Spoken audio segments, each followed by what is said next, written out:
Goodbye. Or should I say, welcome, ladies and gentlemen, to the stream. I'm Salsa. Tonight, we should probably be able to finish Angels with Scaly Wings. I have 2 more endings that I need to go through, if I remember correctly. There's 5 main characters that we date. Remy, who we just did last time. Anna, who we've done. Lorem, who we did last time. Adine, who... baby girl. But the one character that we haven't done an ending for is Bryce. So, we are going to do Bryce's ending today. And then after that, we should be able to get the true ending. Adine is overrated. That is a ban-worthy offense! No. But yeah. Here's hoping that I can do both during tonight's, both Bryce's good ending and the final ending after tonight's stream. You know? Just hoping. Alright. There we go. Yay. It's capturing correctly tonight. I don't have to shit my pants. The others need more love. Oh yeah, I totally agree that everyone here deserves love, but also at the same time, if I had to choose one single person here, it would be Adine. Okay, Adine or Anna. What an incisive bitch.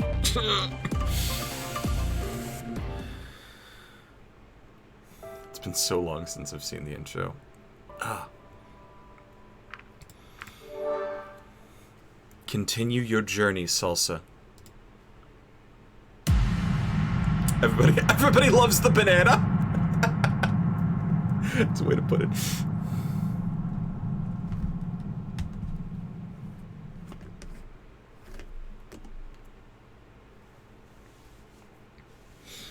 All right. Remy is my boy. Ah, yeah. Remy, yeah. Alright. So I'm gonna kind of skip through this because I've been sorta going through this every single time. Looks like you've seen this. Skip, yeah, skip ahead.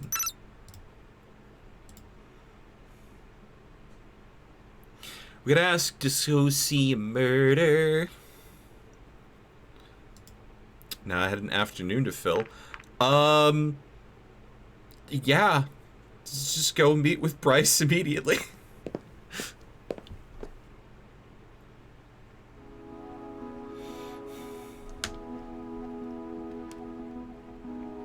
Remy is a poor boy who needs a ton of love. I won't say much because I don't want to spoil it for everyone, but he's a sad sack.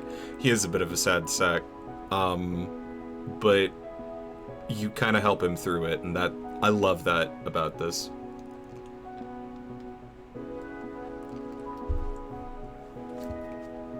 Anyway, once again, I found myself within the police department, which seemed oddly quiet for this time of day. Didn't take me long to spot Bryce in his office. Hey, Salsa, what's up? Nothing much, but you told me to contact you if I remember anything that might help with the investigation. That's right, what do you have for me? Not sure if it's worth mentioning, but I have known Reza for a couple of years, so I know some things about his personality. I see. Well, it's actually more helpful than you might think. Mannerisms have... Actually, yeah, this is all, this is the drinking contest, isn't it? If you want to discuss it for over a beer or something, I'd be more than happy. Let's go. Do we have to do the drinking contest? I'm surprised the system hasn't, told me... Yeah. There we go. Alright. Skip ahead.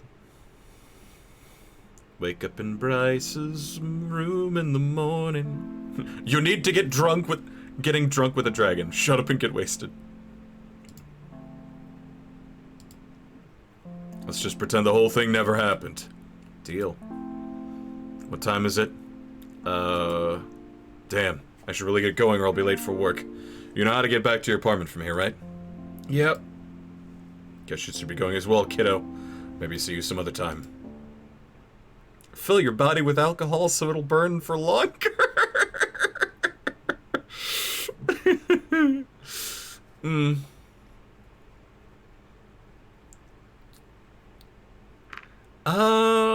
You know what? I wanna try and do, I wanna try and beat Sebastian at their own game. There's a Steam achievement for it.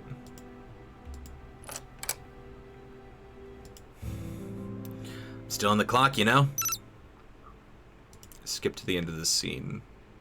Does that skip over the card game? I would like to play the card game. Would like to play the card game.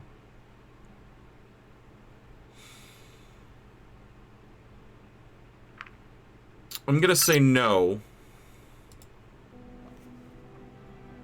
We're gonna go camping with Sebastian.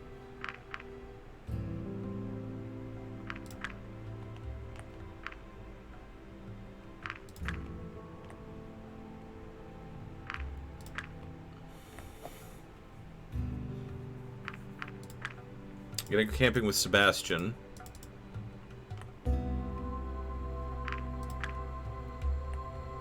But,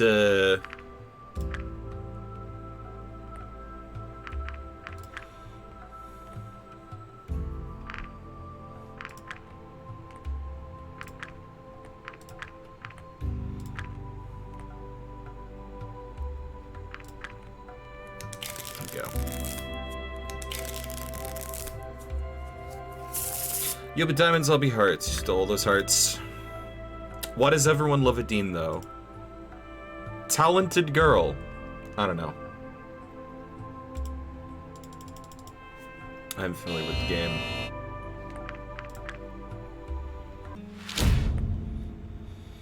Ah, I skipped a little far ahead, though. Okay. It's because she's a damn banana. Monkey brain activated.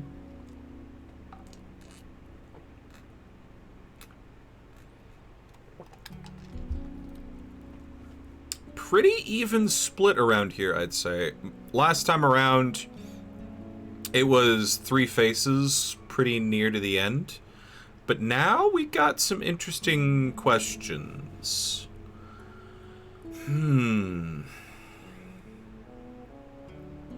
So, our goal is to have the highest card of 3. He plays 1, I play 1. And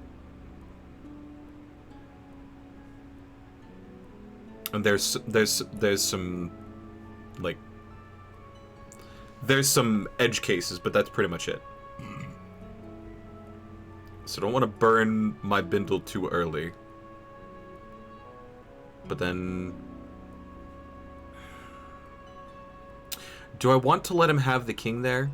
I think I'll let him have the king. I'll dispute the one before it. Nice. Getting to know your opponent and their tendencies is just as important as analyzing potential moves and strategies.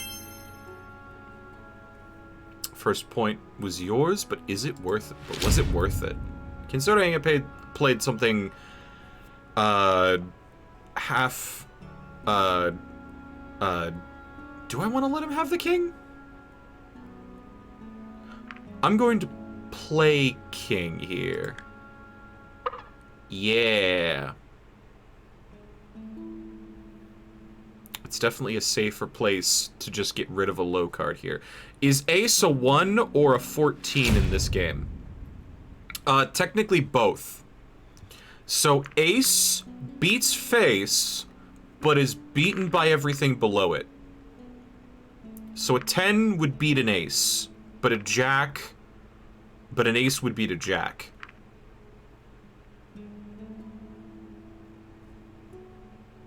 I only play 52 card pickup. Well, shit. That tie was kind of dumb there.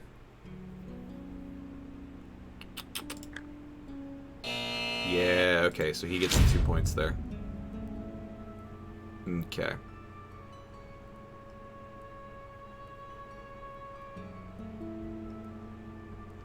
He's still got a lot on the higher end. But he doesn't have a 10. So he would either have to waste a face. He would either have to waste a face. Or he's gonna roll low.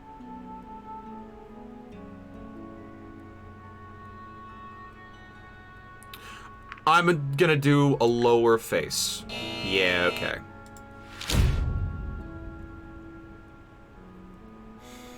I've completely wasted my top end.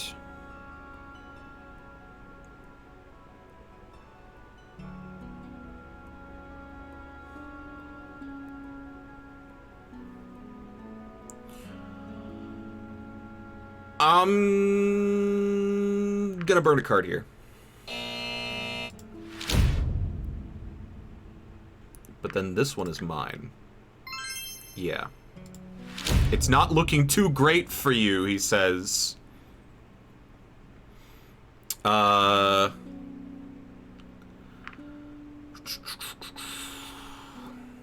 he's still got his ace. And I've got my queen here. But if I play an ace, I'm going to bet that he's not going to play an ace here.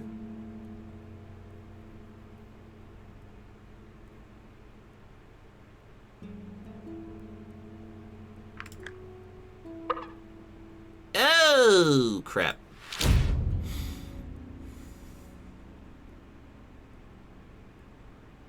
Yeah, I've kind of fucked it up here. Yep. I gotta play essentially perfectly here, and I think that he's got it, though. Because he's still got the king. So he can trump anything here.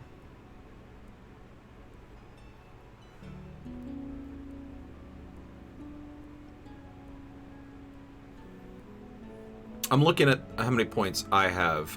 I've got 2 points. He's got 2, 3, 4, 5, 6. Shit. 7, 8, 9, 10, 11. Or should I say 2, 3, 4, 5, 6. Wait. 1, 2, 3, 4, 5, 6. So I can fucking tie him here. Shit. That's if I play a perfect game. I'm certainly not beating him in his own game here, then. Good job, me! Good job! Yeah.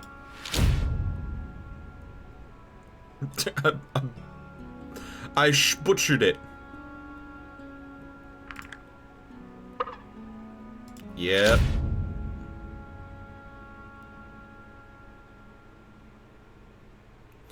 So he could beat me with either a 6 or a 7 here.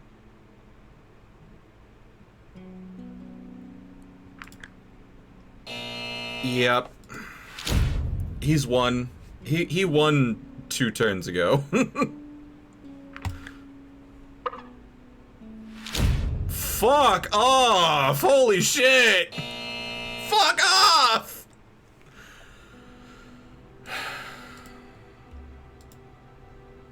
You beat someone who played this for the first time ever. Congratulations. Yeah, that's what I'll tell you. If there ever is such a next time. That's what I'll tell you. It's getting kinda late now. Maybe next time you can teach me a human card game. Sure. Alright. How do you like your bed of rocks? It's pretty cold. I suppose it takes some getting used to. A blanket would have been nice at the very least. I could warm you up. I'm not sure if it would be safe to keep a fire burning overnight. You're right, but I wasn't talking about that. I see. Either way, the only blanket I can offer is myself. I'll take it. Alright then. Is that better? Sure. If only I had Exodia! I'd beat his ass yet.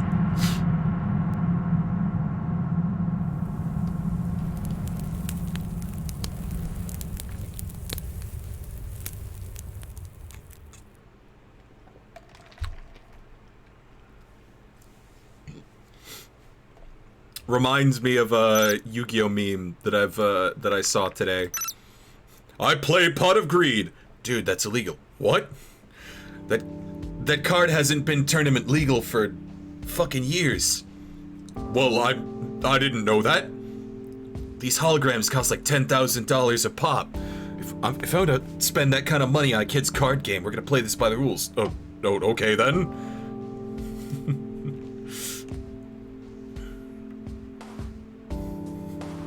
Draw! Monster Cardo!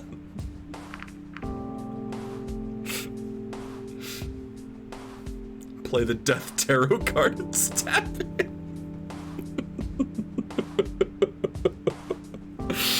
Oh.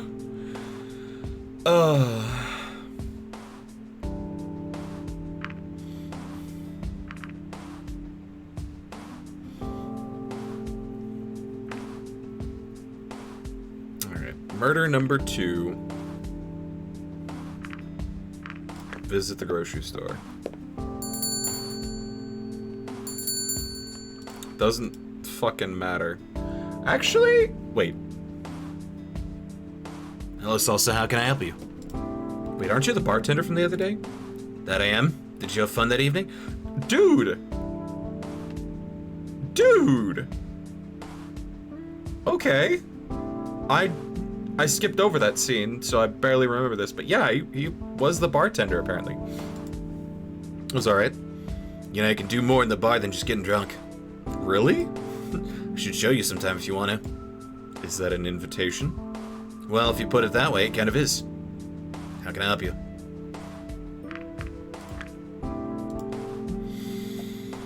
It's only been a few days since he was last here. Not sure if you've seen it. Oh. Oh. Vara? No, I know about Vara. I've done Remy's route. I'm doing Bryce's route, though. And that's the last before normal true ending, because apparently it's double true ending.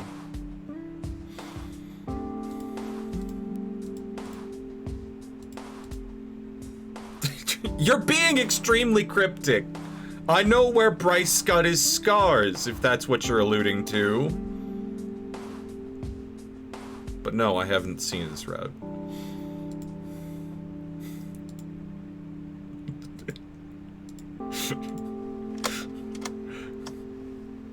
It's better.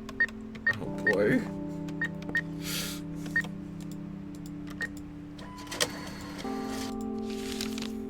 I hope you haven't seen it. Apparently, I haven't. Why was he buying lemons every single time? Can't say I didn't notice, but I figure it was just a human thing. Lemon. Probably because the, probably because of the lemon trick.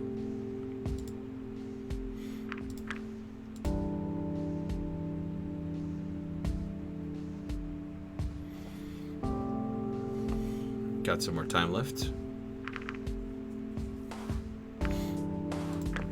Visit Scenic Tatsu Park.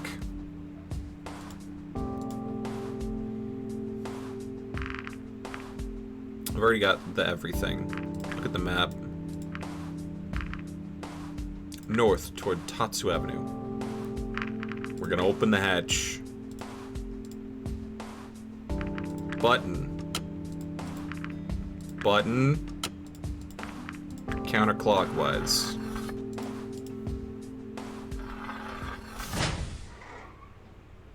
Surprise! It's almost nothing.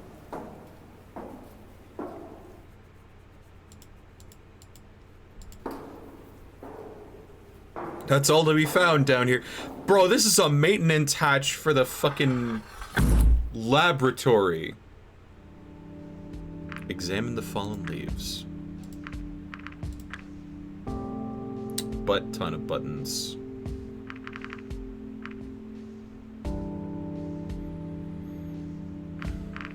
Yep, that's it.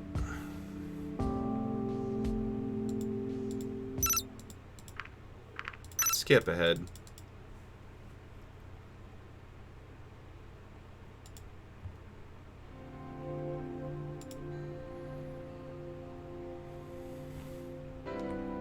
All right. Oh. Oh. He's got a mini route. Okay. All right. I'm gonna do that after Bryce, though.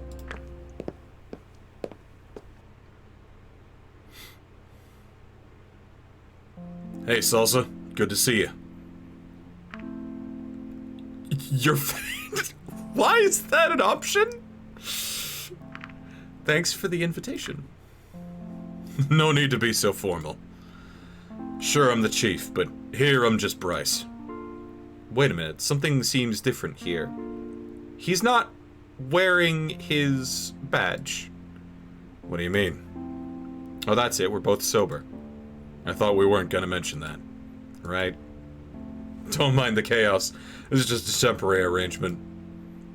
He led me inside and motioned to the couch. When I took a seat and looked around, I realized that this apartment was obviously designed with only a single person in mind. Some days all you can do is glad they're over. Long day at work? You know how it is at the police department, especially with everything going on.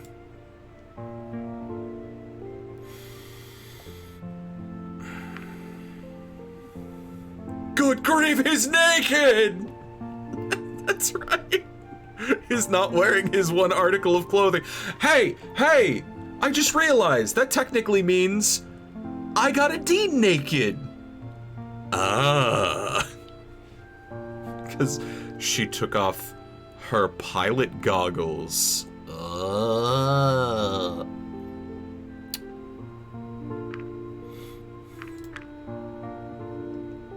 Guess we both have a lot to complain about. It's not a contest we can commiserate. What do you usually do for fun in your world? Meet with friends. Right with you on that one. How about you? Different things, a little bit of this, a little bit of that. You know how it is. It's not very specific.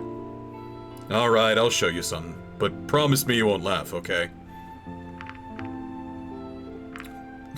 Sure.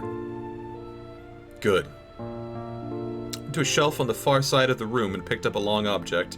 Carrying it in his maws, he returned to the table before me and gently set it down. It was a wooden model ship. From first appearances, I guessed it was a child's first attempt at assembling a model. While the shape was recognizable, there were odd pieces jutting out or not fitting together properly. In some places, globs of dried glue remained from excessive use. I'm just gonna ask the polite, what's this? You asked about my hobbies. I guess this is the latest one. Even though I try, I don't always make the best decisions. I know I'm not the most patient person. But in my line of work, you never know what they're gonna throw at you next, so you always have to be prepared. You can't have any exploitable weaknesses. And of course, I want to be fit for duty. As a chief, people look up to me, so I have to be at my best at all times.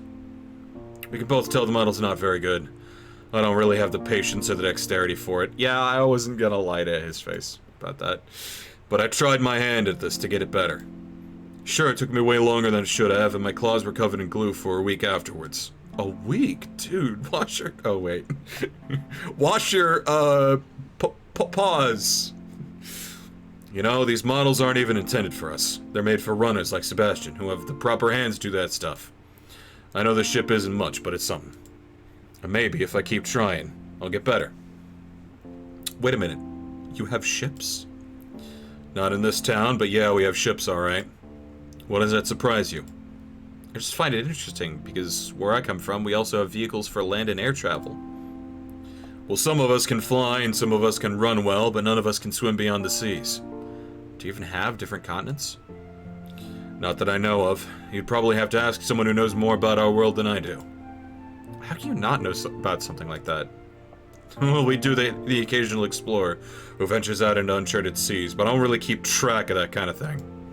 Would you want to visit if they ever found one? Can't say that I don't find the thought exciting, but in the end I got my people here and they need their chief. Maybe you could take a vacation and see what's out there. I'm just gonna use the space bar because I keep right-clicking. If I ever have time for that, maybe. Can you swim? Not particularly well. You may have noticed that I'm not exactly streamlined. You're the pinnacle of masculinity. Glad you think so. These muscles are the result of years of hard work. Alright, put your hand on my forearm. Oh no!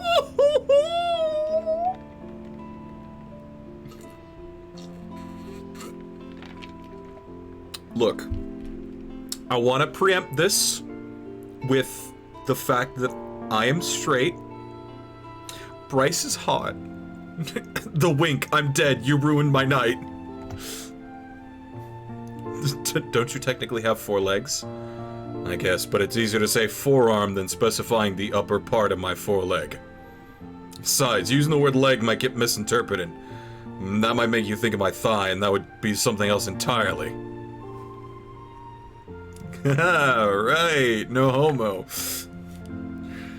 Place my hand on the upper part of his foreleg, somewhat surprised at the warmth radiating from the scales. I hope you're ready, because here I go.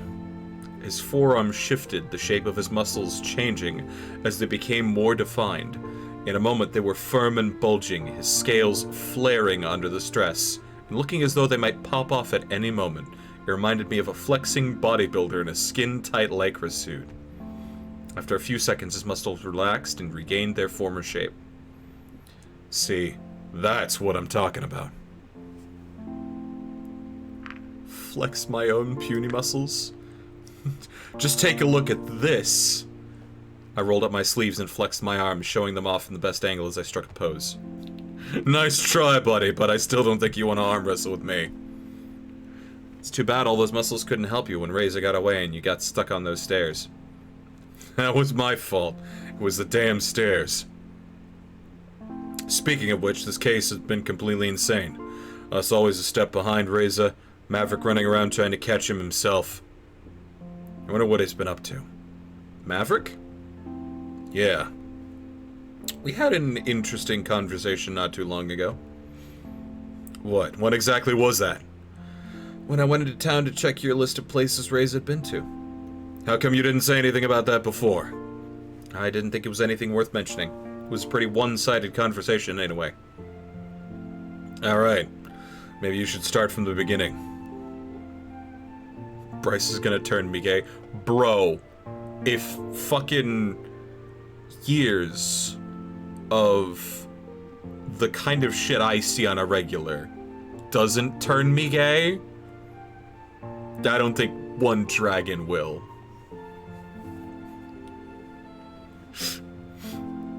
I don't want to say he's crazy, but I have no idea what he's talking about. Me neither.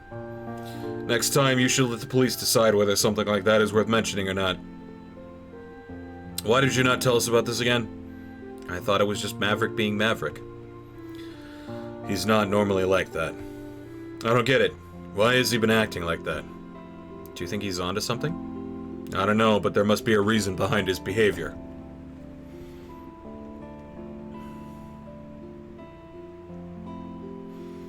Maybe he's right about Reza. You think so?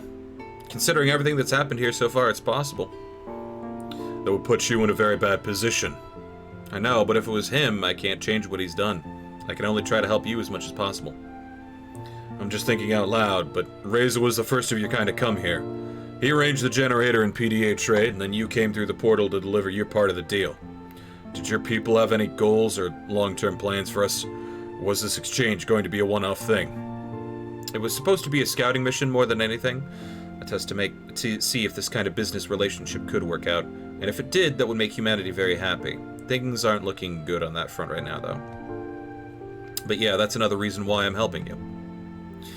However this whole thing turns out, no matter what happens, I got your back, okay?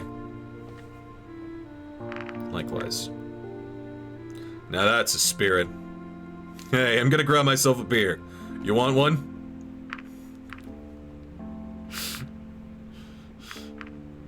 Thought we didn't want to get drunk again. If I want a beer in my own home, I sure as heck am gonna get myself a beer. Besides, it's just one beer. No one's gonna get drunk from that. Bryce got up and left through one of the doors to fetch his beer, leaving me alone in the room.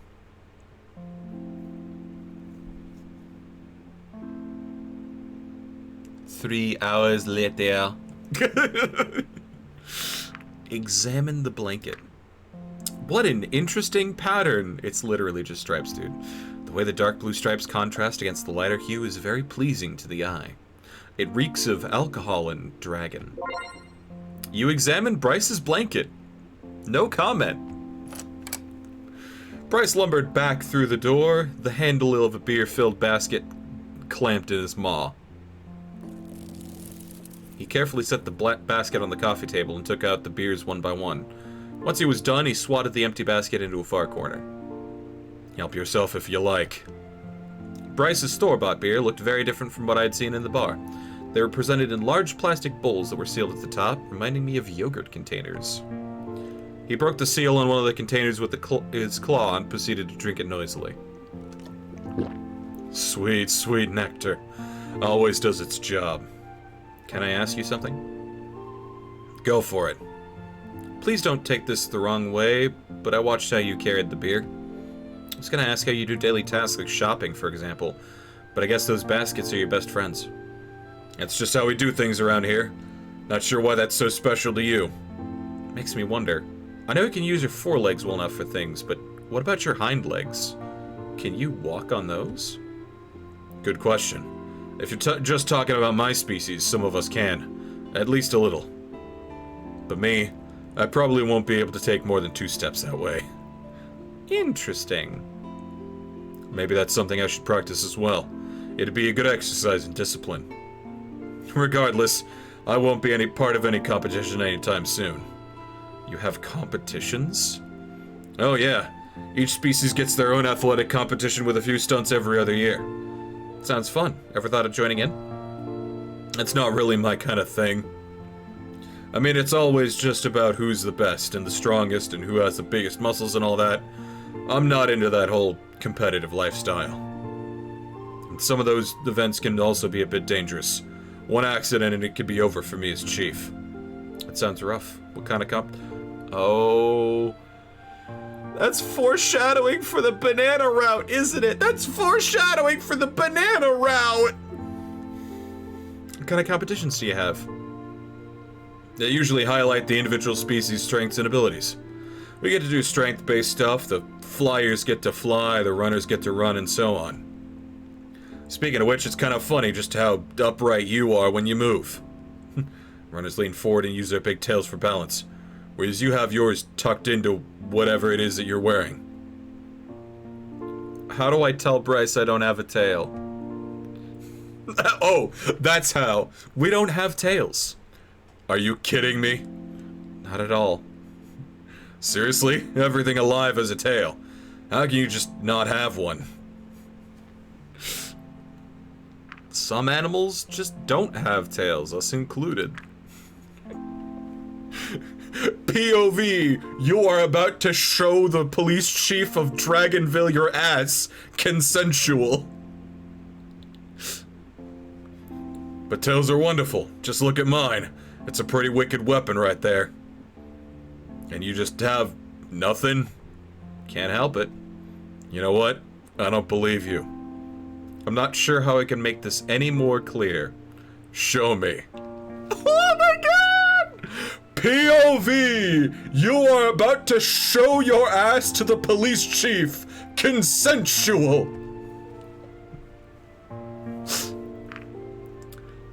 Show him. Spread the hole. Fade to black. Wake up in your bedroom. Here goes nothing.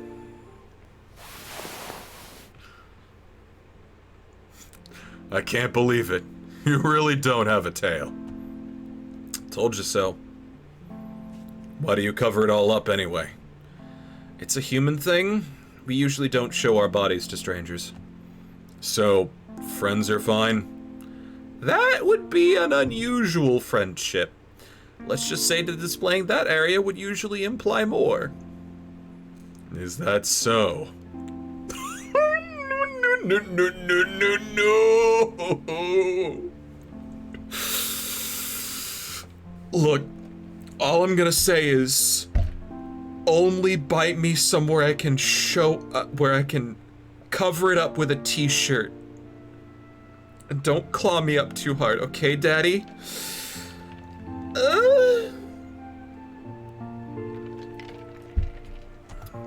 Okay, so we've got tails covered, but what about wings? I don't think we can call those little things on my back wings. What are they, then? Articulated pieces of armor, I guess? Can you flap them? I can try. Bryce got up on all fours, grounding his body in preparation for what was to come. His face contorted into a grimace, his upper body strained. He held the pose for a few seconds, but nothing happened except for his continuous groan of effort.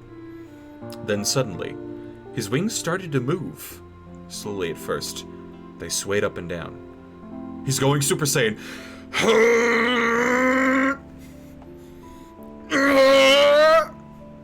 Oh, God. Pot to vertebrae.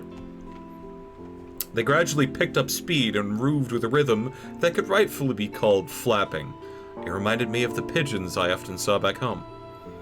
After holding it for a few seconds, he breathed a sigh of relief as he relaxed, and the flapping motion stopped again. A single bead of sweat rolled down the side of his face as he looked at me, panting.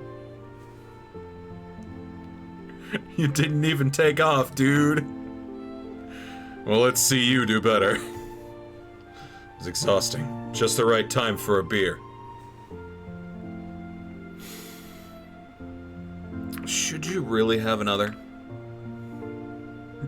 DYLF. Dragon you'd like to friend zone. Why? Did you want the last one? We can share. No, but you said there was more to you than getting drunk, and this is your third one already. If you say it like that, you make me sound like an alcoholic or something. I just forgot, okay? Okay?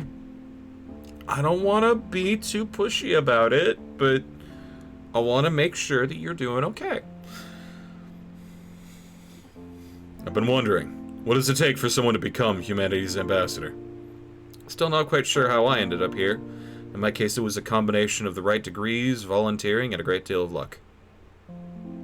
What kind of job did you have before that? Were you like a politician or a diplomat or what? Actually, it was none of those things. Reza maybe, but certainly not me. I guess it's not like you needed ambassadors to represent humanity before, right? That makes this whole process a first, unless you had aliens show up at your place before. It's funny that you say that, because for a while there was speculation that you were aliens. Well, it's not like we fly around in spaceships or anything. Strictly speaking, the word alien refers to any form of life that doesn't originate from our own planet. So that makes us aliens to each other, huh? I'm not sure if that would be a good descriptor for your kind. Nudge, nudge, wink, wink, we're on Earth the whole time, they're dinosaurs, nudge, nudge. Why not? Let's just say that where I come from, the word often carries negative connotations with it. That's no good. What does that make us then? I don't know. Maybe we'll have to make up a new word for sentient civilized dragons. What do you think about us humans, anyway? I know many others have their own ideas of what humans are or what they're supposed to be. I'm not buying it all that, so I'll just take it as it is.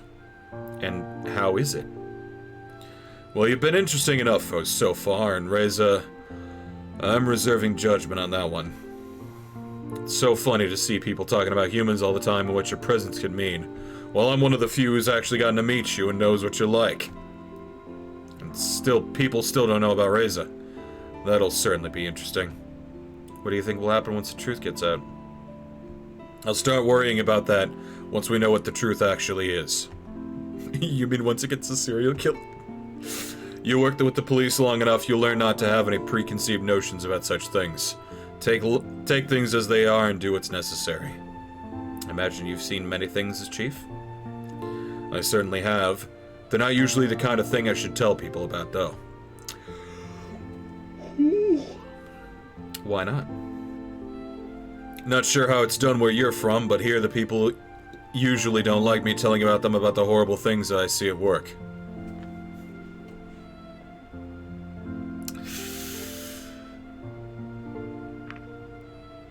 I'm just gonna politely agree there.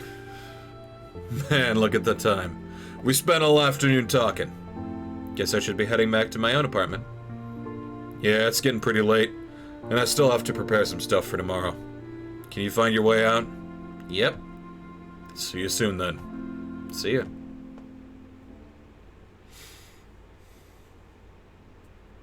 Just hoping I didn't screw up date number 2.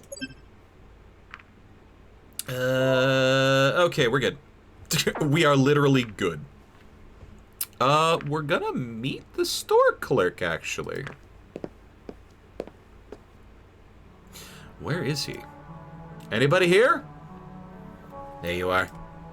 Suddenly, he grabbed my hand and bowed to plant a wet kiss on it with his snout. Oh! Hello, Salsa. I'm sorry, but I don't think we've actually been properly introduced before. What was your name again? You can call me Jean. Where is everyone? Well, the bar's already closed and everyone's gone home, so it's just us. I see. Wait, is that Bryce sleeping under the table? Oh, you're right. Guess we're not alone then. Does this happen often? Sometimes. You should start charging him rent. That's an idea. Maybe then I wouldn't have to work 2 jobs. What's up with that? They're both just part-time, so it's no big deal. I see. Which one do you prefer? It's hard to say, really. Bartending is much more fun, but working in the store pays better and is also more stable. At least you get to wear a uniform in both. That doesn't exactly seem common around here. They're usually very simple. I like this one, but after a while the collar can get a bit tighter on the neck. The store uniform is just a chore to get on. The hat, the apron, it all feels a bit constricting. You look kind of cute in it, though. You think so? Well, that's a new one. He was interrupted by a loud snore that came from under the table. When I looked down, I saw it was Bryce turning over in his sleep. What, Bryce? You want another beer? Sorry, mate, but the bar's closed. Isn't he wonderful?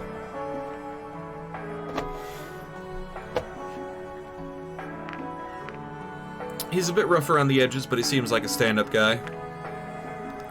That's pretty accurate, I'd say. You seem to know Bryce pretty well. How long have you known each other? Since childhood, really. We both grew up here. Oh. If you think he's a bit rough now, you should have seen him in his youth. Such a troublemaker. But you can rely on him for anything. I trust him with my life. Seems like a lot of people have confidence in him as the chief of police. They do, and rightfully so. The things he's done for me personally were way beyond his duties. The mark of a true friend. Oh. Furry opinion. Mordetwy. Oh, is that what we're calling the ship for Mordecai from regular show and Twilight Sparkle? A clarifying question.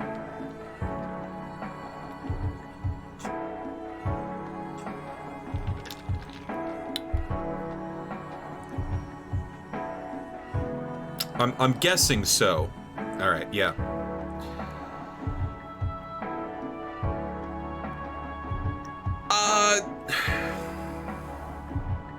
I don't really watch My Little Pony, but I know Twilight's a bit of a book nerd. I don't really know regular show that well, but I know that he's an absolute fucking thirst goblin, or at least that he's caricaturized into an absolute fucking thirst goblin. What the fuck is with Margaret's design in regular show? What the fuck? Why did they give the bird tits that big? Bro, what the... So anyway. Having him be a lot more, like, romantic seems a bit odd, but, like, kind of lines in with the rest of his characterization that I do know from what little I've seen from regular show. Just like, trying to get to the end game, as it were. Enjoyed it more for the memes that, like, spawned around it, though.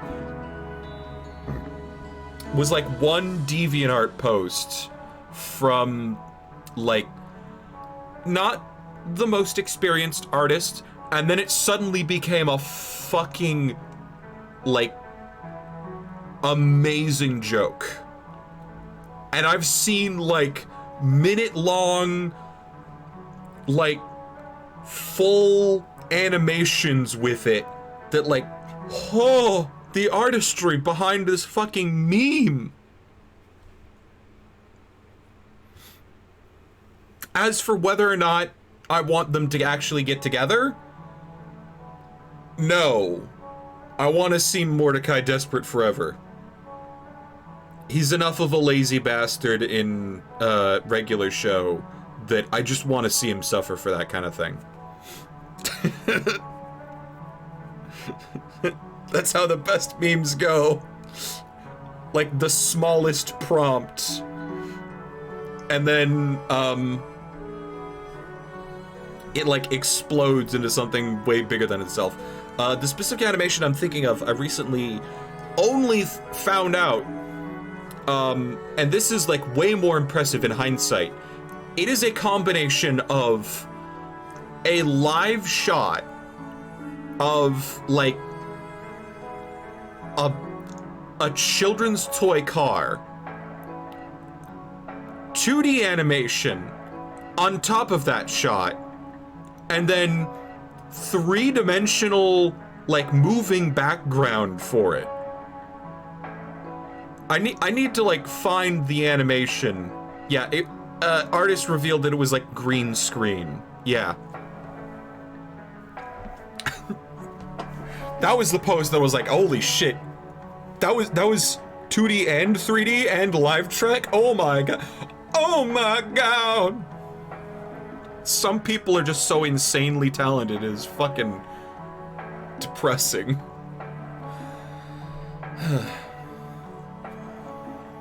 Mark of a true friend. What did he do? It's a long story. It has more to do with myself than him, really. Come on, you can't just start like that and then not spill the beans. Well, if you say so. Oh, this is where we get the lore, I guess. I was adopted when I was merely a hatchling. It's really not a big deal to me and never really came as a surprise to anyone, considering my parents aren't even the same species as me. My family isn't originally from around here. When I was 8 years old, my father got a job here, so we relocated. Moving across the continent meant losing all my friends, and making new ones wasn't so easy for me. I was young and new and just a little scared. Even back then, Bryce was a very curious fella, especially when other people were involved. He came up to me in school and introduced himself, and we've been friends ever since. Many years later, Bryce was already on the force. My desire to find my biological parents had grown so much that I made some efforts to find them. Bryce pulled a few strings, and with his help, I was able to track them down. He even accompanied me on the trip. Do you want me to come inside as well? No, just stay here, alright? Sure. I mustered all my courage and went up to the door of the rundown home. Who is it? What do you want? Is this the residence of Huang Fu and Zhu Ying? Who wants to know that? Well, about 20 years ago, you gave up your child for adoption and... Oh, no.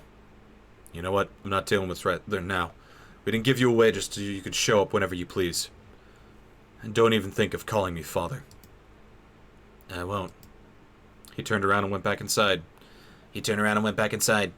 Just as he was about to close the door again, another person appeared next to him. Don't be rude, Huang. Come in for a tea or something, alright? Alright.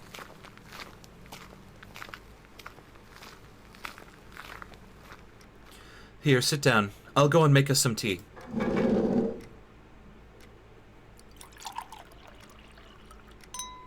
Here you go. Don't you want to join us, Huang? You invited him in. He's your guest, not mine. I don't want to have anything to do with this. I guess he doesn't want to talk. Guess so. Maybe he's not ready yet. Maybe. I guess 20 years isn't long enough. Look, I want to say I'm sorry, but I know nothing I can say can make up for what happened. We had to give you away because we were young and stupid. These days, we aren't young anymore. Oh my fucking god. That's a raw line if ever I've heard one. How do you like the tea?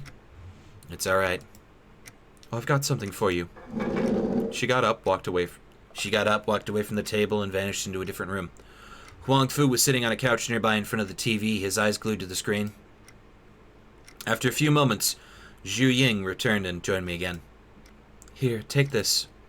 What is it? It's a hat we got you when you were little. It's one of the few things we still have from back then. Thank you. Do you want some more tea? No. Okay. I don't want to ask you this, but do you have some cash to spare? We really need some food, and Huang doesn't like to go hunting. I just brought enough for the trip back home. I don't think that...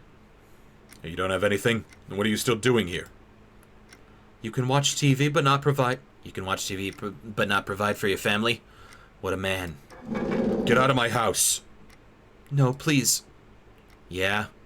Maybe it's time for me to go. Don't even think of coming back! How dare you come here and disturb us like that? Is there a problem here, sir? Who the heck are you? Police. Sounds like you have some Sounds like you might have some trouble here. Perhaps of a domestic nature. Not at all. I'm sorry, Zhang. He doesn't know what he's doing. I can see that. Come on, Bryce. Let's go. You're done? I think I've seen what I need to. Alright. Damn. Fucking wingman. Holy shit. Fucking wingman. Oh yeah. That's the animation right there. That's the Mortis Y animation right there, moving right along.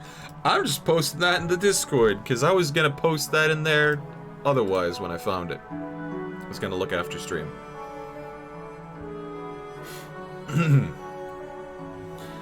I cried so much that day. I'm sorry to hear that. Not that it matters much anymore. It's all in the past. But Bryce, he's been there for me when I needed him then, and he's still there today. Well, except for the part where, in a way, he's responsible for the whole town now. How's he handling it? Pretty well, I'd say. Everyone trusts him and thinks he's doing a great job. Anyway, let's put on some music. Give the old jukebox a little whirl. Sure. He got up and walked over to the jukebox in the corner to look at the selection. Let's see. What kind of music do you like? Actually, I'm not sure if your music is in any way similar to ours. Let's just put on a few different songs and you tell me what you think, alright? Please, for the love of God, don't let there be breakcore. Please, for the love of God, don't let there be breakcore! Actually... Give me a hot second. I gotta go turn the fan off.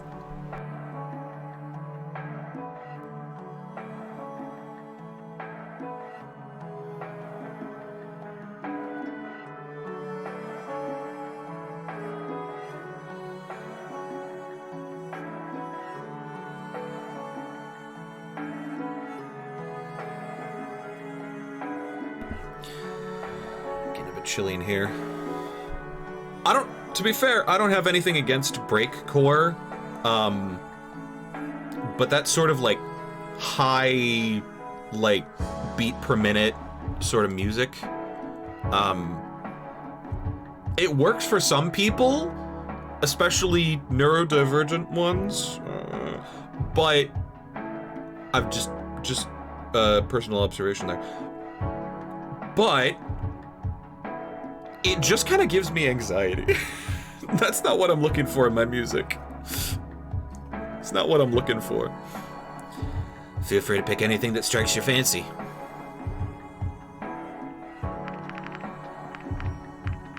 Soundtrack? Now this is something a bit different. It's from the soundtrack of some video game, I think.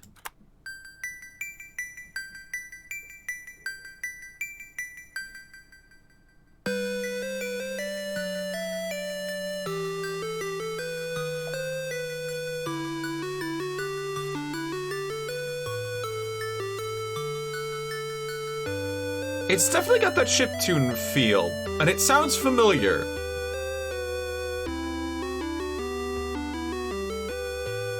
I wanna say Cave Story, but I haven't played Cave Story. I need to play hold on, I'm putting this down. I need to play Cave Story one day. Because I've heard that it's good. Might actually put that in, next in line, if I didn't have other stuff, like, vaguely planned. I've got pencil sketch shit at this point. Does anybody have, like... Does anybody know for certain where this is coming from? It's very, like, 8-16-bit era.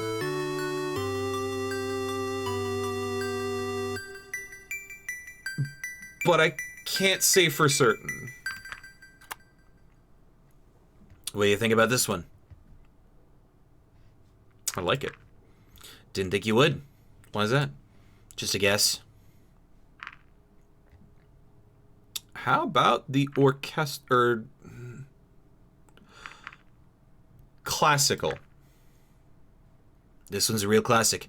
I think it's one of the oldest songs you know about.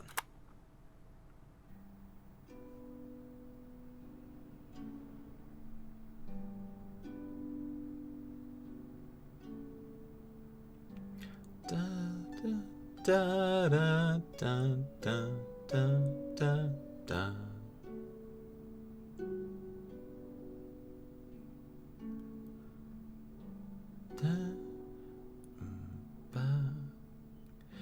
Da da da da da da da da da.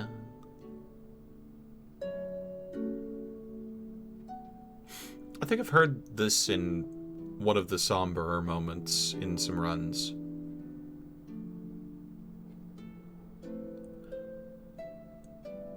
Oh, I think I know exactly where I've heard this one before. On a...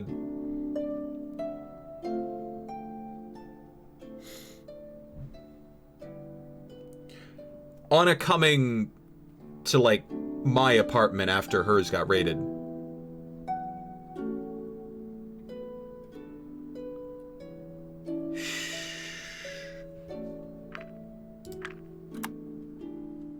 Want to hear something else? All right.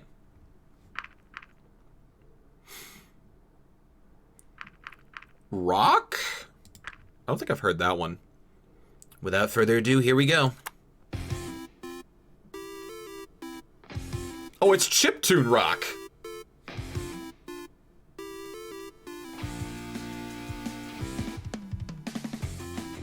I kind of expected something like this from the electronic.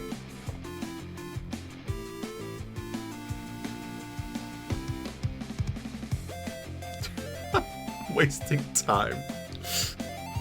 But man, these are some interesting songs, actually. Like, hold up. That's actually a really good question. Do I have the soundtrack for this game?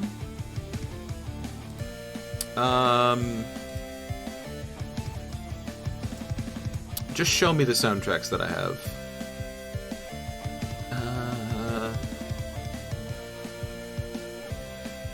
I don't think I have the soundtrack for this game.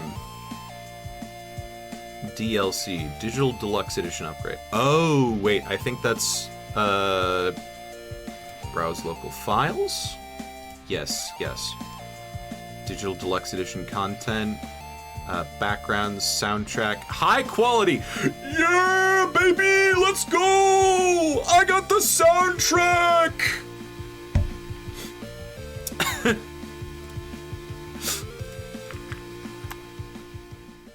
Is it too loud for you? I didn't consider your ears maybe more sensitive than ours. Let's just try something else. It was fine. I want to hear what electronic sounds like, yeah. This is something a bit more modern.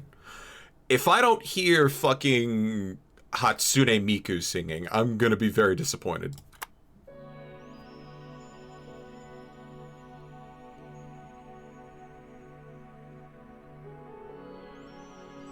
Never mind, it's vaporwave-ish.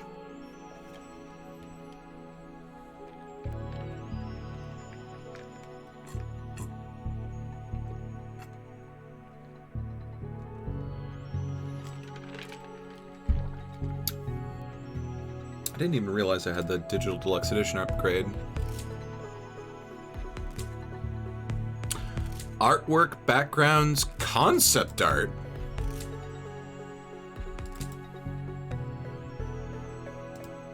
Okay, so it's just like stands for everything. Icons. Ooh.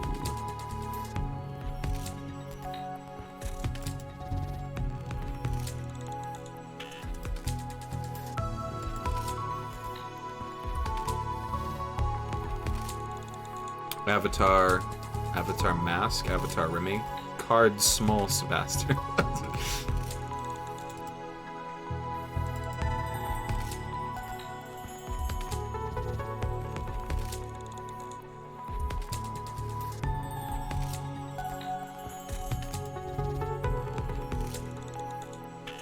Don't accidentally spoil your... Yeah, okay, yeah. I mean...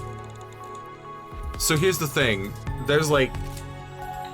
Digital Deluxe Edition content has 6 folders in it. Artwork, backgrounds, concept, icons, soundtrack, and then soundtrack-HQ. So soundtrack and soundtrack high quality. I'm not gonna play it, because it's gonna conflict with the stuff that's playing in the actual game right now. Or at least for me. What do you think? Makes for nice background music. You're right. Maybe not for the bar, though. Piano time. Something easy. Do you know what a piano is? You can play the piano? Not really. Not that many can, actually. There are many kinds of instruments that can only be played by certain species, you see. Makes sense? Now listen to this.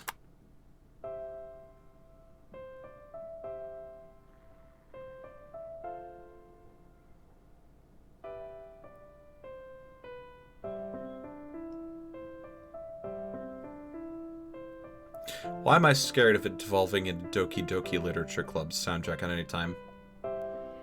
This came out way before that.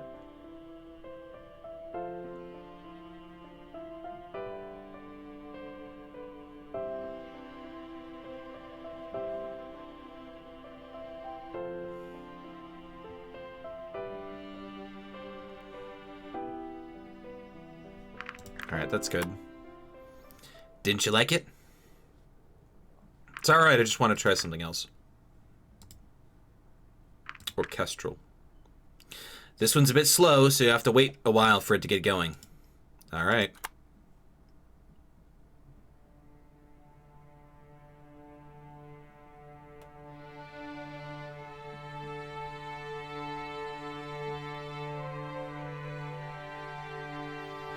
Deep in the land of dragons, there was a hero with a sword. The sword was magical because fantasy tropes. The only person that could save the land was the hero with the dragon sword, the sword that could summon dragons and also make dragons that already existed there horny. He is Dragon Thrustmaster, hero at large. Seriously, my guy.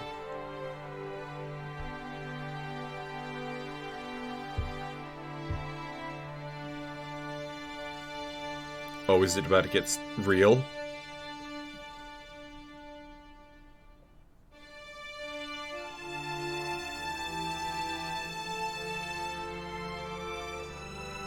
God. It sounds like one of the, like, shitty side characters from an anime is, like, going to their own death, where, like, the audience would be cheering, and the, like, show is trying to make this real somber moment out of it. It's like, no! Just kill him off already! Move on! Get to the next scene! I realize that is a very specific thing there, but, like... Anybody else? No?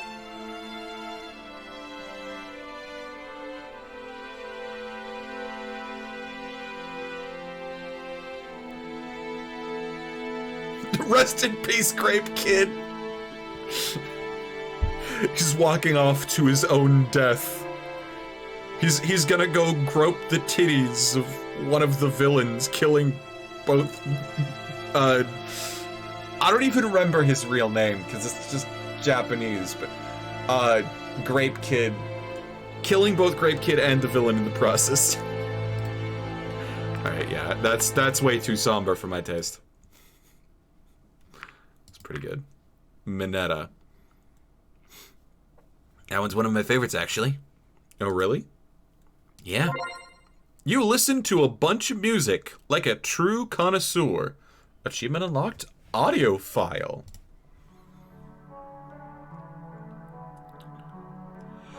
I'm sorry, I just got the worst fucking, like, misunderstanding of audio file. Like, someone who fucks CDs. Like, the little hole in the middle of a CD so you can get it rotating. Someone who fucks that hole.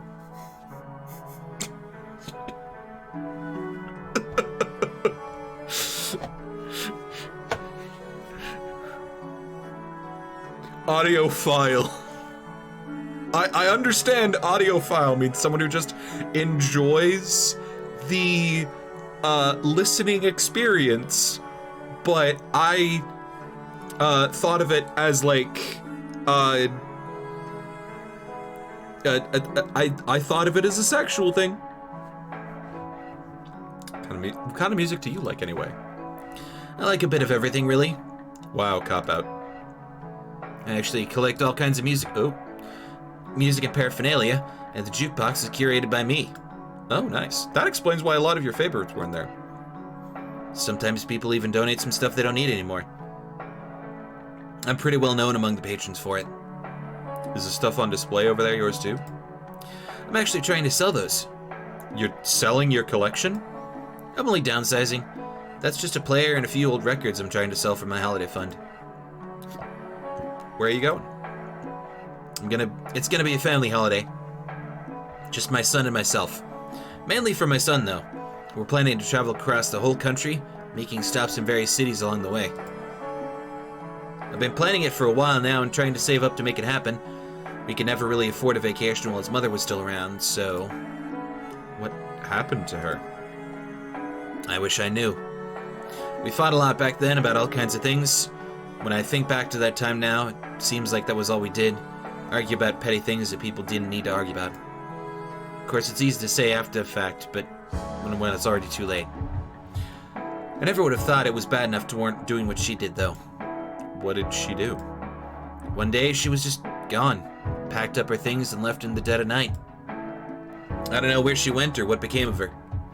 In the end, I think she just wasn't ready to be a mother. This is almost 4 years ago now. But yeah, that's why I think we need that holiday. To spend some quality time together. It's also why I took the second job at the grocery store. He's gonna turn 9 in a few months, and I want to surprise him with it then. He saw this movie where a family goes on vacation across the country, and all kinds of crazy hijinks happen along the way. He loved it so much and asked me all the time when we're going on a vacation like that. Oh. I just want to give that to him. I think he needs it. You said his birthday's in a few months. Will you be able to afford it? We're more than halfway there already. With the second job, it really shouldn't be a problem.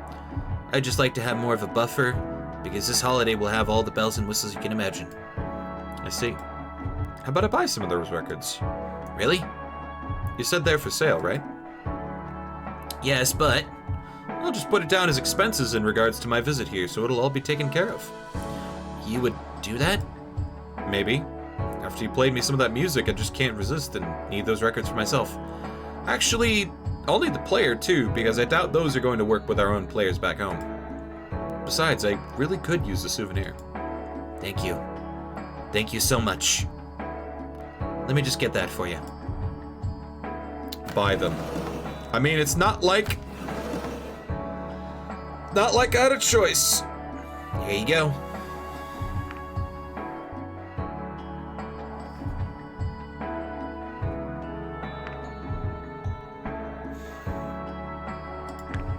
You know what? Why don't you keep it? What do you mean? Well, what if I wanted to donate this back to your collection? Oh no, that would be too much. It's yours. Please take it. Alright. I tried. These aren't so special that they need to be part of the collection, otherwise I wouldn't be selling them. Okay, I get it. It'll also be interesting for humanity to have, I think. For sure. Maybe you can show me some human music in return sometime. I'm sorry. Forgive me, Lord, but I'm about to sin. I will reference Rick and Morty on a stream. I just remembered the simulation episode, right? Where, Jerry's on his own. And they're, like, lowering the resolution of the simulation for Jerry so they can make it better for Rick and Morty. And, like, Jerry's just on the drive, and they gotta, like, something on the radio. And now, up next, it's human music. And Jerry's just, like, vibing to it. Huh, human music. The phrasing there was like, oh no. And then, like, months later, after I saw that episode, somebody made a human music lo-fi hour-long playlist on YouTube, and I was like, what the fuck? Oh my god. It's kind of chill lo-fi vibes in the background, honestly. Anyway, I suppose you're back in... Maybe you can show me some Hughes music in return sometime. Deal. I suppose you're back in the game now, huh? Game? What game? I mean, dating.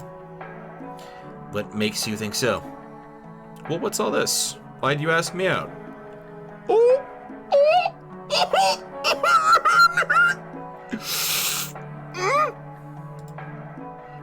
You seem like a nice person. I wanted to know what you're like. Do you kiss the hand of every nice person you meet? Guess you got me there. I suppose that makes my intentions rather obvious, even though I know it won't last. That's all I was gonna say. Besides, I'm not sure if I'd call it a game. That's something that Bryce would do. I'd prefer to take things slower and have a lasting relationship. I think both can be fun. Whatever works for you. Why'd you ask me out if you know it's not gonna last, though? Bryce told me about you, you know? It made me realize I've gotta get out there again. So the first thing you do is ask out the strange visitor from an exotic place. Be honest, did you just ask me out because I'm human? Not only. I figured you could tell me more about how humans date and give me some advice. I'm not sure if my experience would be worth anything here. I'm not sure if my experience would be worth anything here. The person reading this, -5 mental health points.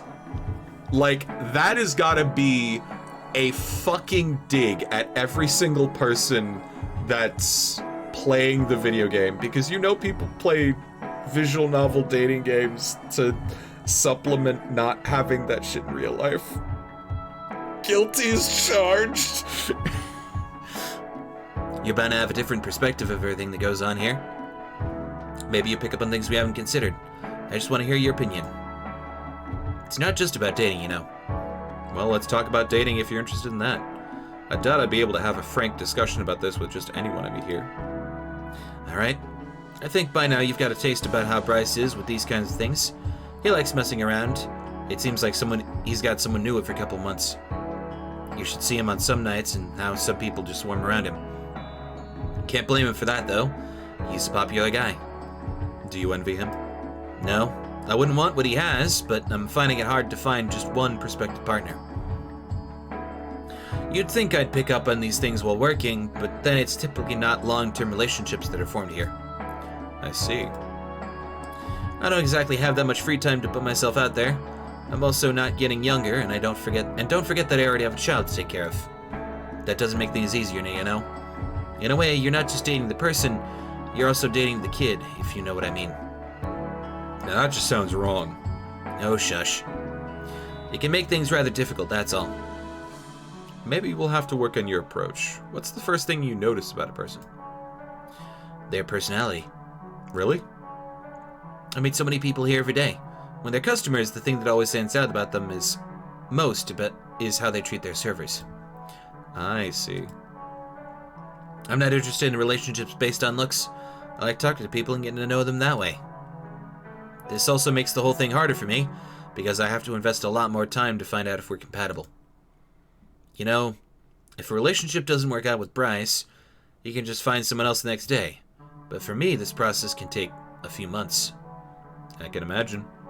I don't think there's a recipe for success I can give you, though. Why not? You seem to be doing pretty well already. You're nice and polite. I don't think you need to do anything different. Is that what you think? Sure, it may take a while to find someone, but I don't think there are any shortcuts for what you're trying to do. Just keep going and it'll happen eventually. Besides, you've got some time to figure things out for yourself with your vacation coming up, right? That's true. It'll be an eye-opening experience in a number of ways. Maybe the relationship front is going to be one of them. Now that's the right attitude.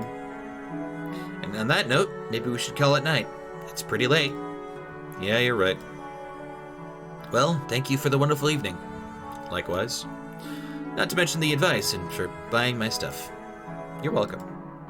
Be safe, take care, and maybe I'll see you some other time. Maybe.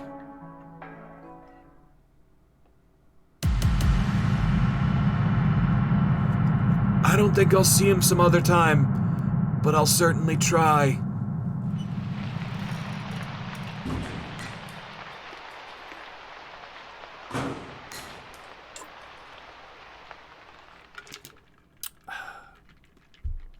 Thirst. Of the physical kind that may be quenched with moisture.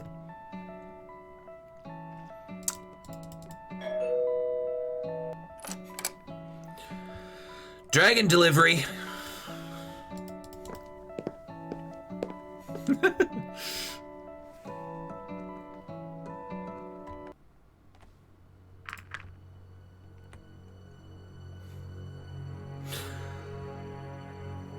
This would be the worst possible time for me to leave. We've given up our PDAs and hardly have anything to show for it.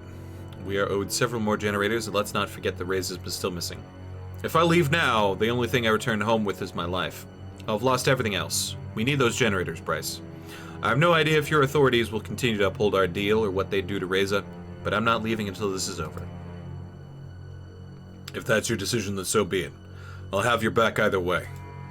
Thanks, Bryce. Interesting. I mean, I figured the... What? Utterly pointless achievement. You did a thing. I did a thing? What thing did I do? What? Hold up. Hold up.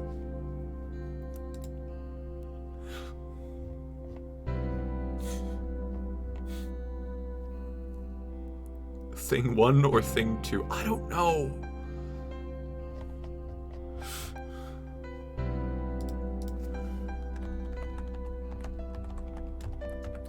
What did I do? Angels with Scaly Wings, a Dean shower scene. Ah, yes, back when I was worried whether or not I would have to censor this for the stream.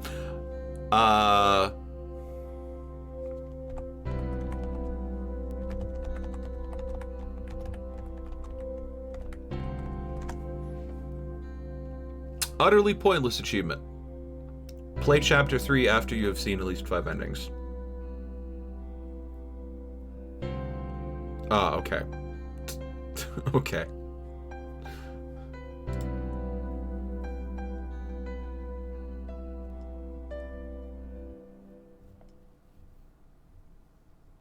Utterly pointless achievement, do a thing. Yeah. Alright. I did it, apparently. I did it. What should I do? let's visit the store. Orb. Oh, it's her again. Vara. If you've mixed up the prescriptions again, then I can't help you. I can't refill this one. We're just about to close, so you have to bring the right one tomorrow. Hello, Salsa. How can I help you? I know his name. Actually, I'm just about to close up here, so make it quick. I'm here on behalf of the police, and I was hoping that you could answer a few questions. Well, I don't mind as long as you make it quick. I have to leave for my other job soon. Vara, what are you still doing here? I already told you. You have to come back tomorrow. Here, have a lolly on the house. I guess she doesn't want it. What's the deal with her? Not sure what's up with her lately. This isn't the first time this has happened. One time the doctor forgets to issue a new prescription, another time she brings me an expired one instead of the new one. She isn't exactly the brightest, but this is unusual, even for her. What did you want to know? As I said, this is about an ongoing police investigation. You reported seeing something yesterday evening, and any information you have could help. Can you tell me exactly what happened? This was after I came back from my second job, so around 2 or 3 in the morning. It was dark and I couldn't make out much, but the police requested that anything unusual be reported. And what did you see? There was a human-like figure walking away from the production facility. Seemed to be in a hurry, too. And you're sure this was a human? Unmistakably so. I couldn't make out any details, though. Honestly, if you were the figure, I wouldn't have been able to tell the difference. What did you do when you saw it? Nothing. I was on my way home, and it was a little unusual, but I wouldn't have bothered to mention it under normal circumstances. I only did because of the police's request for witness. Do you know which direction the person went? 1 second. It'll be easy to draw a sketch for you. That'd be great, thanks. Grabbed a piece of paper and drew on it with a thick felt tip pen. This is the east entry of this facility, and this is where they went. Away from the main district? I guess so. That'll be all. Thanks for your help. You're welcome.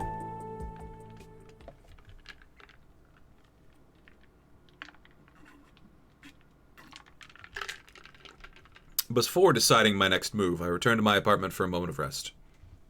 A small piece of paper had been slipped under my door while I was gone. Don't go to the portal. I considered the possibility of a hidden message, but that was unlikely. The statement was blunt and quickly scrawled.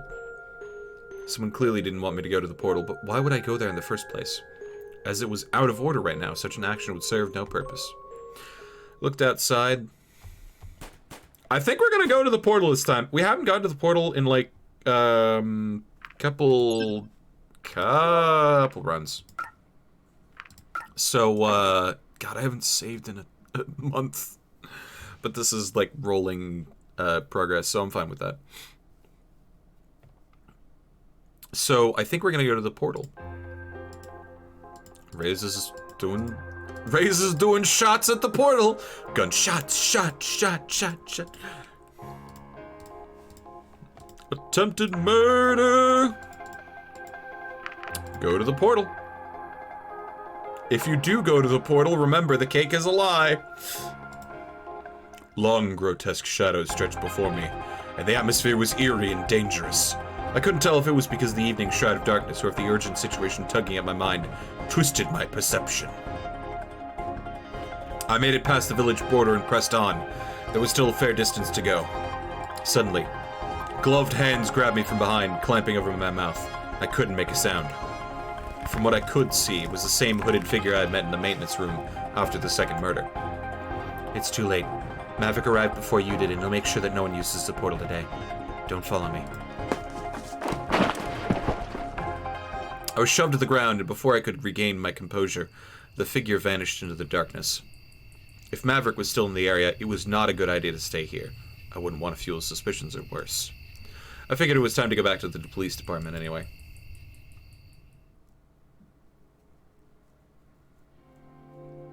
There you are, Salsa. Seems to me you've taken a liking to Bryce's chair. Maybe I could get used to this. Don't tell Bryce, though. By the way, we have evidence that Razor visited the portal today. Someone reported loud bangs consistent with what you know about his weapon. We did manage to catch him, but I wonder if this stunt means he's getting desperate. Who knows? Let's take a look at what you've got for me. The statement from the store clerk is interesting. We've had a few reports of raises since he went into hiding, but this is very helpful. This is very helpful. It's another confirmation of his involvement in the whole matter. Not bad, Salsa. Not bad at all. Thanks for your help.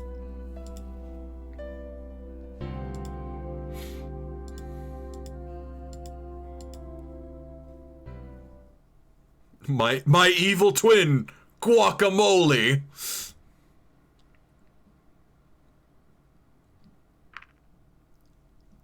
Oh.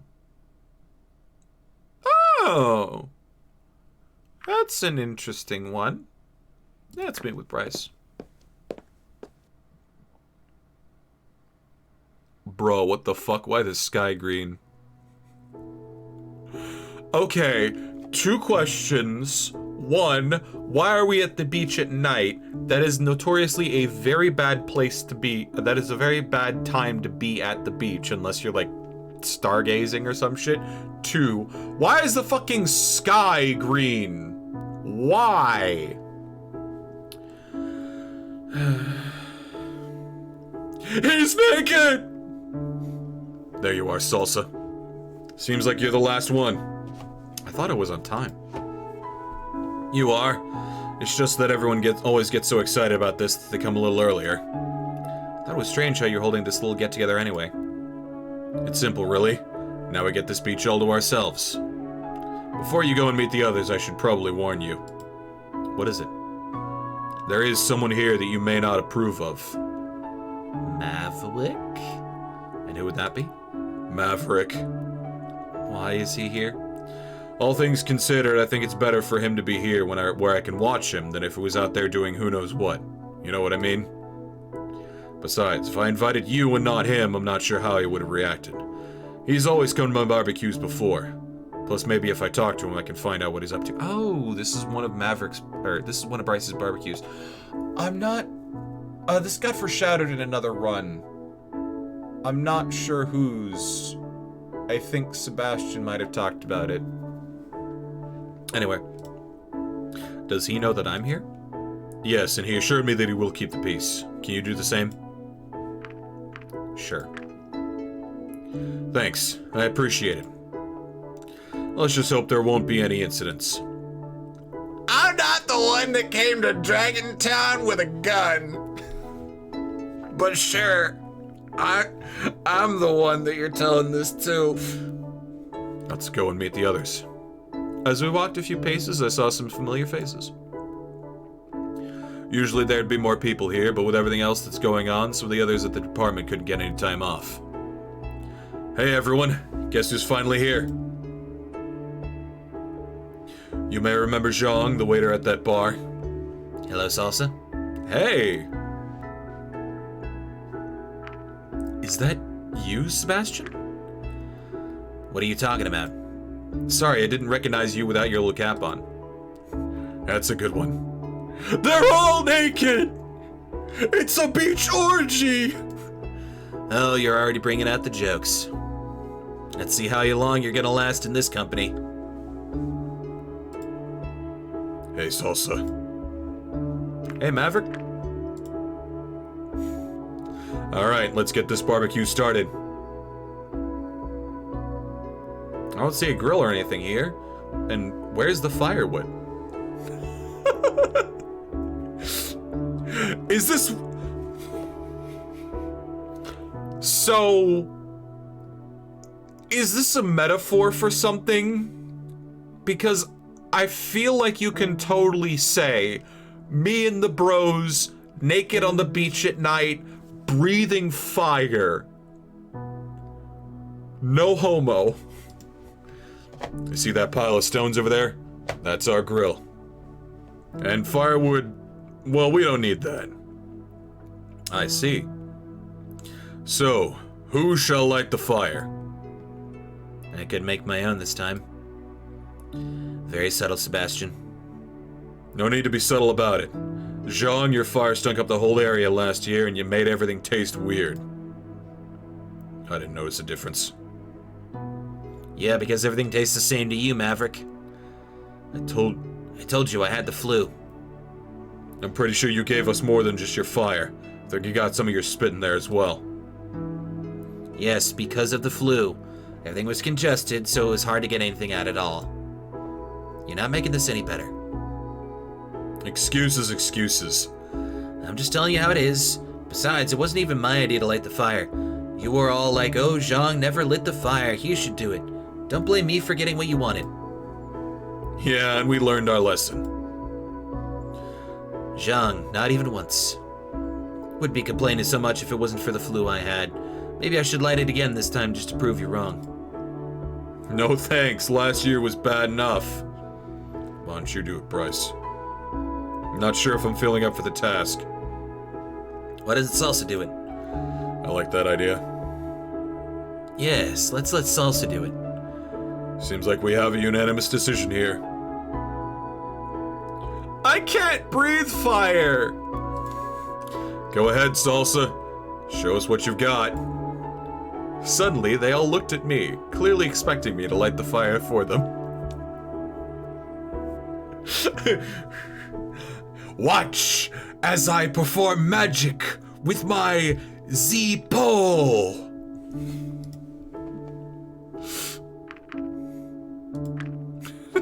I don't suppose any of you have any matches?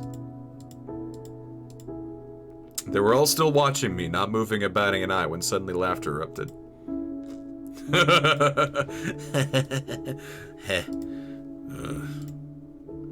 Okay, guys, I get it. The joke's on me.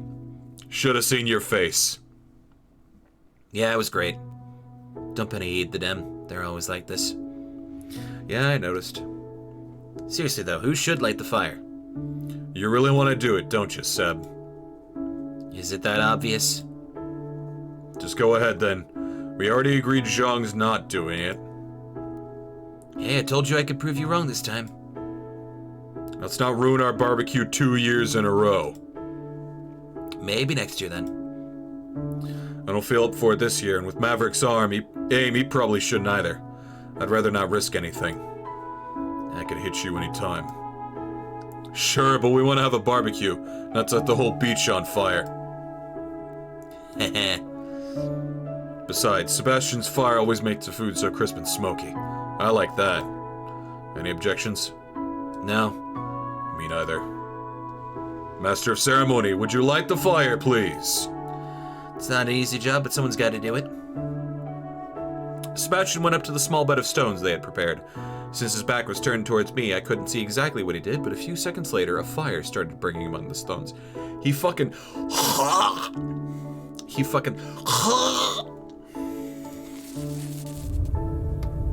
There we go. Well done, Sebastian. My pleasure. Alright, everyone, pick your poison. Just to get you up to speed, Salsa, we got pretty much everything here you could ask for. Of course, we have all varieties of meat, but we also have some vegetables and cheese if you're into that sort of thing. We even got some of the algae stuff we usually bring for Naomi, one of the girls at the department, but she couldn't come tonight. Just help yourself and throw it on the fire. Sebastian always gets some veggies with his meat, whereas Zhang goes totally crazy over the cheese stuff. Now I think about it, maybe it was just that damn cheese that made everything so bad last time. Oh, shut up. We also force feed you some of it. No thanks. Keep your cheese to yourself, please. Or was I? Oh, right. I go for the meat personally. As I said, the algae is normally for Naomi. She really likes the stuff, but she's one of the water kind, so that's not a surprise. I tried it myself once. Not really my thing, but feel free to take some if you wanna. And then there's Maverick. He just eats whatever he can get into his muzzle. A few years ago, Sandstone managed to hide between some slabs of meat he got. He didn't even notice and just kept on munching. Yeah, but that was with Bryce's cooking, so I couldn't tell the difference. Why you? After all of us had made our selection and put it into the fire, we sat down in a circle around it. Of course, Bryce made sure that Maverick and I were not sitting next to each other. So, Bryce, how's that stint with Emera going for you? Emera? Oh, right. The guard job. It's weird. I'm not even really doing anything. I just have to follow her around and stand guard in her office. But what's worse, I think I found out why she wanted me to do the whole thing in the first place. Oh, do enlighten us. It's kinda embarrassing, to be honest. Now you definitely have to say it. Alright. The real reason why she wants me to be around her so much is that she totally has the hots for me. Oh, come on. Seriously? You wish. You all know what she's like in public, right? But as soon as there's only us two in the room, she's like a totally different person. It's unreal. Oh, no. I mean, I believe that she's different in private, but still. Of course, Bryce. When you make up a story, it's going out with a high-ranking just going out with a high-ranking politician isn't enough. Obviously, she also can't resist your manly allure. It is true. I'm not even interested in her. For one, she isn't really my type, and regardless if it's her public or private persona, her personality really sucks. What was that about sucking? No, shut up. If no one wants to believe me, I'll just stop her before I get to the really bad stuff. I can actually confirm that she acts like a totally different person when she doesn't think she's being watched by the general public. Interesting. Okay, Bryce, why don't you tell us more? What exactly does she like about you? What's not to like about me? Man in a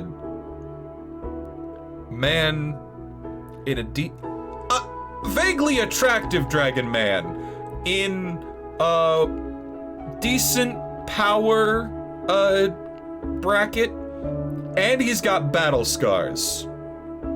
And, you know, he's an alcoholic. I can fix him. Bryce's type has a penis. You know, you can say the word penis. But also, I'm not sure if any of the dragons, have, like, canonical sexuality swings. Like, I'm not sure if it's canon that they have a specific way that their sexuality swings. I wouldn't put it past Bryce for being, like, bi-curious. Like, he's not 100%, but he'll, like, definitely go for the ladies, but flirt with the guys.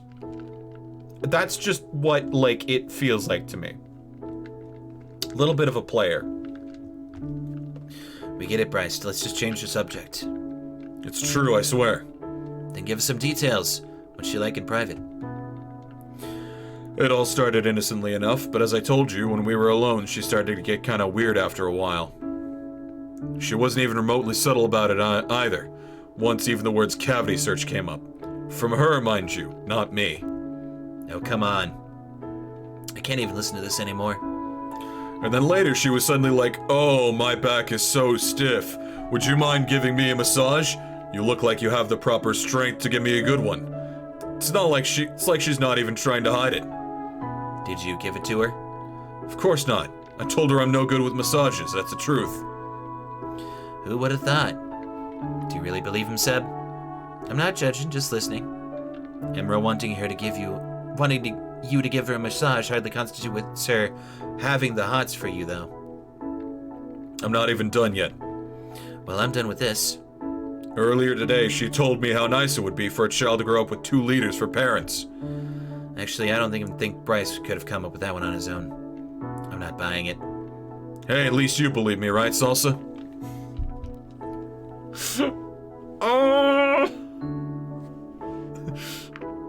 I do. I can totally picture Emma acting like that. Told you. If Salsa believes it, it must be true. Can't argue with that logic. Maybe it's just the alcohol talking. Well, let Bryce bring beer! I didn't even have anything yet. Sure, but with as much as you drink, your blood is like at least 10% beer by now. But you can't even get completely sober anymore. Oh, holy shit! When your own co-workers are like, your alcoholism is problematic. You know you got problems. Anyway, what do you think I should do about her? Nothing, because you made up the whole thing in the first place. If I don't do anything, I'll probably end up having to marry her on something. And at that point, your story would actually be credible. Why don't you just tell her to stop? It's not that easy considering our positions. Even though I'm the chief, there's nothing I can do to prevent her from pulling me off the case and making me into her personal bodyguard. If I tell her off too strongly, she could totally make my professional life a nightmare. And she totally would. I see. So this is a careful situation that requires careful deliberation and subtlety. Not exactly your strong suits, Bryce. That's why I'm asking you lot. Not that you're much better, though. Maybe you should play along for a while just to see what happens. And then once the time is right, you strike. And strike refers to what exactly? I'm not going to indulge her in any way, shape, or form. This is the kind of situation that's going to cause a huge uproar if I include it in my memoir. Dude, you're writing a memoir? With what hands? Actually, no, he put together a whole thing. Strike, scream, run. Yeah, use those giant-ass muscles, just bop her on the fucking noggin. Victory screech, run. Who's gonna read your memoir anyway? Well, I know at least one person. Salsa, what do you think I should do?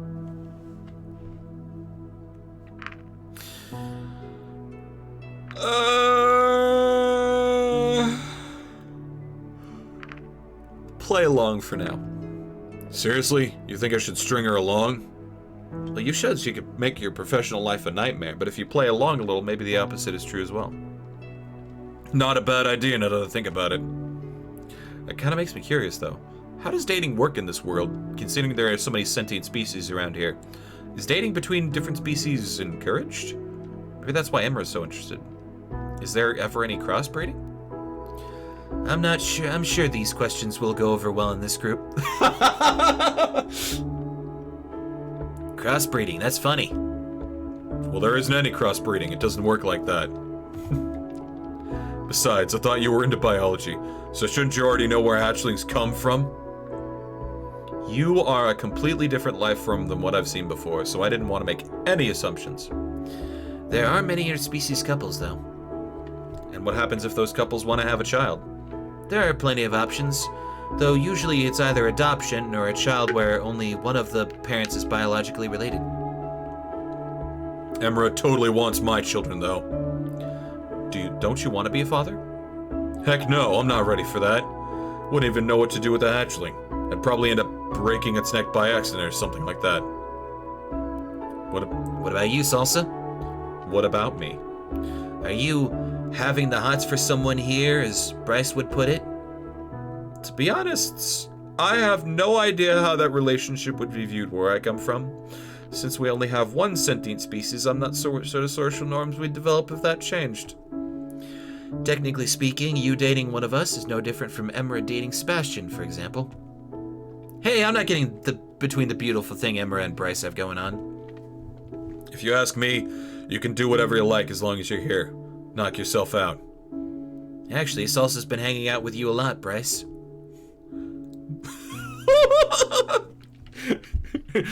Bryce, yeah, go ahead and date anybody. Sebastian. He's been dating you. Bryce. Boom. Fucking Vine Boom. Rock. Vine. Dwayne The Rock Johnson eyebrow raise Vine Boom.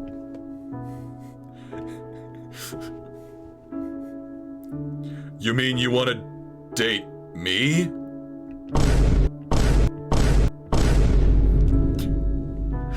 Kinda sus, bro. Awkward. So what? Salsa's a cool person in my book. Or do any of you disagree? Not me. No comment. By the way, I think the food should be ready by now. Good catch. Slowly, everyone shuffled by the fire towards the fire, which by now had become nothing more than an eerily glowing pile that illuminated the area. One by one, everyone took their hot food from the stone bed and placed it onto the provided paper plates and bowls. When it was my turn, I hesitated, since I could still feel the heat radiating from the stones. Something the matter? I think this might be too hot for me to handle. Right, no scales. Let me get that for you. There you go. Thanks. We resumed our positions in a circle around the glowing stones, and I waited for my meal to cool down while they all started eating. Yep, crisp and smoky. Good job, Sebastian. Don't mention it. Really, it's good.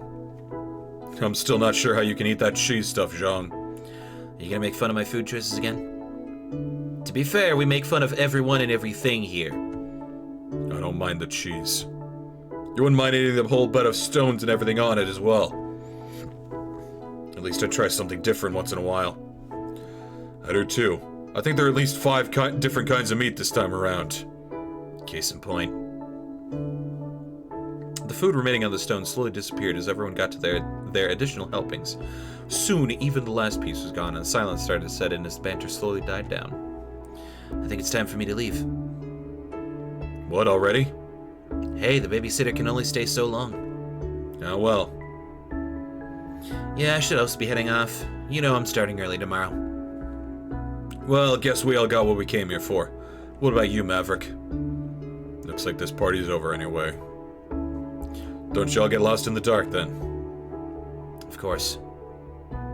And until next year. Thanks for inviting me, Bryce. I suppose I should be heading off as well. Oh, no, you don't.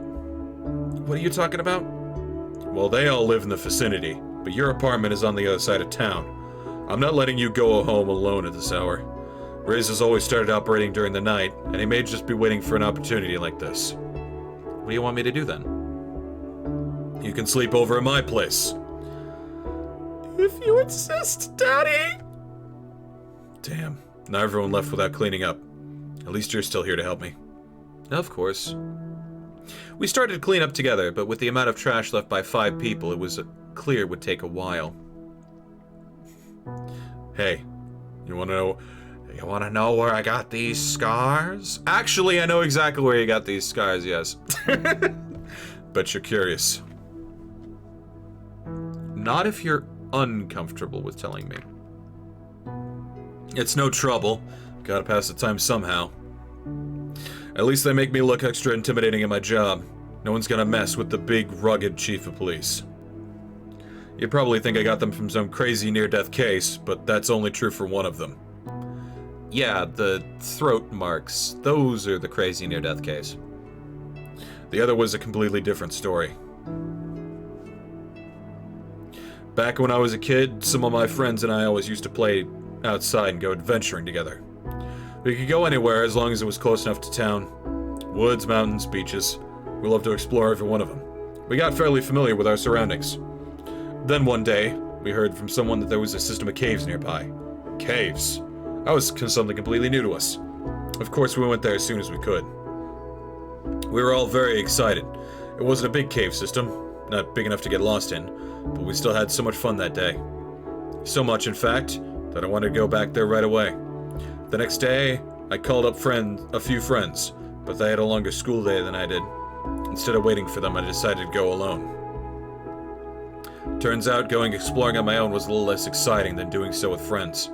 But I still had a pretty good time, and just walking through the entire underground system was quite an experience. Plus, since I was alone, I could take the time to explore every last nook and cranny that I wanted to. Maybe that was my mistake.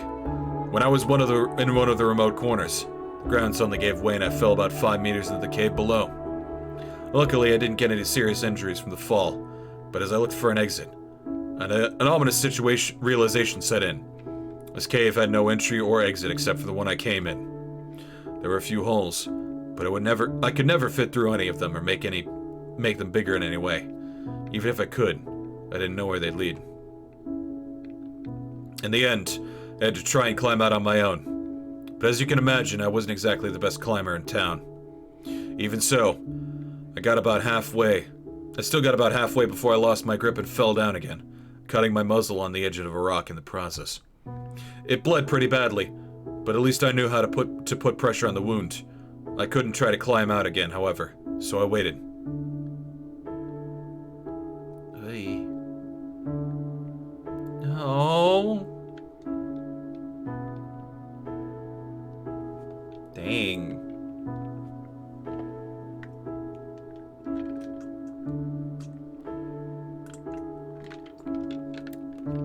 It took several hours for anyone to even notice that I was missing. I must have been there for about 4 or 5 hours, all alone, before I heard footsteps above and a search party found me. Long story short, it turned out that besides the cave system we knew about, there was a much larger one right underneath. Those caves can only be entered with a guide now. And I got this lovely reminder of the experience on my muzzle. I had plenty of time to think while I was down there, and later in life I often returned to that experience. At first it made me want to get stronger, but I realized that strength alone wouldn't have saved me. Our kind will probably never be able to climb much at all, but I can at least try to better myself. I guess the whole experience kind of explains why I'm building those stupid wooden models now. Feeling so helpless while I waited down there, it also made me realize I wanted to help others. Having been saved by police sure did a lot, make me want to follow the same path. Turns out, it was good enough to even become chief. Guess that's all the trash. Thanks for the help. I suppose I'll have to tell you about the second scar some other time. Let's head back now, shall we? Sure.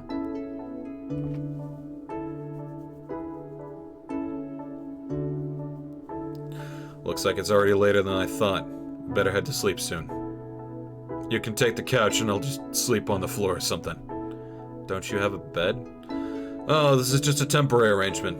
I wanted to be closer to work and the new apartment wasn't ready yet, so I have to stay here for a while. I see. With all this armor, I barely even feel anything, so it doesn't matter where I sleep.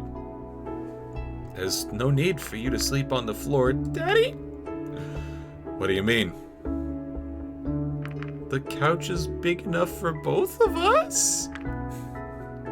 It is, but I don't know if you... But I didn't know if you... Well, if you say so. There's your bed, Your Highness. I'll take care of the line. There we go. Are you even gonna sleep in those clothes of yours? It looks kinda uncomfortable. Is he asking me if I want to strip? Because it sounds like he's asking me if I want to sleep naked with him. We usually have a separate set of clothing to wear during the night, or we just take off a few layers. I see. Well, it's not like I could take a layer off except this little blanket here. Heh. Is it okay for you to sleep like this? Yeah. Well, good night then. Good night, Bryce. Dragon snuggles! Dragon snuggles! Listen to my records.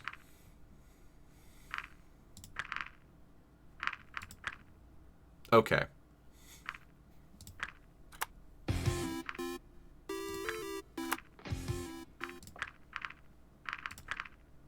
Oh, okay. So that's a free action. All right.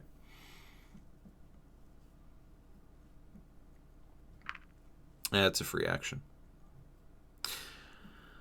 We're gonna say get some well-deserved rest.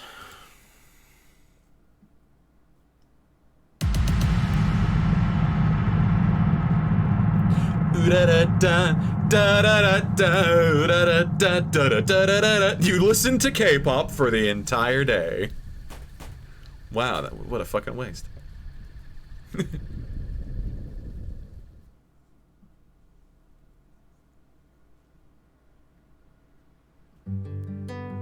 I woke with my eyes fixed on the ceiling wallpaper. How many more times would I see this apartment before I return to my own world? Probably not too many, considering I'm sleeping with so many other dragons. Yes, I want to skip ahead. As you wish.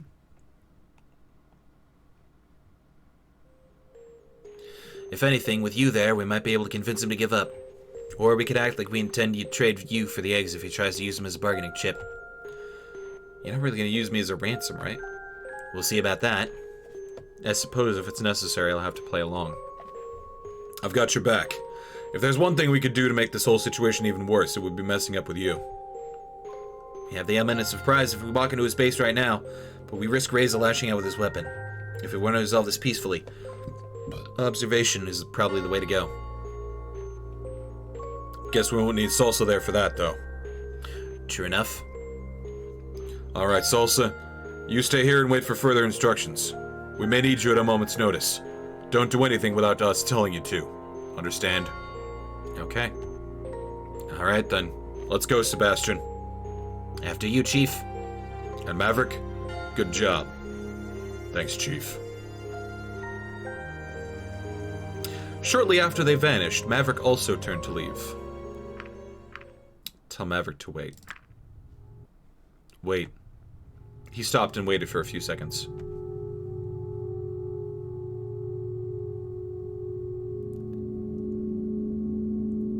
What the fuck is this music going on right now? What do you want from me?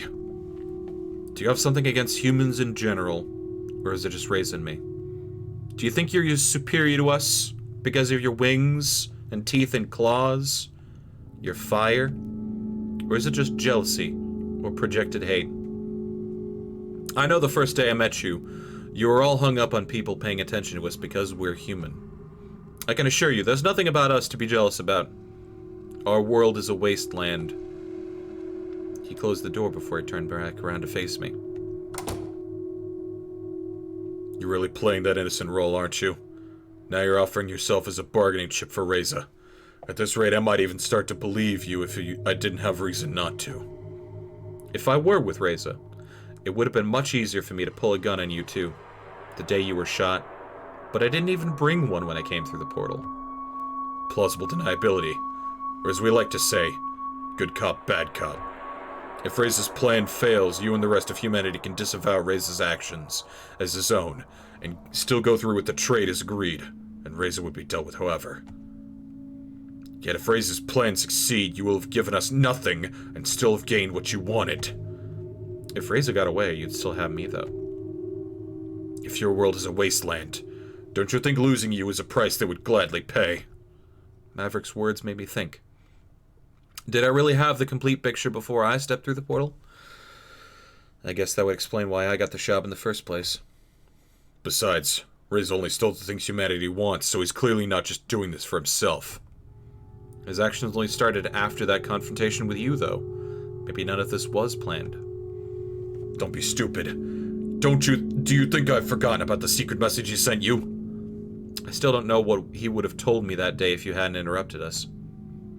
He wanted to discuss his plans with you. Only after I found out about the secret message he sent to you did I realize that all the messages sent back and forth between the portals could have been similar, even before your arrival. When the police searched Reza's apartment, of course none of those older letters could be found. Those did not have any secret messages. Is that so? None that I knew of, at least. When he sent me that secret message, I initially had no idea how to read it. But you knew it was a secret message? Yes. But that is not true for messages he sent before you came through the portal. I don't think so. Maybe those messages weren't intended for you then. We're not that different, you know? What are you talking about? I reached into my pocket. I still have that? I don't know how long it's been. I pulled out the wrinkled piece of paper and showed him. According to these test results, humans and dragons show remarkable similarities for different species from different evolutionary lines in completely different worlds. What do you think I care about that? It wouldn't make a damn difference to me if the other dragons came through the portal instead of humans. I was the only one who followed Reza and knew something was off, but all my concerns were swept away in the wind. It was never about you being humans. It was about my people not hearing my pleas and leniency they were willing to show you, all in the name of fostering this diplomatic relationship. But you two came in here and strutted around like you owned the place as you tore my home apart. The blood of those who died is on the hands of everyone who allowed this to happen. If they had listened to me in the first place, maybe I'd have caught Reza that day I was wounded, and things would look very different right now. I agree. Then why do you blame me for suspecting you? All this time I've just been helping the police. So have I. Maybe they'll finally catch Reza and we'll see how all this turns out. Wait a minute. You had Anna perform those tests for you? It was more the other way around. She was the one who wanted to study my blood. Suddenly I'm not surprised that you had these tests done. She can be ruthless when she wants something. What did she do to get your blood? She asked nicely for it.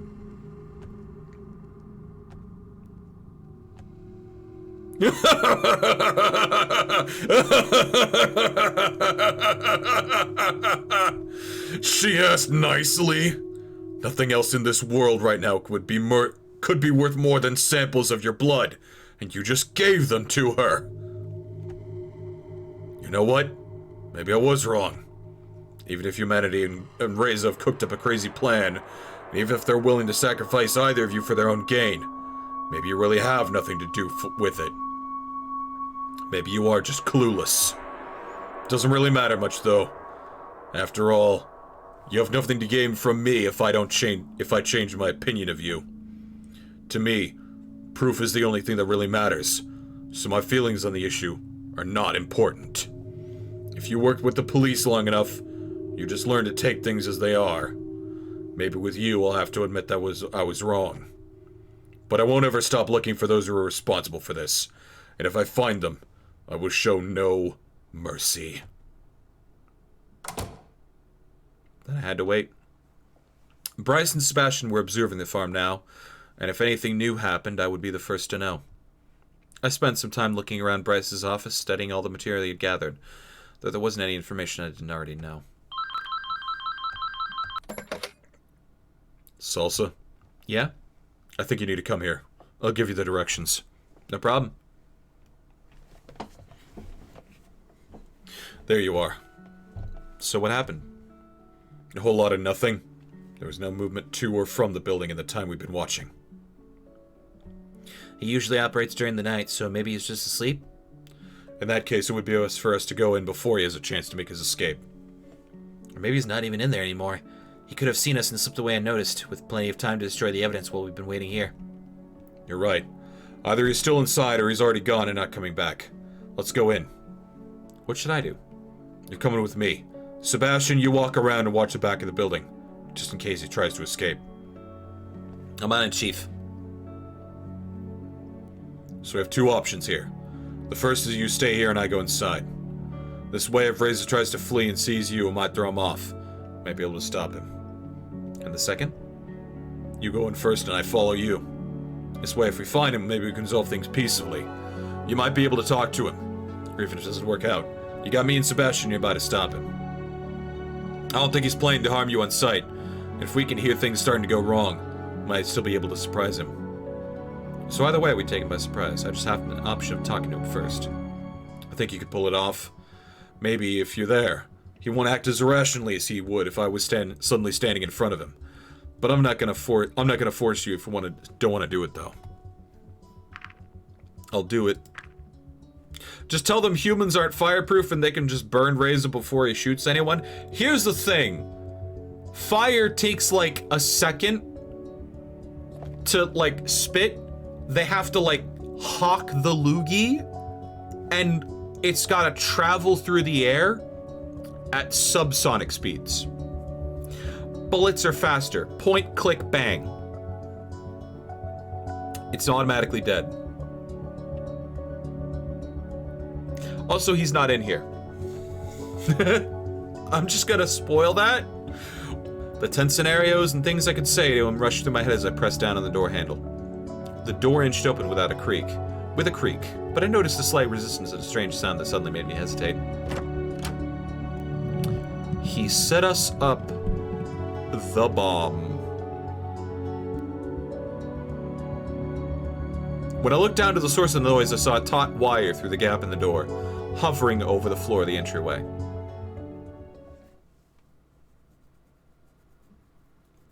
It was a pretty close call, you know. Too bad Reza wasn't here after all. Maybe he ran when he saw us approach. Strange for him to leave everything behind, though. Everything is stolen. All the generators are still here. Do you think the trap was for us in particular? Probably not. It was likely more of a general safety precaution. If he had any time to prepare for this, he would have taken the stuff with him. True enough. I had no idea you could make a bomb out of a generator. Then you just haven't been with us long enough. If you know how. It's not even that complicated. And Reza somehow figured it out? Apparently so. Does he have any skills pertaining to engineering or electricity? Well, he's worked on cars before and fixes a lot of things back home. I guess that would qualify? He also could have done his own research. Either way, this makes it even more dangerous. At least now we have a whole building's worth of evidence. Salsa, can you get to your apartment from here? We'll be busy with the scene for a while. No problem. Good job, Salsa.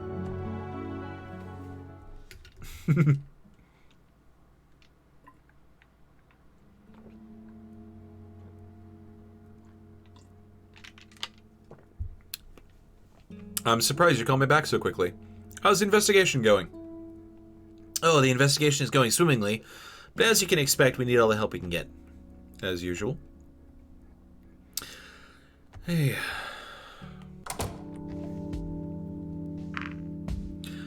Take the bandage to the facility.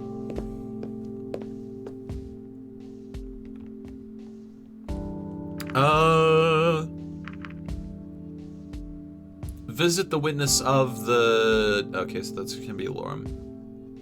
PDA at the library.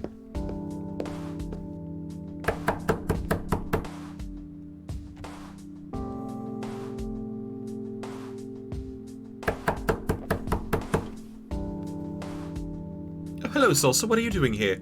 Just came by to give you this. I see. Hey, it's one of your PDAs. Told you one would find its way to me eventually.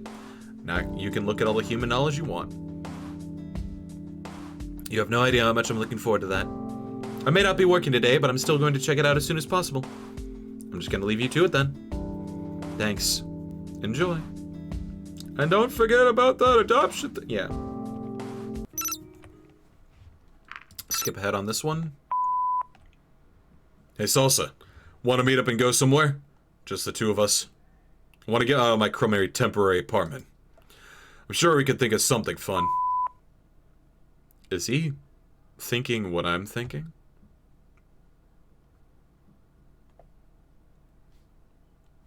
Yeah. Go with Bryce.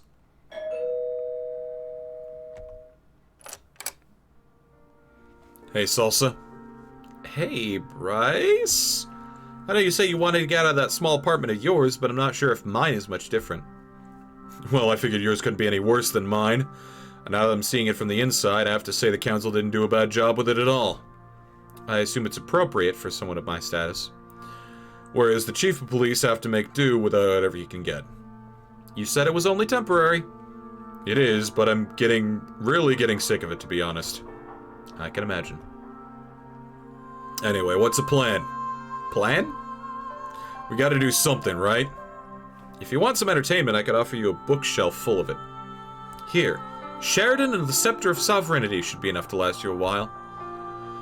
No thanks. I have enough fiber in my diet already. I suppose you're not a fan of reading then.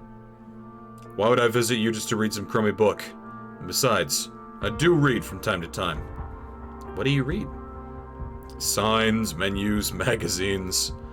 I don't think that counts. Let me take a look around your apartment then. Feel free, though I'm not sure if there's anything special about it. Bryce finds the wine! So that's what you're really looking for. Guess what? I found something. You showed me one of the cheap bottles of wine that had been in the cupboard since I arrived. Why don't you raid the fridge while you're at it? No thanks, this'll do for now. Oh, I get it. You want to play spin the bottle. Sure, we just gotta empty it out first. I assume you don't mean emptying it into the sink. Of course not. That'd be a terrible waste.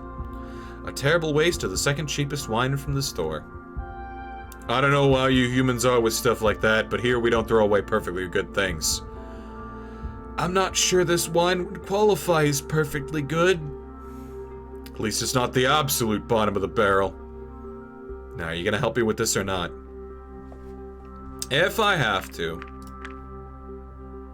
Well, you don't have to if you think the wine is that bad. I know the wine is that bad, but every drop past my lips is one that isn't past yours. You have a problem. But then you drink it all on your own. That's nothing for me. This bottle would be about 2 beers, I think. Maybe even less than that. I opened the kitchen cabinet to find an appropriate vessel for Bryce, but when I turned to ask him about it, he had already opened the bottle and was sucking on it like a baby! I suppose that means I won't have to do any dishes. How does it taste? Like wine, I guess. Cheap wine. Besides, I thought you were more of a beer person. I take what I can get. Just a few minutes later, the bottle had been emptied completely. I'm not sure if drinking like a dragon is a phrase, but if it isn't, it should be. Not everyone can drink like me. I see. And now we can finally play spin the bottle. You sure you don't want to, do other things with the bottle? I'm fairly sure if we looped it up, we could just... Do I need more people for that? Damn, you're right. Now I drink all this for nothing. Somehow I think the whole spin the bottle thing was an excuse so you could drink the wine. What? I would never do such a thing. Of course not. Well, we could still play with just the two of us. Just the two of us. We can do it if we want. At that point, we wouldn't even need the bottle anymore. Come on, where's your sense of funness? Is that even a word? We're here to relax. You should lighten up a bit. It's a bit hard to lighten up given everything that's happened here. If anything, it's worse now than it's ever been. Reyes' actions are threatening our agreement, and with it the survival of everyone I know back home. But what really takes the cake is that he may have it out for me because I'm helping all of you. You want to have this conversation right now? Alright, let's have it. Just let it all out. Yeah, why don't we talk about Maverick? He may have it out for me because he thinks I'm working with Reza. And me? I'm just here, right in the middle of this whole mess, just trying to make the best of it. You're only involved in the investigation because we needed your help, right? I know, and I'm doing what I can, but that doesn't mean it's making the situation any easier. You think I don't know that? Me, the one responsible for every action our police is taking in this matter? If you want to go ahead and blame someone, just blame me. I can take it. I'm not blaming you. I'm just saying this whole situation is something I'm not very comfortable with. And whose responsibility is that, huh? However you look at it, it's me. I was the one who didn't listen to Maverick back when he had his suspicions about Reza. If we had acted then, this whole thing might not have spiraled out of control like it did. And despite what you might think about him, he was the one who found Reza's hideout, even after I forced him onto sick leave. We were practically at Reza's front door and he still got away somehow. If I'd done something different, we might have caught him. Let this be my official apology to you. I apologize for anything I might have done to wrong you. I'm sorry for putting you through all this and having to involve you in our work while trying to fix this whole mess. Because in the end, this is all my responsibility. You don't need to apologize for anything. He hurled the empty bottle against the wall on the other side of the room where it shattered into pieces. Then what do you want me to do, huh? I don't know.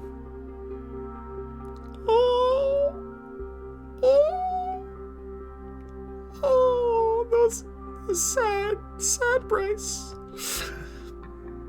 Do you think it's easy for me? Seeing so many people die in my watch. Do you think I don't keep asking myself the same questions? What I could have done differently? And if that would have made a difference? You think it's Chief, I'd be used to it by now, but I'm not. How could someone ever get used to this? It's my duty, I can't save them all. Never could. You've been to more than enough crime scenes by now. How have you remained so calm? Do all those who've died not matter to you? I'm sorry for making you look at a corpse on your very first day here, but I had to.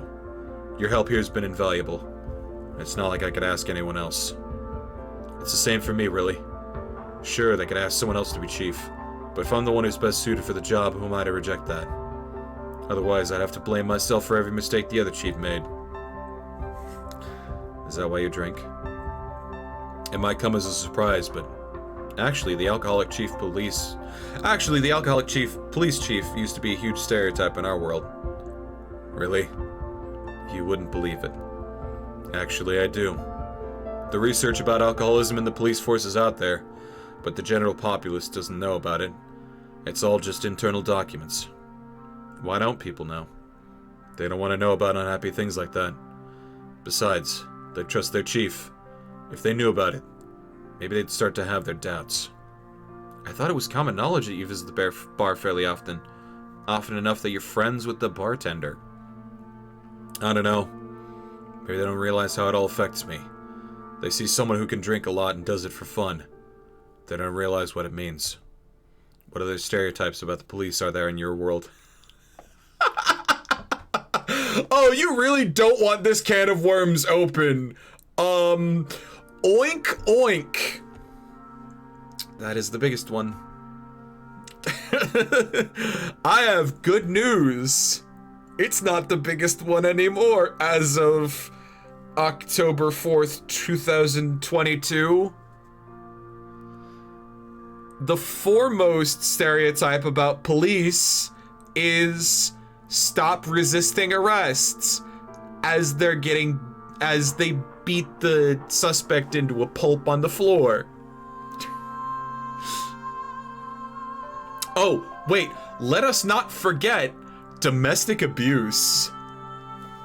Let us not forget that one. ACAB. All cops are Bryce.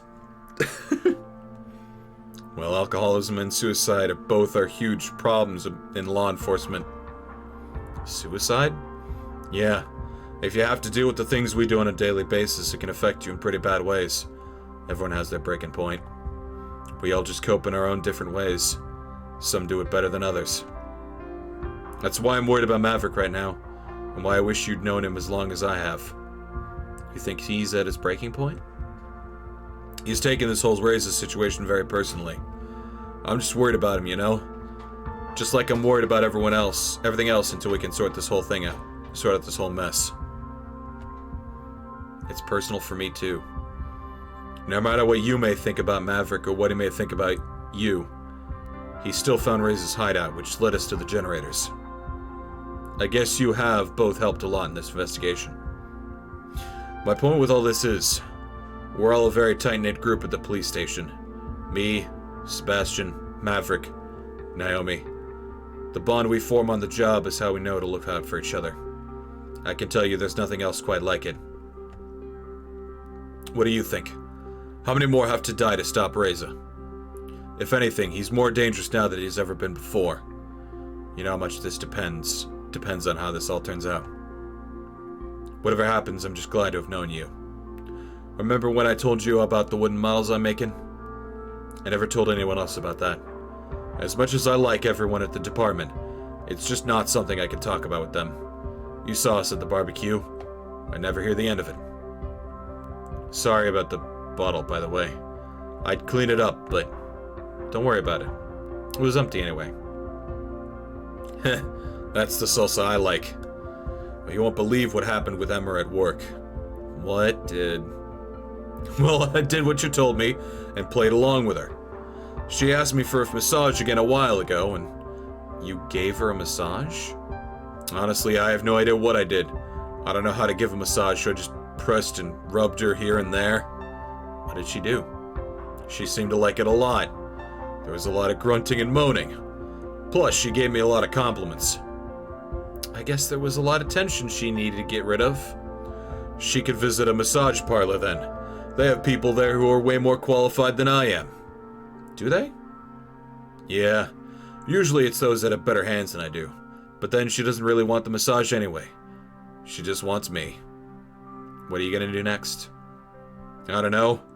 After I gave her the massage, she just told me to go home and take the rest of the day off. And the next day, she acted like nothing happened. Did she deny that any of it happened? Nah, I didn't even bring it up. We just went on with our work as usual. Strange. I get the feeling she might ask me to do it again soon. And what will you do then? I'll probably just do it again. If I can get the day off, I can at least go back to the department and work on the case a bit instead of doing nothing in her office all day. Good point.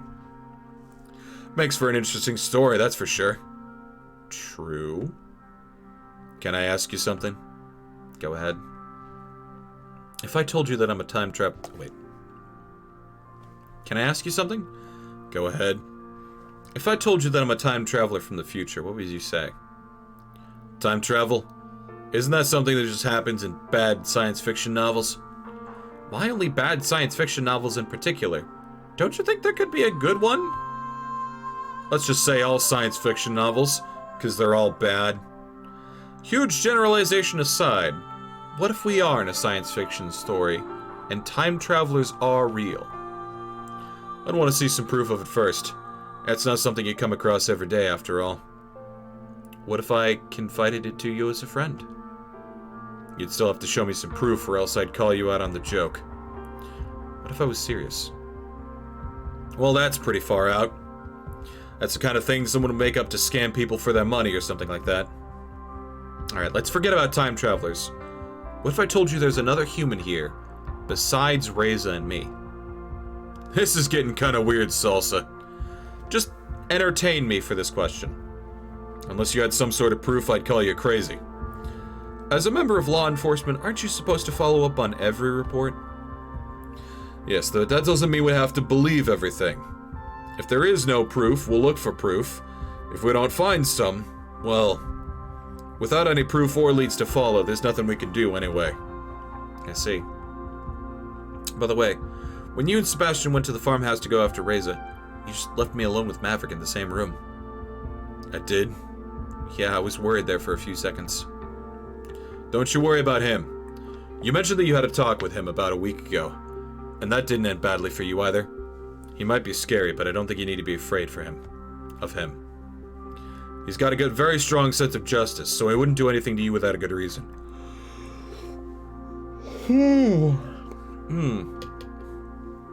When we were alone, we had an opportunity to talk where he made his position very clear. Did he threaten you? No.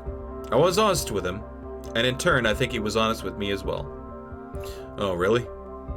I had nothing to hide. If he was willing to talk, I wasn't going to turn down the opportunity. How did that go? I think he doesn't suspect me as much anymore.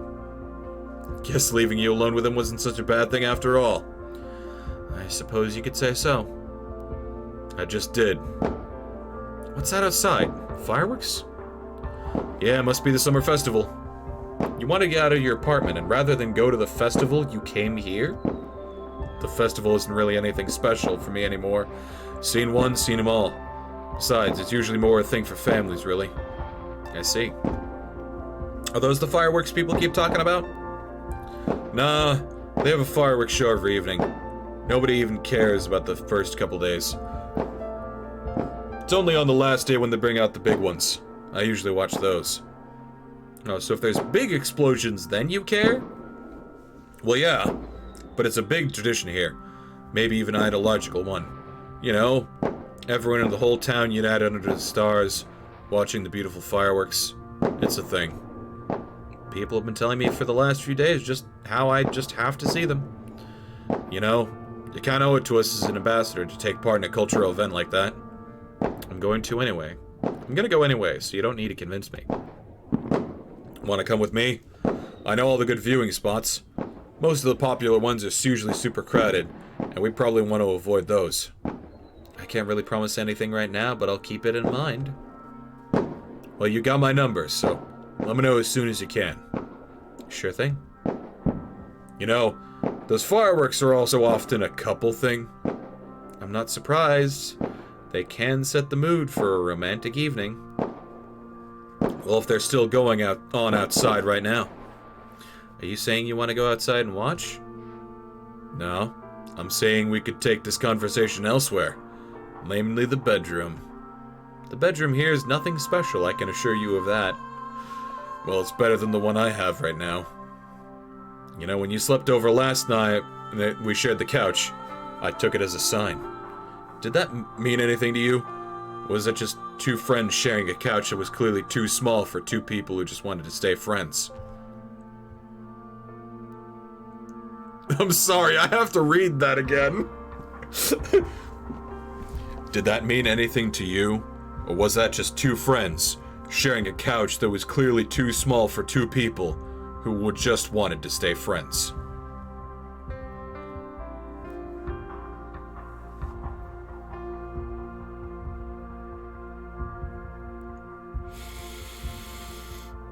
You know what? Fuck it. We can be a little gay as a treat. It meant exactly what you thought it meant. Why don't we make this a little more romantic then? Share a glass of wine and see where the evening takes us. I should have another bottle in the kitchen. I'll go fetch it.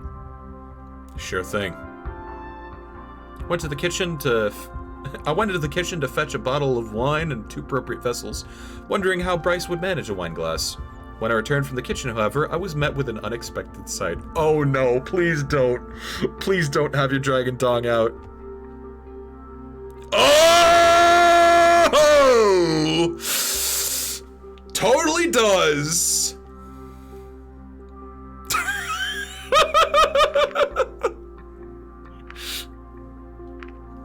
That's perfectly fine. Scream. Oh my. Bryce sprang to his feet, a somewhat embarrassed look on his face. What is it?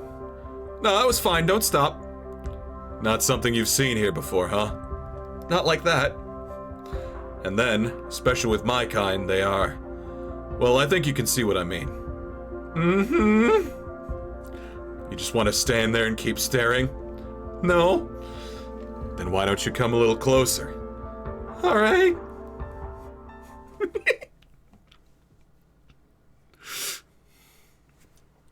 Dragon Dong has ridges.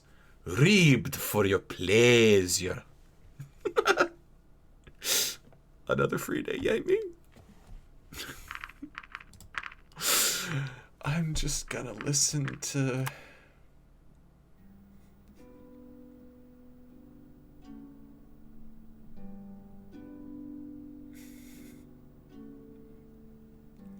I had sex with a dragon last night. Kinda gay. Not gonna lie. Whipped his cock out and... Nope, I'm not gonna show anymore. I've heard enough. Get some well-deserved rest. You decided not to meet anyone or investigate for the 10th time. Who cares? Da, da, da, da. Yeah, it's fine.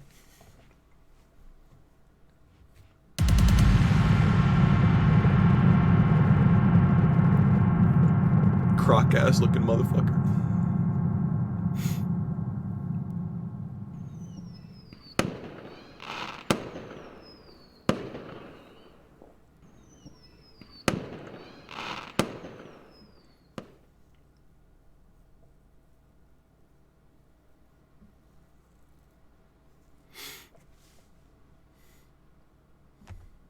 Today's the day of the big fireworks. Let's go with Bryce. If I can still walk. That must be him. I hope you're ready to see the fireworks, because I brought everything we need. In front of him, there was a woven basket that was closed at the top. It reminded me a lot of a typical picnic basket. You brought a dinner? Romantic firework dinner? Oh my god! What are you talking about? Snacks and other things. You'll see. Is it beer? Did you bring your alcoholism to the date again, Bryce? Or is it just lube because you know what happened last night? Look, all I'm gonna say is spit lube only goes so far when it's that big. Other things, yeah, he brought his bad dragon.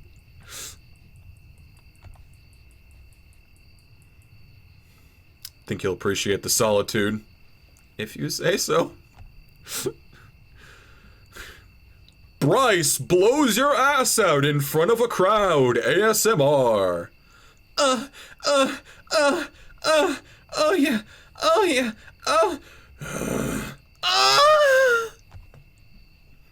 If you're hungry, you can grab something from the fun basket. Oh, he called it the fun basket? Fun basket? That's what I call it. I didn't know snacks were that much fun for you. They certainly can be. Besides, there are other things inside as well. I think it's starting. he did bring the lube.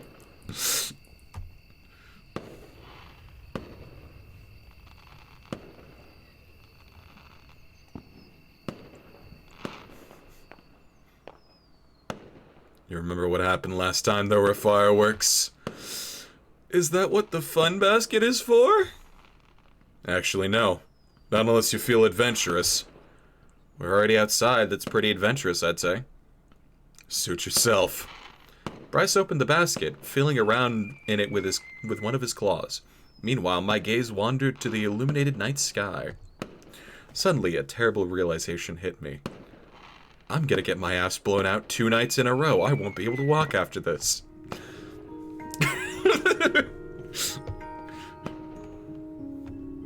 That's right! It's time for murder! Bryce, I think we need to go. Now. What, you want to take this somewhere else? I know where Race is. What are you talking about? Are you sure? I'd bet my life on it. I certainly have, about 5 times previous. Then we have no time to lose. Let's go. We can leave the fun basket. Some other couples can enjoy the about 5 different sizes of dildo in there. Just look at this. What is it? Eggs. A suitcase full of them. So he broke into the hatchery again. Looks like it. He hasn't used the portal yet, though. How could he? Isn't it broken? Not anymore. Looks like someone repaired it. Then he must be close. But where is he? What's so important that he won't leave without it? The underground building. The administrator had told me all about the prowess of the generators within. It probably hadn't been hard for Raze to guess the same, or to try stealing it from a place he knew would be even more deserted than the rest of the village was right now. That must be it. So what do we do now? We could wait for him here, but I think I got an even better plan. What is it? Let's just do it like last time. You go in first, and I'll stay behind and out of sight. If you meet him, you can confront him and maybe talk him down. But if he tries to flee, he'll have to get through me first. Alright, let's go. Bryce led me to the dig site where they had unearthed the building's entry. Once we got nearer, he stayed behind and motioned for me to go forward. He slowly followed me, trying to stay in cover as I entered the building. Inside, I was met with a long illuminated hallway. Mentally, I just call this background exposition hallway. Bryce isn't gonna call his coworkers. I'm thinking Maverick's still gonna show up though, because Maverick shows up all the time. Talking can wait. Now that I got you here, we got everything. Come on, help me with this. Let's get out of here. No. What are you talking about?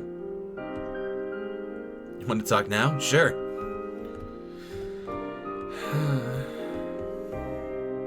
Looking back, it seems so obvious to me now.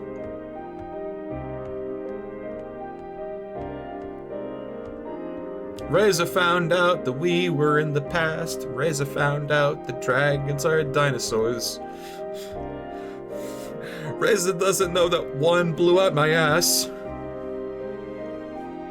Reza doesn't know that it feels so good. I probably should have gone on more, 5th dates with all of the rest of the dragons, because Anna, Remy, and Bryce were particularly rewarding. And I'm kind of ashamed that I didn't do it with, like, I think it would have been... I think the only other 2 would have been Lorem and particularly, Adine. I feel like Adine would be, a really good fifth date.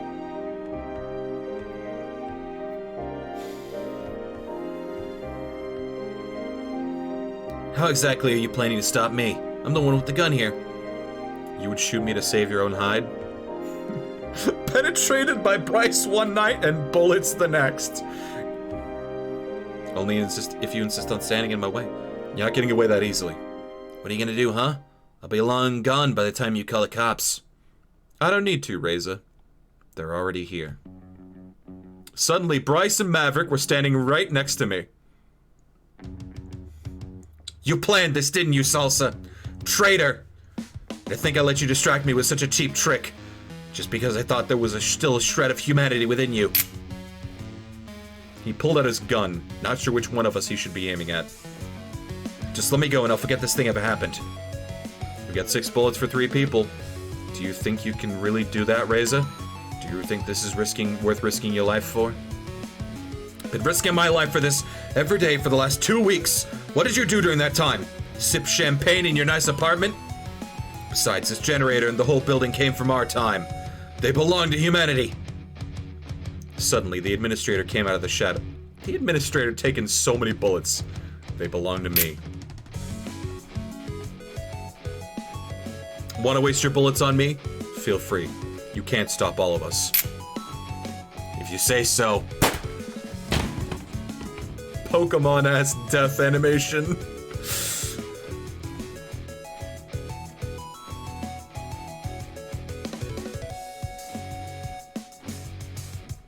My first instinct was to run away, but as Bryce and Maverick started charging, so did I.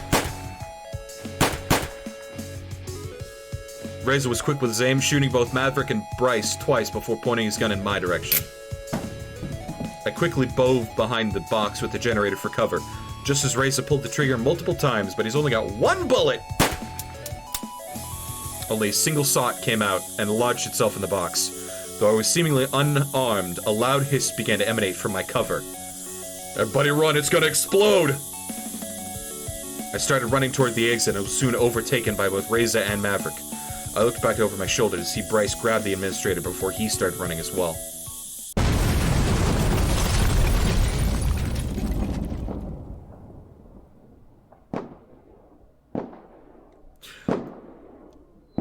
I think something might have exploded.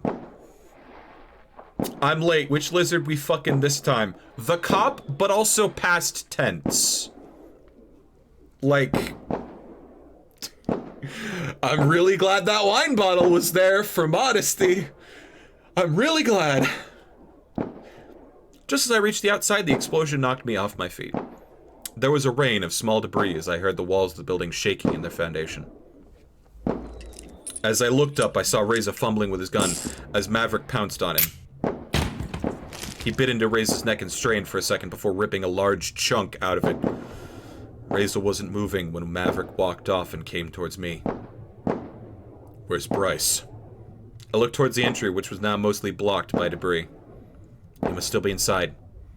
Then what are you still waiting for? Come on! I ran towards the rubble only to see the administrator crawling through a small hole as she removed the last bits of debris that separated her from the outside world. Afterwards, she laid down, panting heavily. Water began to trickle from the new opening. It's the water pockets. The building must be flooded. And he's still inside. I'll clear away the rubble. You try to find him. We both set to work as I stuck my head into the hole that the administrator crawled out of.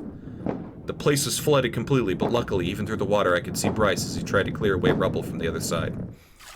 Quickly, I pulled my head back out of the hole. He's on the other side, trying to get through. Who knows how long he's been underwater? Give him some air! Are you telling me I have to smooch him to save him? If you fucking insist! I took a deep breath before I went in again. I extended my arm to grab Bryce's muzzle. Luckily, he seemed to understand what I was going for as he moved into my reach. I pressed my lips to his muzzle, giving him some much-needed air. I drew back, repeating the same process a few times, while Maverick cleared away the rubble, until eventually Bryce surfaced, panting heavily.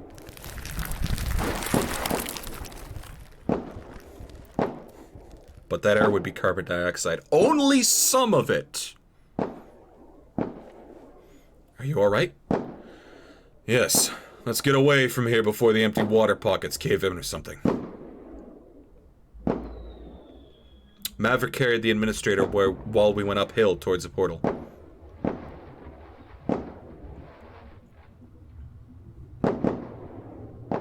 When I came across Reza's corpse, I took the time to strip him of his gun and ammo, not wanting the dragons to find them. Meanwhile, the administrator was set on the ground and Bryce checked out everyone's injuries. Luckily, it seemed both Bryce and Mavericks were comparatively minor and didn't need any immediate attention. The administrator was not so lucky, however. She squirmed as Bryce moved her clothes out of the way to get a good look at her bullet wound. No, don't. As I returned to them, I heard Bryce audibly gasping. Damn it. Is it bad? Salsa, do you remember the first victim? The blood on his muzzle was from fighting back was neither yours nor Raisa's, but still distinctly human. I thought that was an error, or that our DNA tests weren't compatible. But Raiza doesn't have a matching bite wound from him. She does. I considered the implications of Bryce's words. Whereas Raiza usually didn't hesitate to admit the killings were to reach a goal he thought noble, he had denied any such actions this time. Of course, there was no use ignoring the evidence before us. This could only mean one thing. Why did you do it, Izumi? Why did you kill them? He did kill them, you know. Just not in this timeline. If you can even remember my name now, then you should also remember what else he would have done. How he would enslave them to use them as weapons back home in the future, and how he doesn't care what happens to this world. I do know that do be true, though. I had to do it in order to put you on the same trail he would have. If I had come to you during the first night and tried to explain to you that I'm a time traveler who had to kill in order to prevent a suffering that is magnitudes greater, genocide, slavery, would you have believed me? Who could have known that sometimes even Reza can change? If he didn't kill anyone, there would have been no investigation. And you wouldn't have known how dangerous he is when he shows his true colors. You just saw that even in this scenario, he wouldn't shy away from shooting others to get what he wants. Besides, I didn't want to risk jeopardizing our experience by changing things. It could erase all the progress we've made, and the things we learned over the many times we've done this now. If I didn't shove you out of the way in the cellar when the light fixture came down, you would have died then and there. That's what happened the first few times. There was a lot of try and error involved to get where we are now. You wouldn't believe the lengths I have to go to every single time and the consequences if I don't. You could not have followed the same path and arrived here if I didn't kill him. The fact that you remember that it was originally Reza who did it only proves just how important this is. Only if the events stay the same long enough will you be able to learn from them and remember, despite the effects the repeated teleportations have on your memory. This only tells me that I made the right call. If Reza had nothing to do with it, then what was he doing when he was trying to take the generator? I slipped him a note that he thought came from you. He said to meet here and take the generator before you'd leave together. He played his part well enough so you couldn't tell the difference.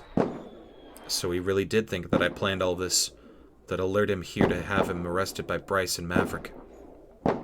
For all he's done, I think he deserves to know what betrayal feels like. I've listened to this long enough now. It was you, and that's all that matters to me. Lots of trial and error and dragon fucking. Hey, look. It's not a proper time loop without dragons.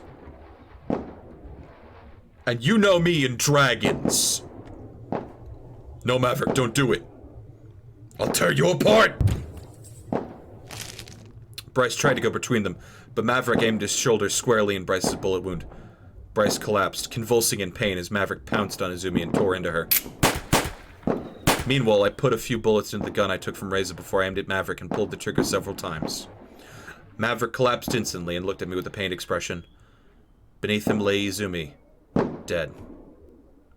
Why? He was trembling and took a few slow steps towards me, only stopping when I aimed the gun at him. Stop right there. She killed them, you protector? We needed her. I told you I'd show no mercy if I found the killer. Just when I thought I could trust you, I should have known you'd shoot me just like Reza did. No, it's not like that. Then why? I don't think I can explain. He shook his head weakly. Thanks for proving me right, Salsa. Do you remember when I confronted you a while back and asked you to explain your reasons? You told me I wouldn't understand. You're right. I don't. His head slumped as he closed his eyes. He was dead.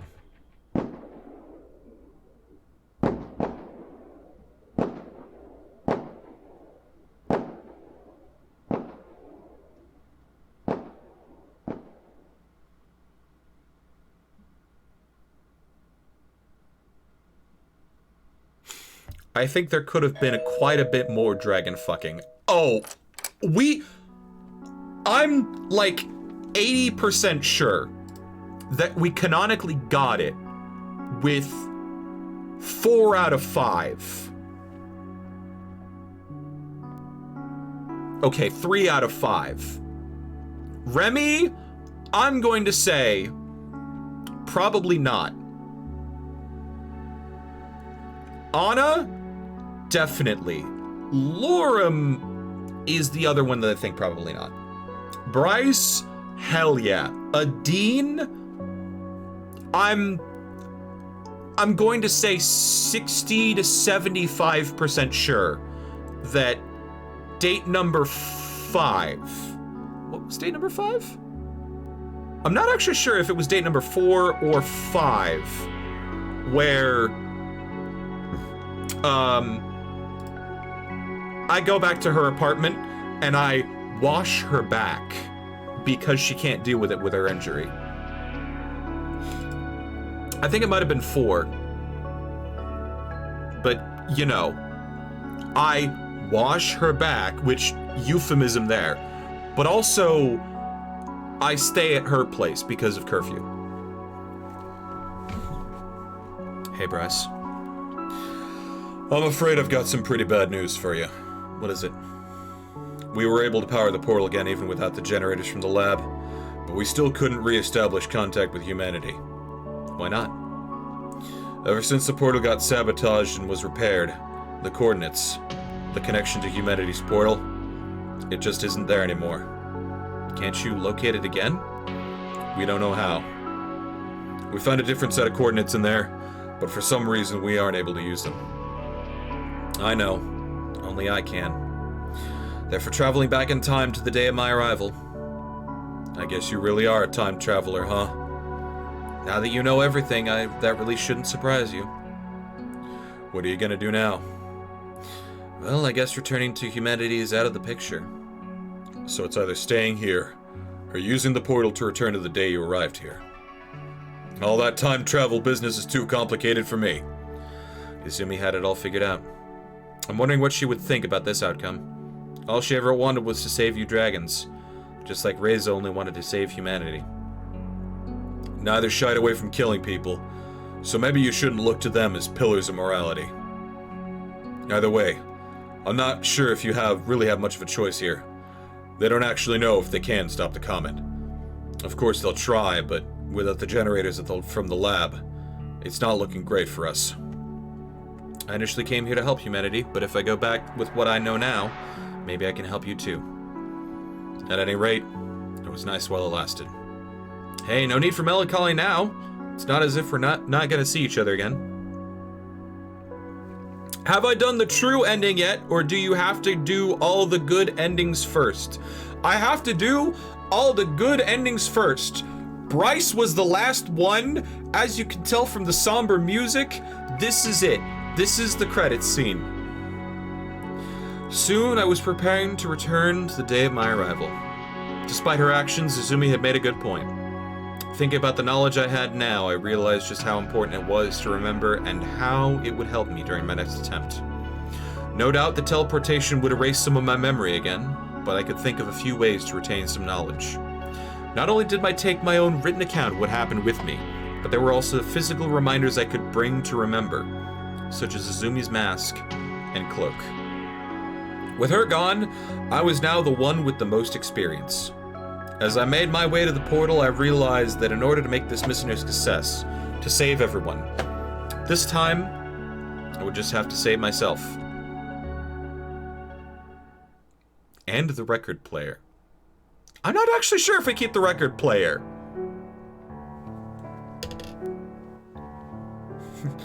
You're under arrest for killing a police officer. Plausible deniability, it was someone else's gun.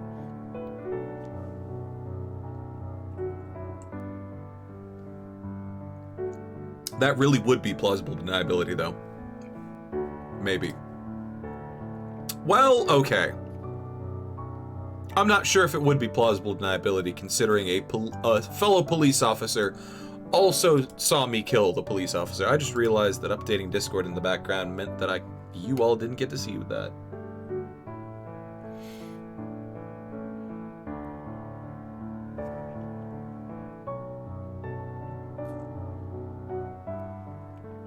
I knew about Bryce's neck injury, but I didn't know about his throat. But I didn't know about his snoot.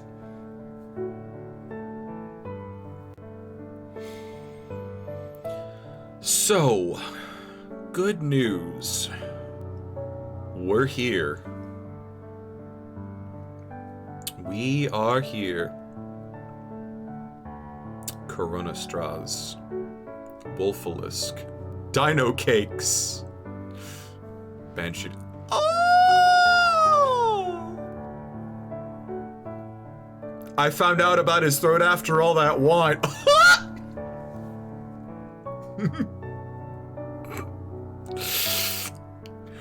First of all, I'm not even sure if, like, he would want to give me a little sucky, as I am going to tastefully put it. You've seen Bryce's good ending. Murderer. Second, I don't actually think I'm not egotistic enough to think that my dick is big enough to fit and fill his muzzle, let alone his throat. So anyway, probably got a couple of gallery to open up. Oh.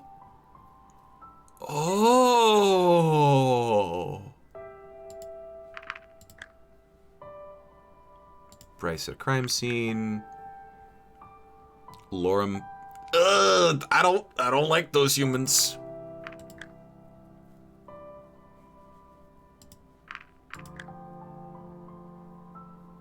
Hey. Oh shit, that's a fucking pinup if I've ever seen it. Sebastian, you sly motherfucker. Kevin.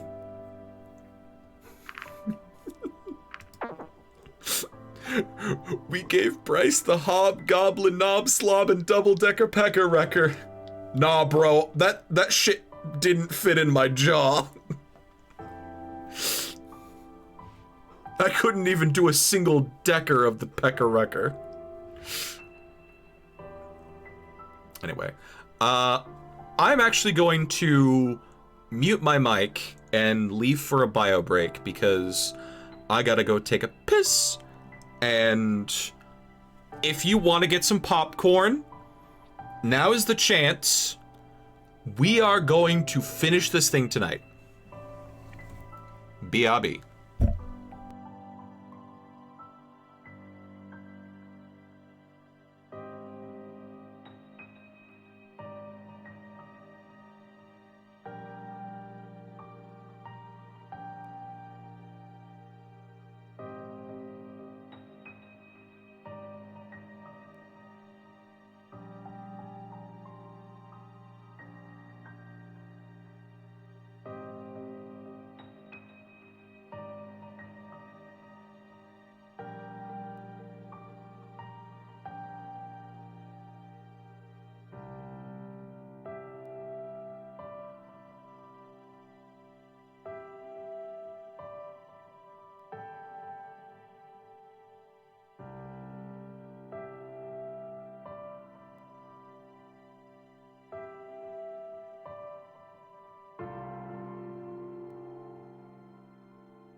Okay.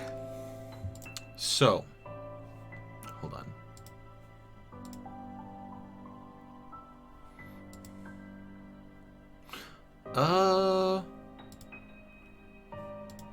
Nah, I don't think I will.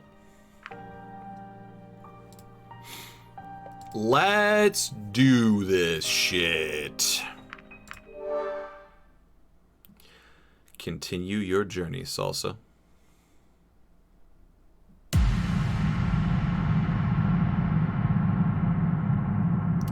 Enlightenment.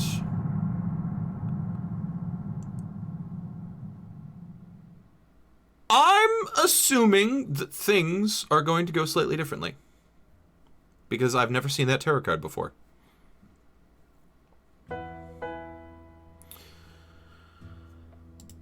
After a good stretch, I looked around the loom, illuminated by the sun. Getting ready, I noticed something lying on the table. It was the note Remy had left for me in case I needed anything.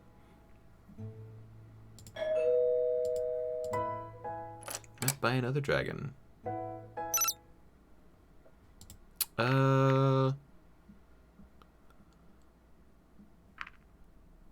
Let's not skip ahead. Ah, Sebastian. Okay.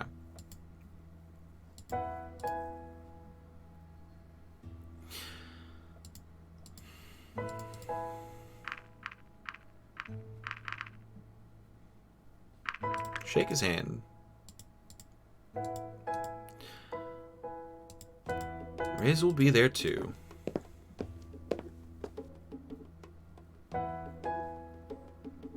While we walked, I was under the impression we were purposefully avoiding the busier parts of town. Even then I got the occasional stare. Okay. Kinda looks like we're going all the way back to like the first day. Hey. Riz, a long time no see. How true that is. Good to finally see another human face around here. What a coincidence to have you of all people show up. Guess those degrees aren't useless after all. By the way, who's your friend? Just my bodyguard, same as yours. Don't bother with him, he doesn't talk much.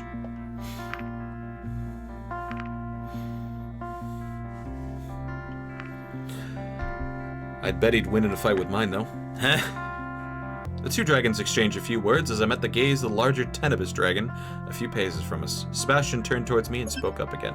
Actually, here's a good question. Okay, so it saved the status. I still have a map, I still have the blood, yeah. Hey Salsa, this is Maverick. Nice to meet you. Yeah, whatever. Just don't expect me to give you any special treatment like everyone else is and we're good. What are you talking about? So you're saying you haven't noticed the stairs and how they all treat you like you're the next messiah or something? I just thought... We're not the ones making a big deal out of this, you are. We're just here to get what we agreed on and we'll be gone. If anything, I'd actually prefer if you left us alone, but you're the one who insists on following me around wherever I go. Alright, that's quite enough. Let's just all go inside already, shall we? After you.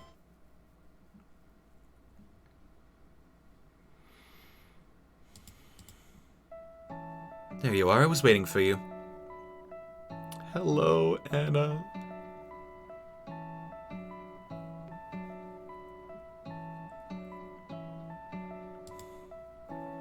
They're only coming in later today, so I guess you'll have to make do with me. Alright. I kinda want to skip over things.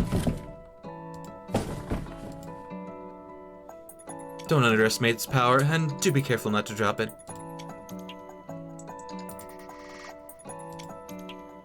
Have you brought the PDA? Yeah.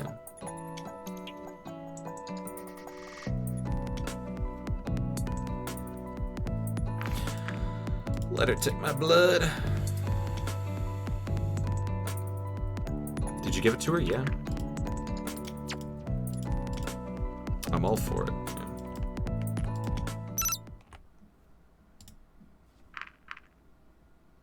We're gonna skip ahead to the investigation.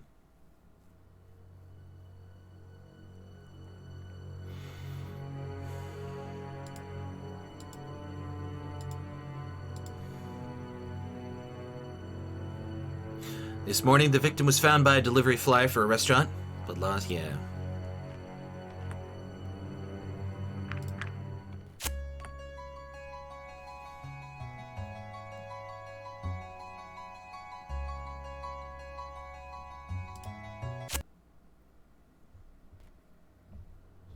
crap.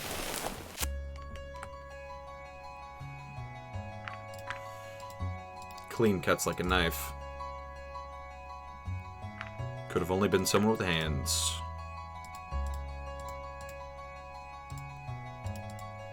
Reza has his gun. If it was him, why would he kill someone with a knife rather than just use his gun?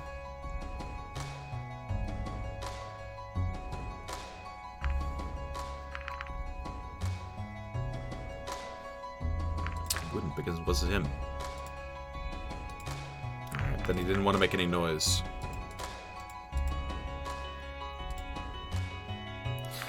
Neck was clearly the lethal one.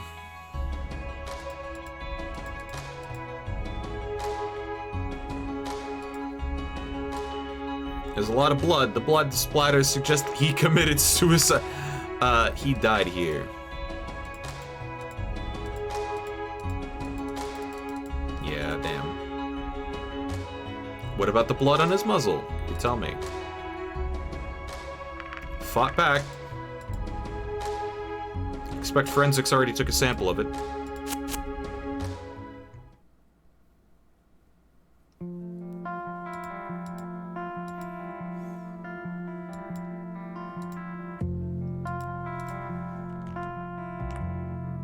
It's a human. I have a name.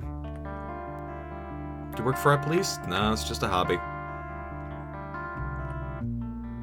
Do a little bit of everything, really. I liked my fish yesterday. You don't have to hide it. I know it's an acquired taste. Ah, it's probably... I skipped it. I probably got the daily special. I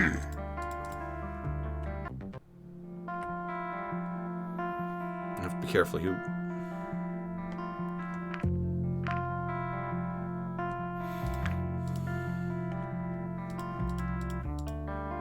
Which dragon is my favorite? That...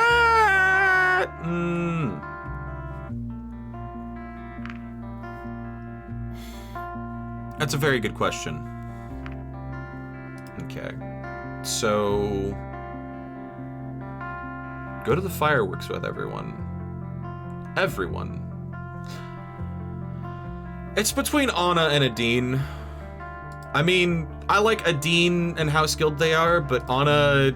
a little, very, like, assertive.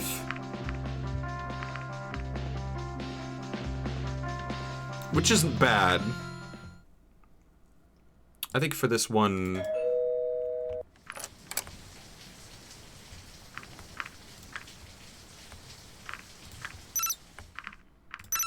I think for this one... We're just gonna...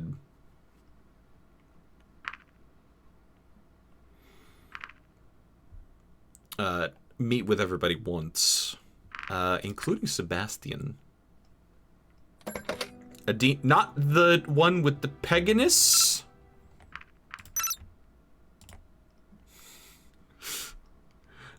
I made a lot of like. I made a lot of.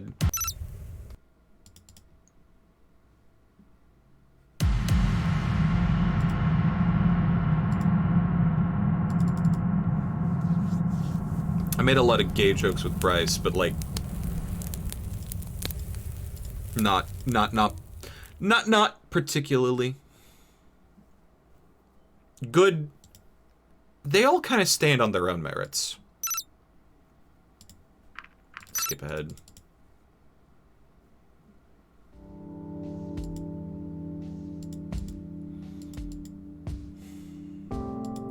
Yep. Visit Tatsu Park. I keep looking down the,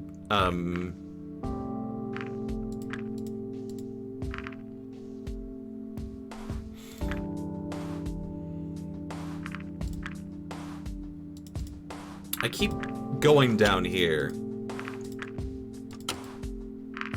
And I'm not sure if it actually means anything. Yeah, that's a bloody bandage.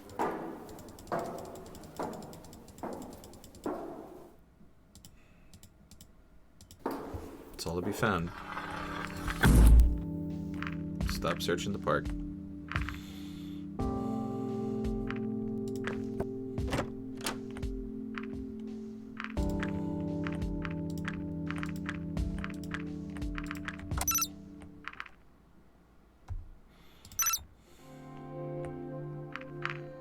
So I met with the dean. Let's meet with Bryce. Skip ahead. Lorem.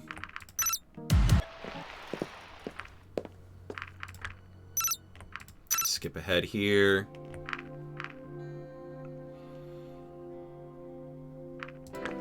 Production facility.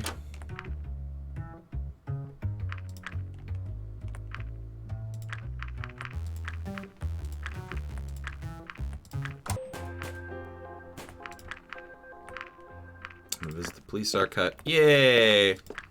We're just skipping all ahead. I'm honestly here for the ending. Actually, Kalinth. Not Naomi? I thought that was, I always thought that was not... Or I thought that Naomi was that dragon. Anyway.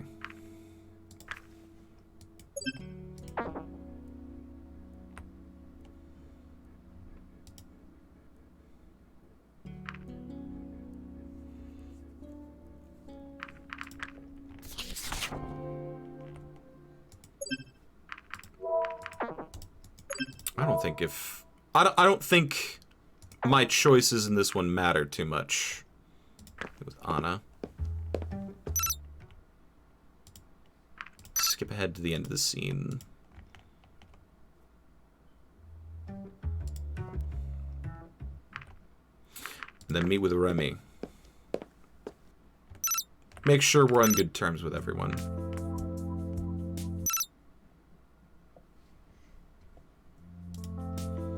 If there's any way I can repay you, just let me know.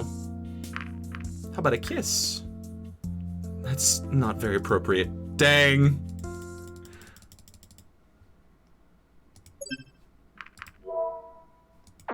Okay. That still didn't screw up things up.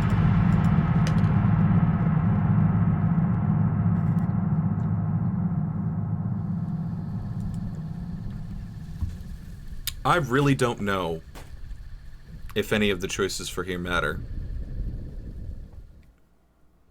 Or for this one matter.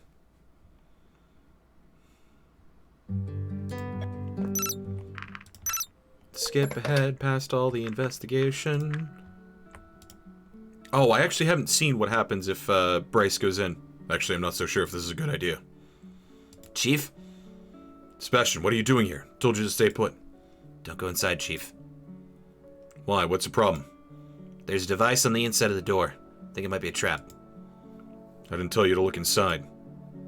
I'm sorry, Chief. I just had a feeling something terrible would happen if I didn't. Let's just check it out.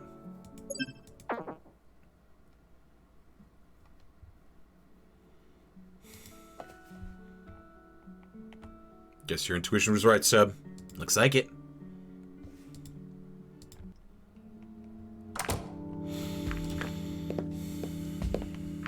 Excuse myself. Dean, wait for me. Ah! Wait a minute.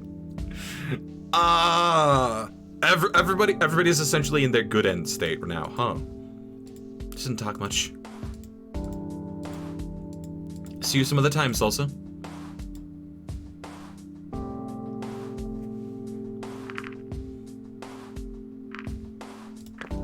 Take the bandage to the facility so we know that it's not me.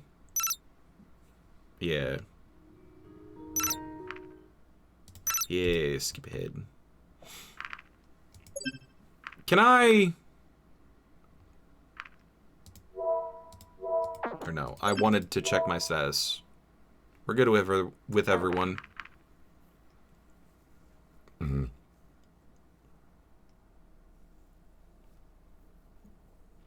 I'm gonna say Adine and Anna.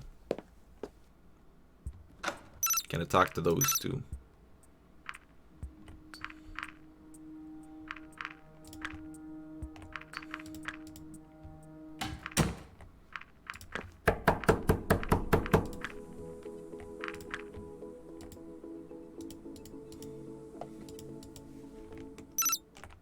Seen this before. Skip to the end. Yep. This is visual novel. Can I ask you something? Did you really have to make me wait 2 hours so you could finish whatever you were doing? Just wanted to get it over with. Maybe you should start thinking about not working so late. Might do you some good.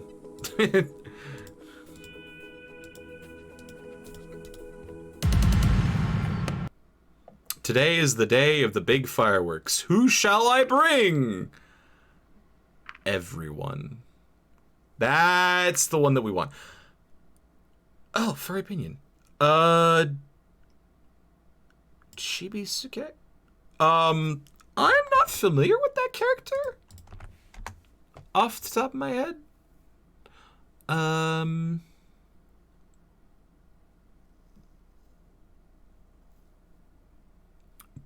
Biogate? I'm guessing. Because it's bringing up a lot of stuff.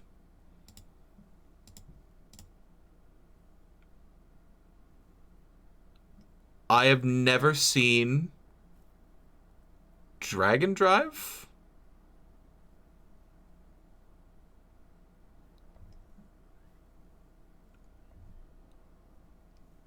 I don't know.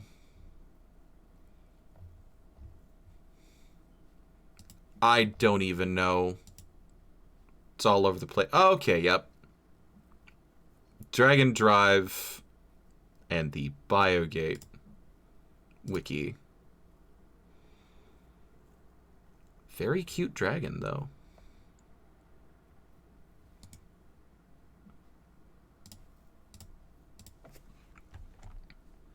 I'm just gonna copy and paste here so I can show this off.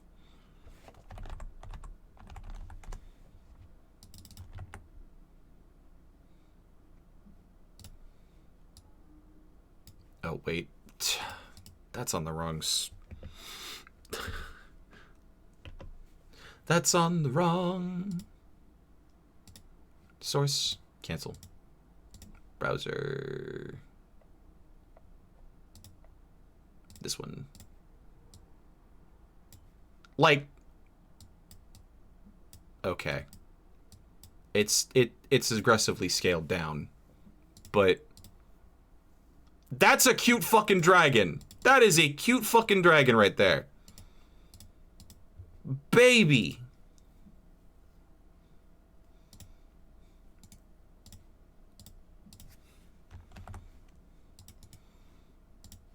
And then baby gets power. Just the little guy. Just the little guy that can snap your fucking neck. Just the little guy. All right. Good ending time. I thought about who I should bring to the show this time. Thinking about it set off a vivid image in my mind of the fireworks I had seen before, exploding in patterns and illuminating the night sky. Suddenly, memories of my many attempts... Whoa. God damn, flight. Think I got it. Ew. Suddenly, memories of my many attempts burst forth like the fireworks themselves. All of the different things that had happened, the people I met, and also my many confrontations with Reza. I remembered everything.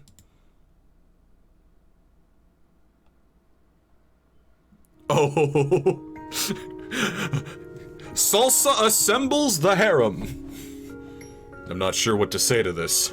I mean, you and I had sex in a previous timeline. Seems kinda sus. Well, the science behind the time traveling is actually really sound, and doesn't contradict anything we know about the portal. Also, I wore lipstick?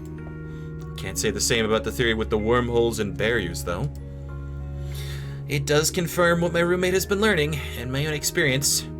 Can't believe this all happened to you, Salsa. I mean, I'm a human, I have plotter. The proof speaks for itself, really. I'm not sure about all this. No, I'm not sure about this. It all just sounds so... I know, Bryce. Time traveling is only something that happens in bad science fiction novels, right? Harumph. And I thought this was going to be some sort of intervention. I've already given you proof regarding the time travel. You don't just have to believe me about the rest, though. All of you have evaded peril because of this phenomenon.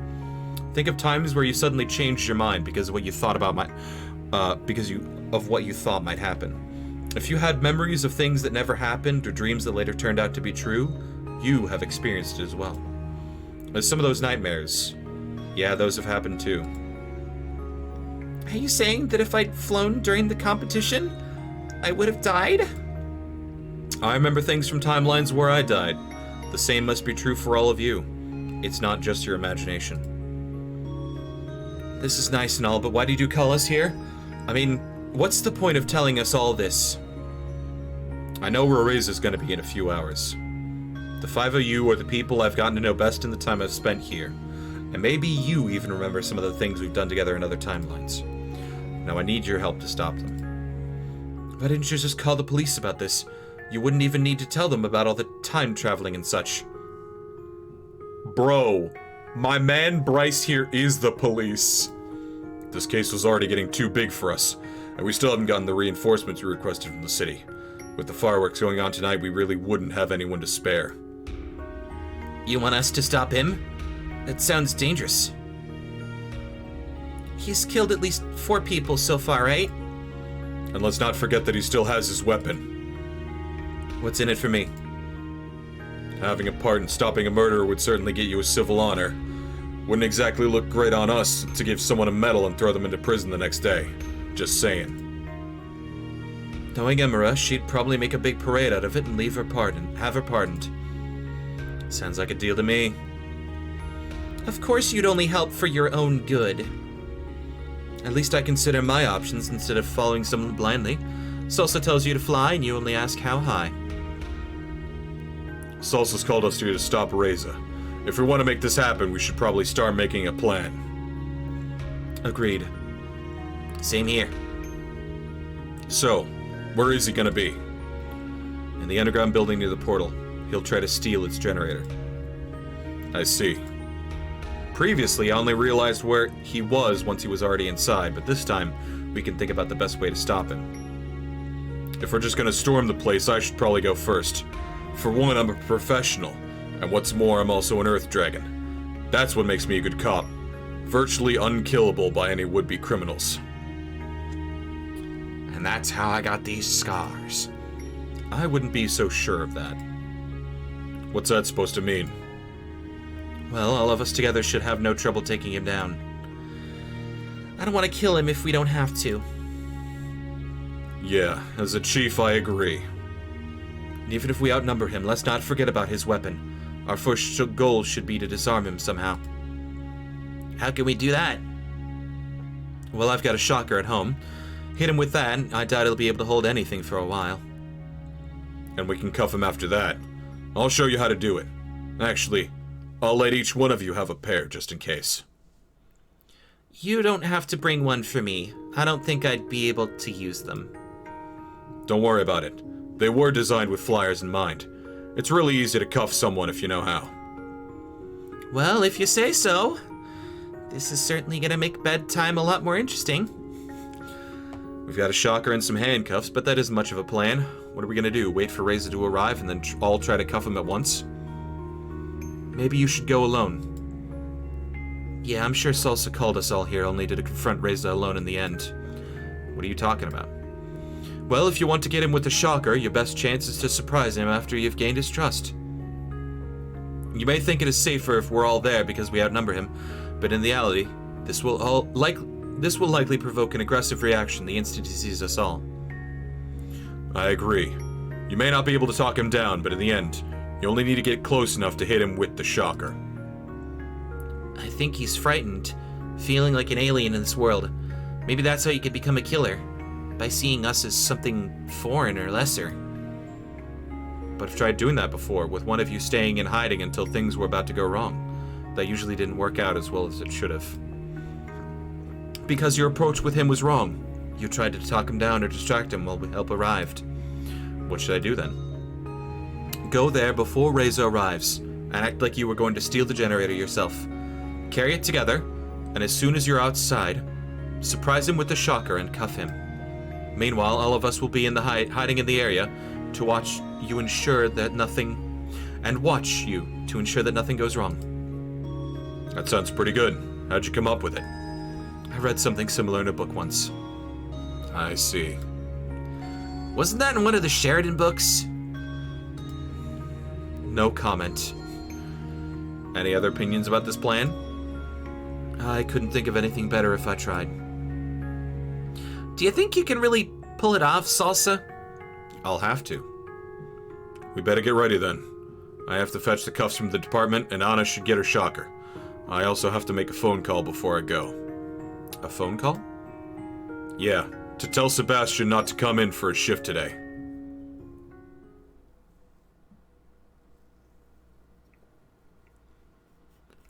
Xenomorphs.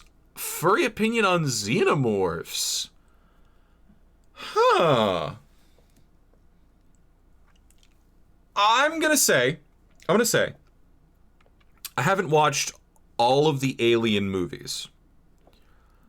But my god, what lore I do know about the xenomorphs is incredibly horny.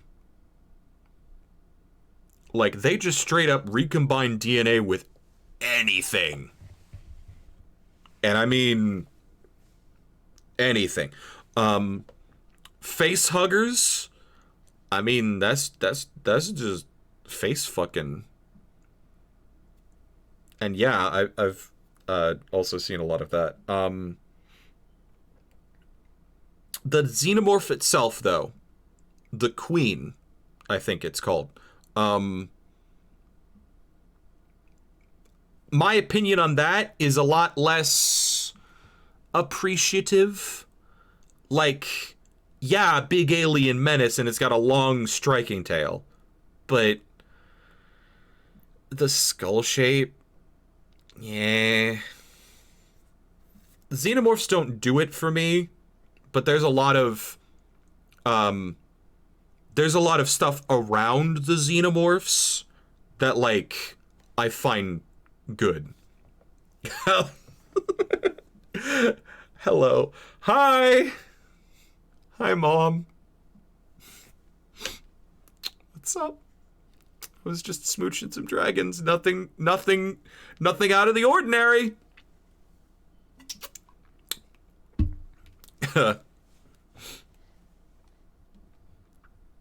What I have a feeling I'm about to get asked if I want to see a specific Halloween movie. We've actually been watching a lot of Halloween movies or should I say other people in the house have been watching Halloween movies because October. The internet may turn off in an hour. ISP maintenance. Okay. I figure I'm going to be done before then, but I'm going to do some preventative stuff here. Okay. I'm actually going to start recording in addition to the streaming here.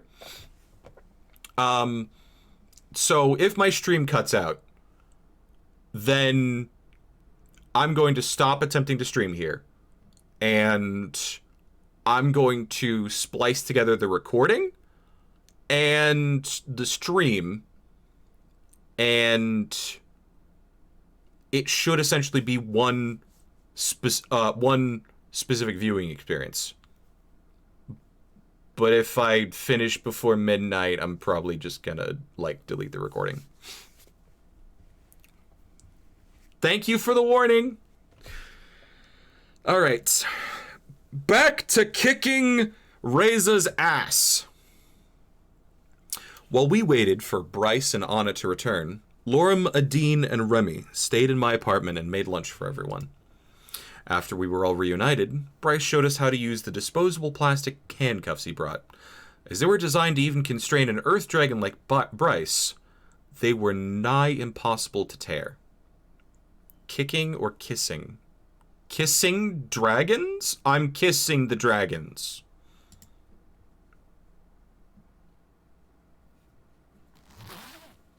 And then you just pull here until they're tight enough so he won't be able to pull his wrists out.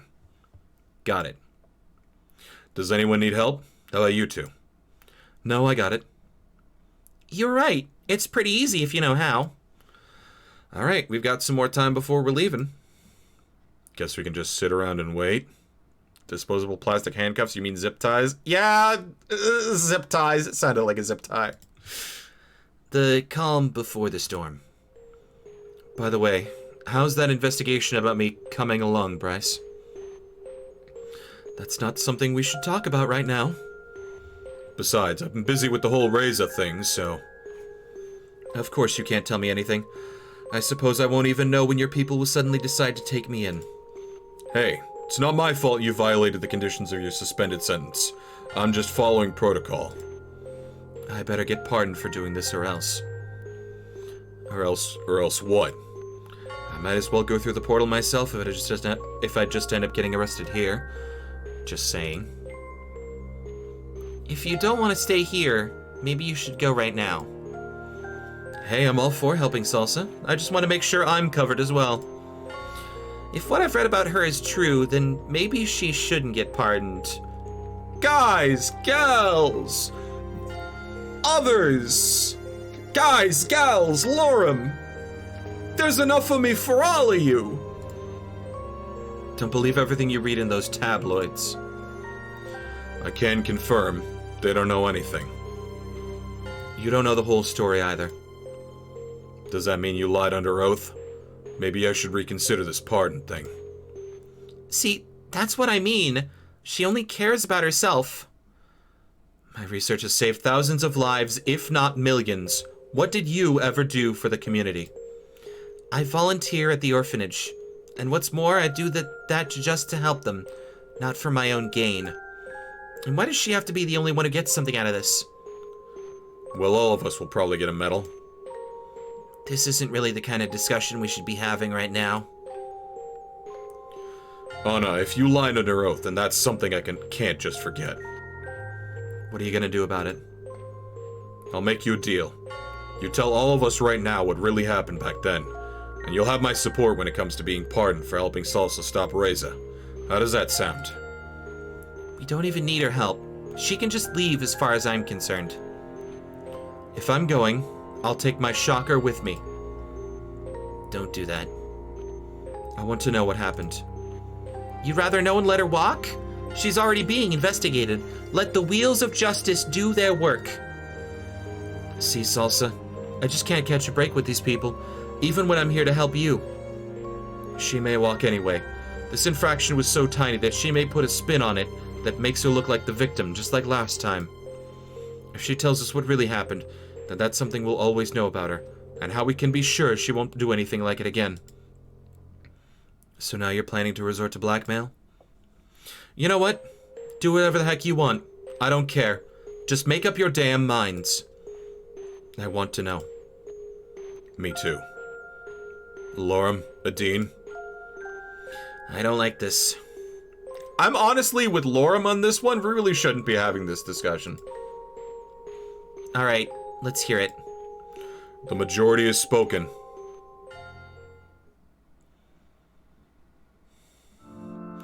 It all started when I decided to look for new angles to tackle cancer. Since I occasionally worked with the police, I got a phone call that they received a victim of some sort of accident. As the victim had no family or relatives, there was no one who would object to her body being used for research purposes. Usually this wouldn't be anything special, but she wasn't just your usual victim. She was pregnant. For me, this opened up a lot of possibilities. Usually the council wouldn't allow fertilized eggs to be used for research. But here we're talking about how a few fertilized egg cells that hadn't even formed an eggshell yet. They would have perished quickly if I hadn't noticed that she was technically pregnant. I submitted my forms for the research and started my work. Since the material was very sensitive, there wasn't really time to wait for approval, as it would have put the whole experiment at risk.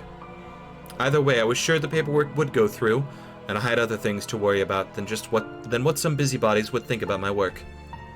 My approach was to tinker with the fertilized egg cell's DNA in order to create a living immune organism whose immune system would be strong enough to combat cancer all on its own.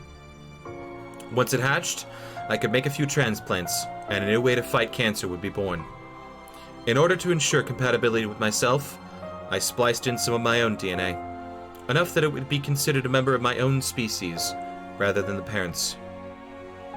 The result of my experiment was incubated in an artificial eggshell, and then it was just a matter of time before it grew up, and we could see if the procedure was a success.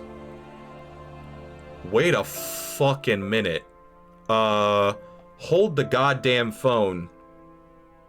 There was a dragon that looked like it was spliced together. Shit, which one was it? Oh, shit, which one was it? Adine was taking care of it. Adine was taking care of the dragon that looked kind of spliced together.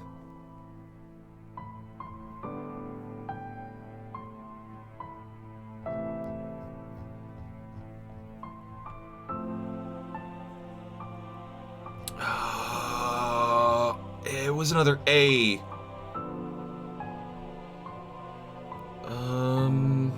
Shit, I can't remember.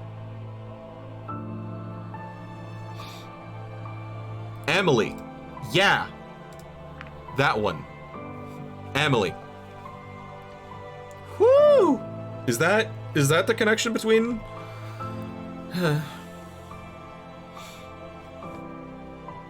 So spliced together. For some reason or another, however, my proposal became a public matter. Proposal like mine that needed the council's approval could be seen by anyone, and were open to discourse, but people usually didn't care about them unless they had some experience in the field. Not so in my case. Once the media got a hold of it, rumors ran amok about what I was going to do. People fixated on small details and exaggerated the procedures outlined in the experiment. Self-appointed do-gooders who thrive on outrage made a smear campaign against me, and due to all the ensuing controversy, my proposal was ultimately rejected. It was already a shame that an experiment like mine, one that could help both countless patients, both current and future, could be shut down like this. But there was more. Some people were watching me, and they knew what I was doing something in my lab. A group of council-approved scientists were going to come to my lab to discuss alternative strategies for what I was trying to do, but I knew it was partly a setup in order to check that everything was going on in my lab was legitimate. By this point, the egg was already substantially developed. Knowing of their visit, and that my experiment was now illegal, I had to get rid of it somehow. I would have smashed it if I could, but the fetus inside was already too big to make it vanish easily. In the end, I decided to leave it on someone's doorstep, disguised as an egg left by unwanting parents.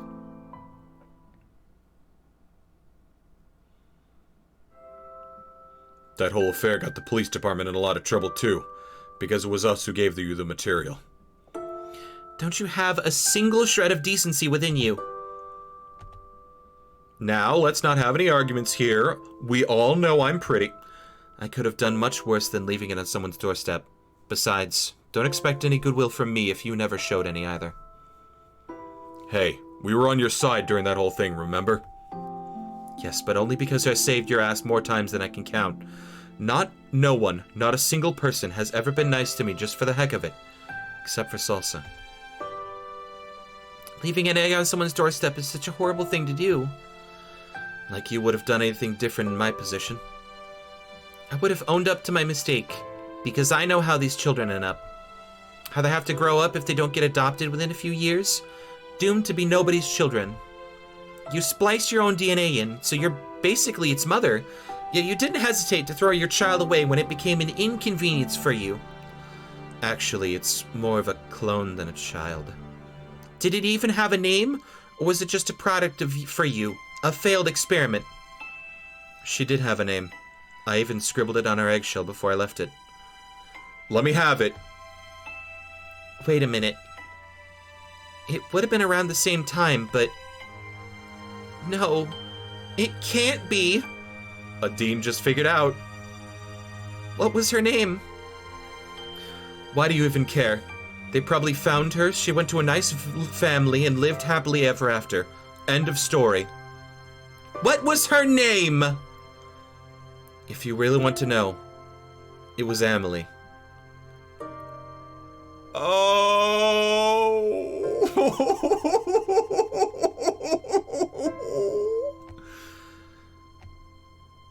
I know her. She's been living in the orphanage all her life, while you went on with yours, without a care in the world. Why even that name? After the mother, I guess.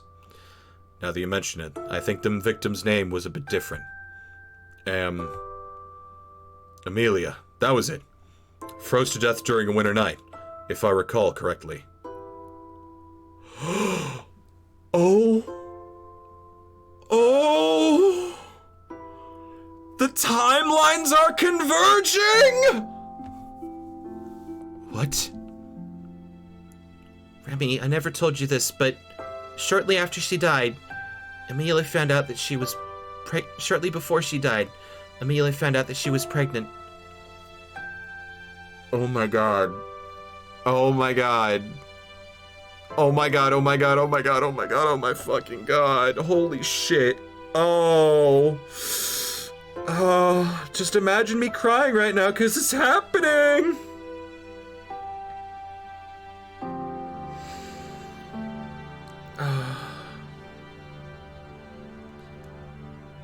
In his good ending, Remy adopts Emily after Vara kicks it during a confrontation with Reza. But you only really get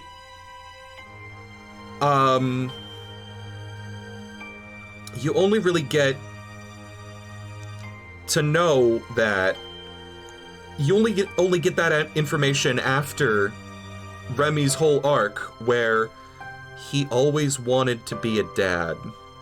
He always wanted to have a kid. Emily was there the whole fucking time. And Adine was taking care of him. Was taking care of her. That means you... Where is she?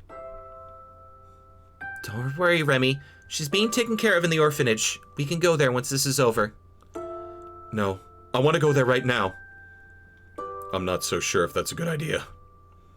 Yeah, if you're gonna meet her, it will take some preparation, and you shouldn't see her when you're like this.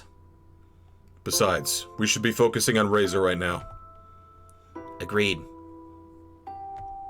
You're right. This is more important. I think it's time to go anyway. Alright, let's do this.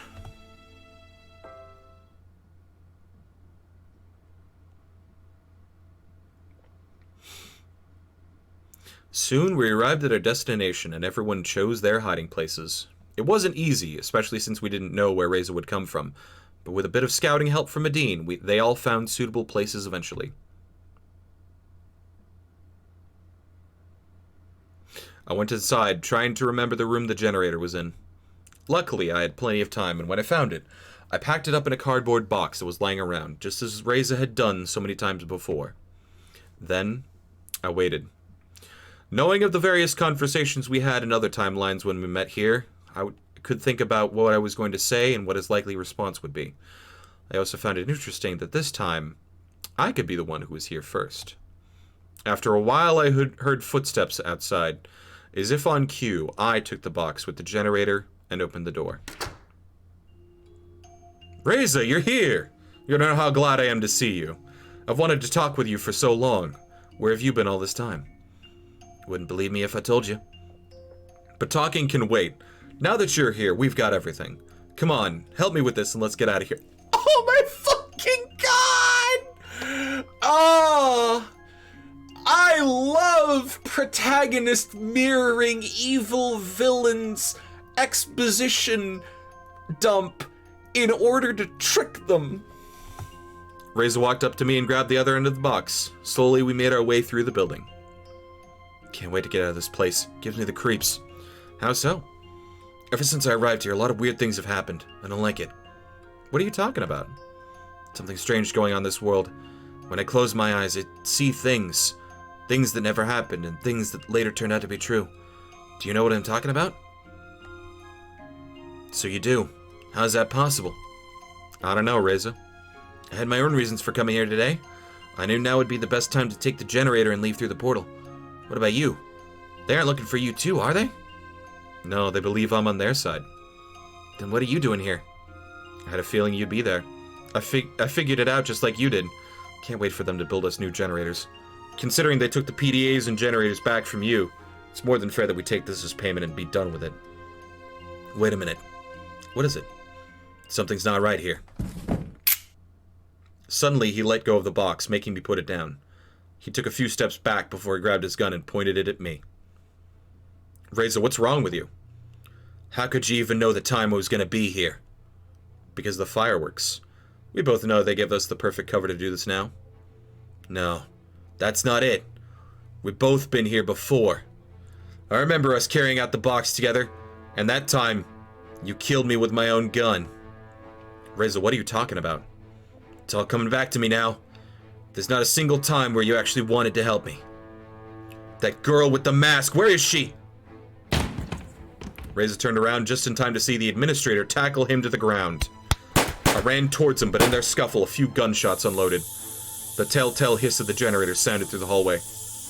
I turned around and ran towards the exit while both Reza and the administrator scrambled to their feet and followed me.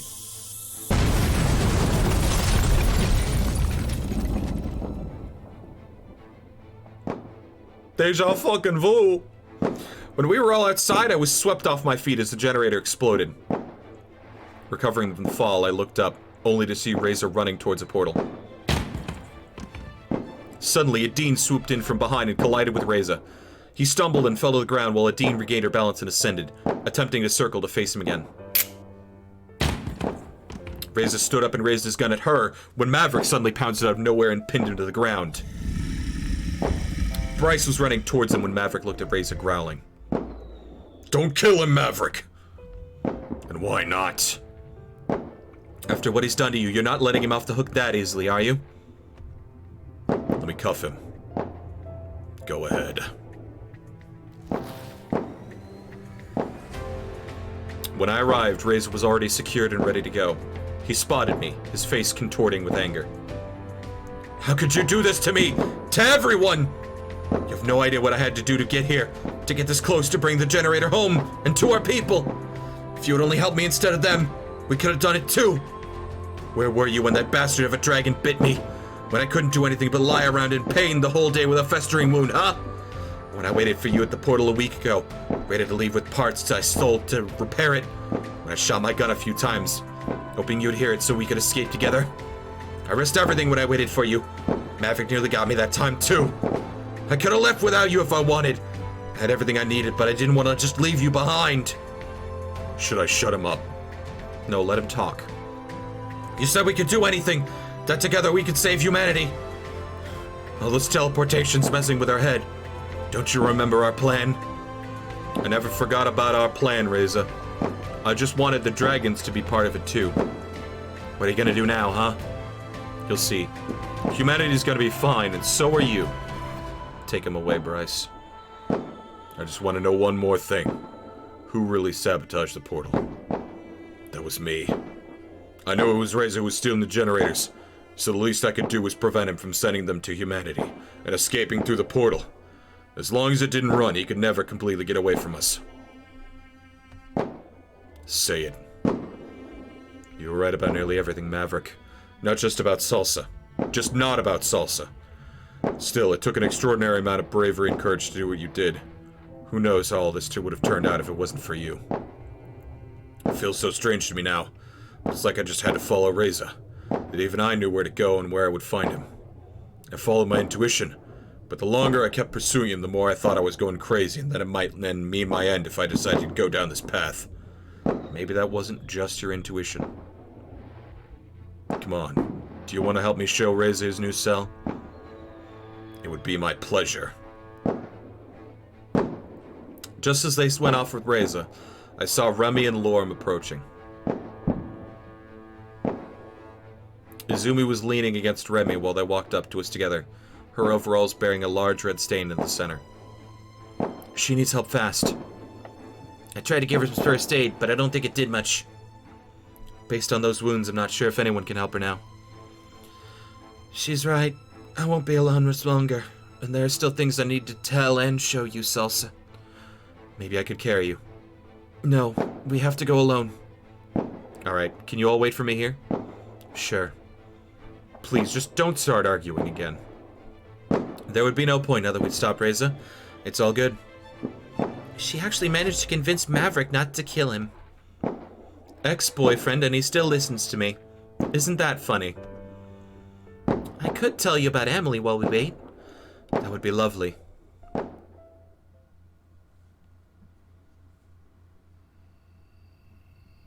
Alright, Izumi, let's hear it.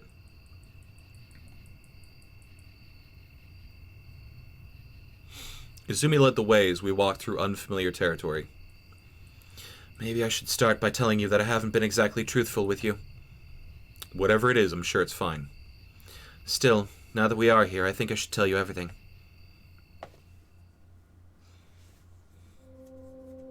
When I was accidentally sent back in time, I wasn't alone. What are you talking about? Did you really think a single person could have accomplished everything I told you about, and single-handedly figure out time travel along the way? We were an elite team sent to break new ground. There were 4 of us. Heinz Foreman, geneticist and project lead. Sybil Thomas, behavior specialist. Francois Bordelon, military advisor.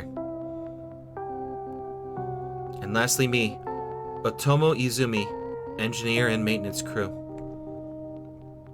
One fucking maintenance crew, oof. This is the kind of job that is so top secret I wouldn't be surprised if we were all killed if we hand over the data.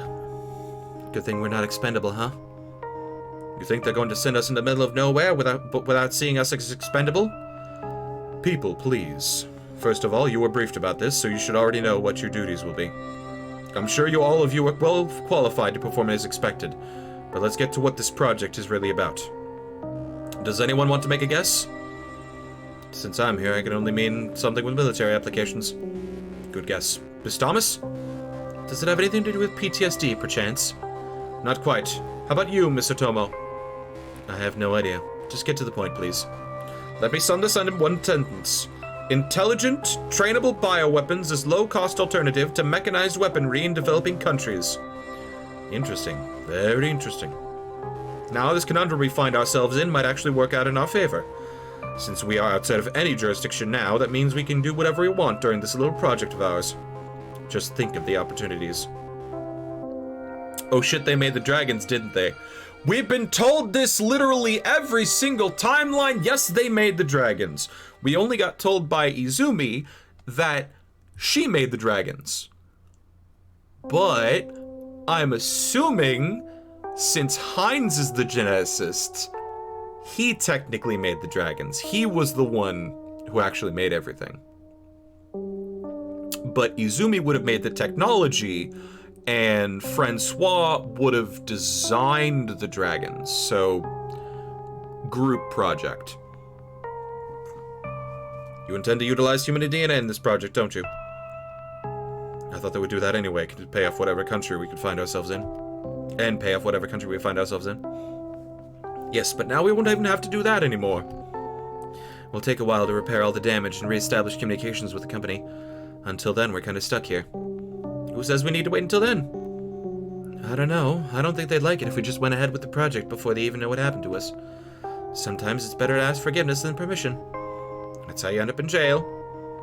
What else are we supposed to do while we are here? If worse comes to worse, we can just destroy the results. Heck, if this works out, we're the only ones who have a portal in the past like this. It could be only the first of many incredible opportunities. Think of all the animals we could use, the raw materials and plants, even the atmosphere. I can already smell all the rare gases here that we could harvest. I think that's just the ventilation system being wonky. I haven't had the time to adjust it yet. You're only thinking about the company, but what about us? Already thinking about mutiny? I think that would be a bad idea. I thought our salary already contained an eternal loyalty and silence bonus. That's the thing with greed. People always crave more, regardless of how much they already have. That was civil. All this discussion is pointless. I'm the team lead, and I decide we do this. As long as you take responsibility if there are any troubles. I know what the company wants, and say this will make them more than just happy. In a few years, you'll thank me for it. Trust me. If you say so. We were going to make bioweapons. What animals would we have based them on if we didn't end up here?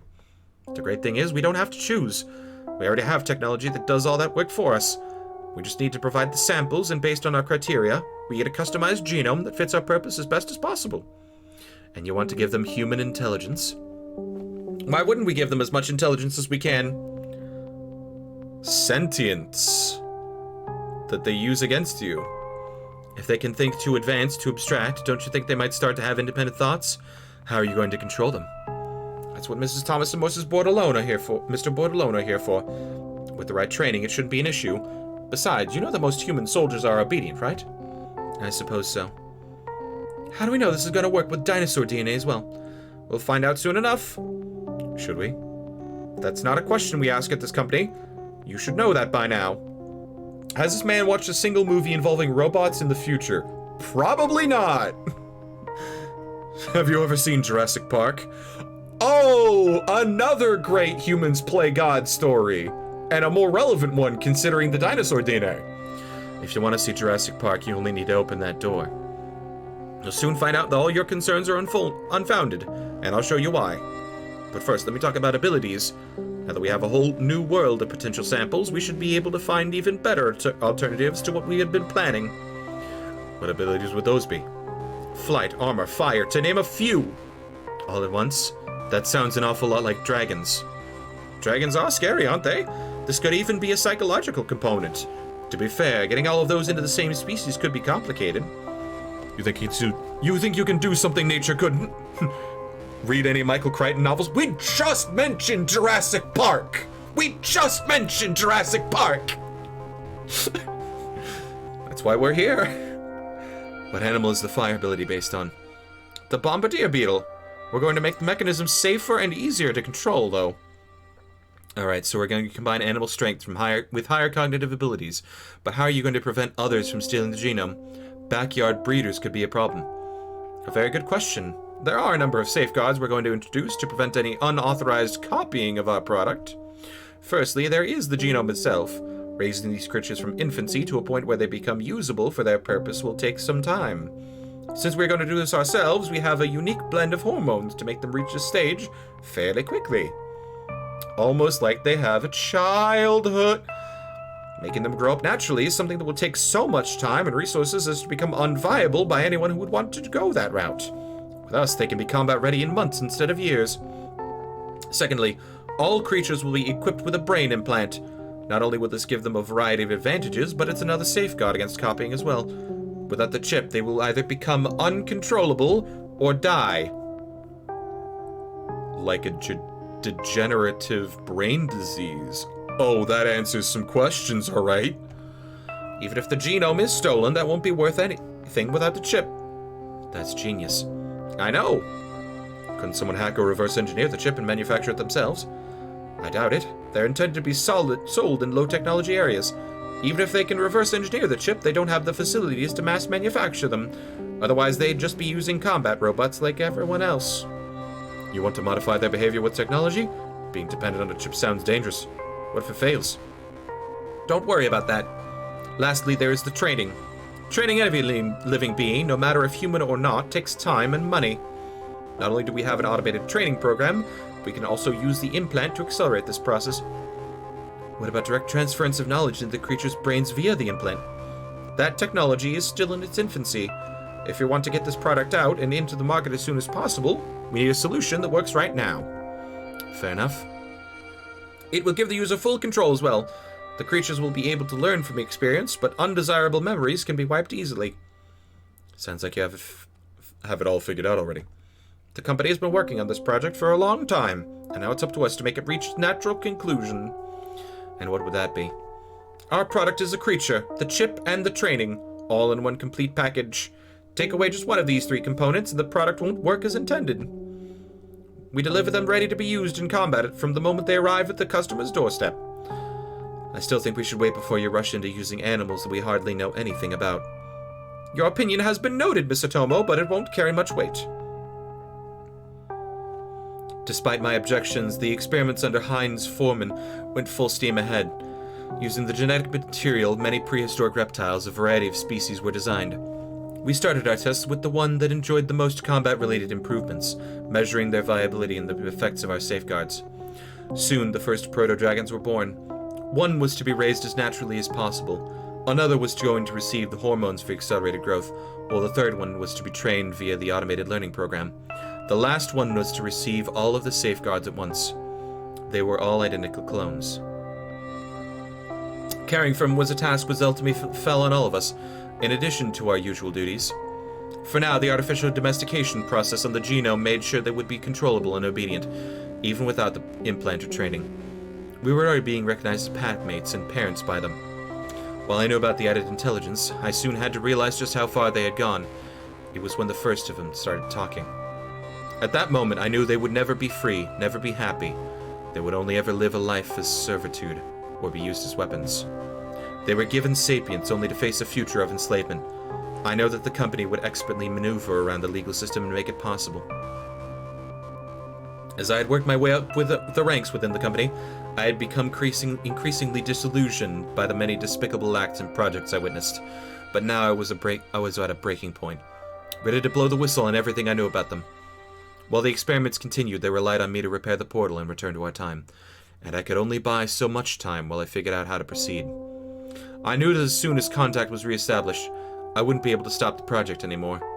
It was then I realized I had to do something. The coordinates. You think they wouldn't need to send someone to take care of this anymore? It should all be automated by now. We have a robot that can perform any kind of surgery, so they don't need to send a doctor anymore. Why not have a robot that can take care of other robots? Because I'd be the one to create that robot, and if I did, I'd be out of a job. By the way, I think the heater in my room is broken. Would you mind taking a look at it later? I could think of a few ways to turn up the heat. An tempting offer that I unfortunately would have to decline, Mr. Bordelone. I hate these early meetings. Anyone else want a cup of coffee? Miss Otomo, perhaps? You know I don't drink coffee. 3 cups then, just as usual. The coffee is poisoned. I don't know why they even gave us 4. The coffee is poison! Here you go. Why even coffee? It's not as if we couldn't just take a pill to get the same effect. Ah, but then you wouldn't get this lovely taste, Miss Thomas. Can we just get this over with? Of course, of course. Who wants to present their results first? No one? Alright, I suppose it will have to be me again. You know what? You should all be glad that everything is recorded and transcribed automatically now. In my days, we actually had to write these reports ourselves. Hail to our machine overlords. Can we just get this over with? Of course, Mr. Bordelone, we...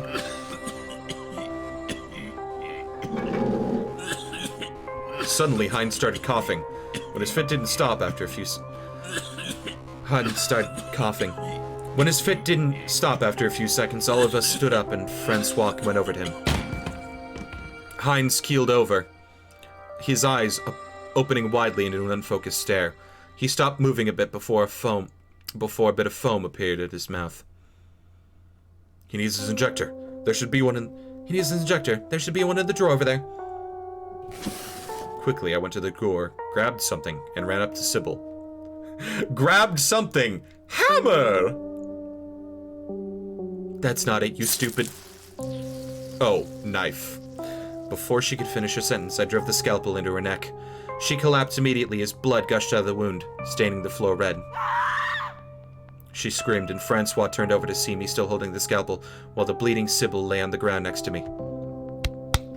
I attempted to stab him, but he grabbed my arm and wrestled the scalpel from me, which fell to the floor with an audible clang. He then wrapped his hands around my neck and started to choke me. I fell over backwards and he followed, his hands never leaving my neck in the process. He was now kneeling above me, and I found myself becoming weaker by the second.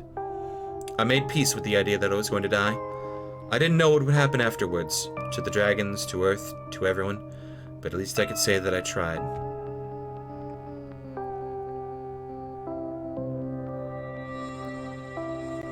When I came to, it was from feeling something dripping into my face before Francois was dragged away from me. Slowly, my vision returned. I looked up to see one of the dragons approach me before it started to lick my face with its blood-stained muzzle.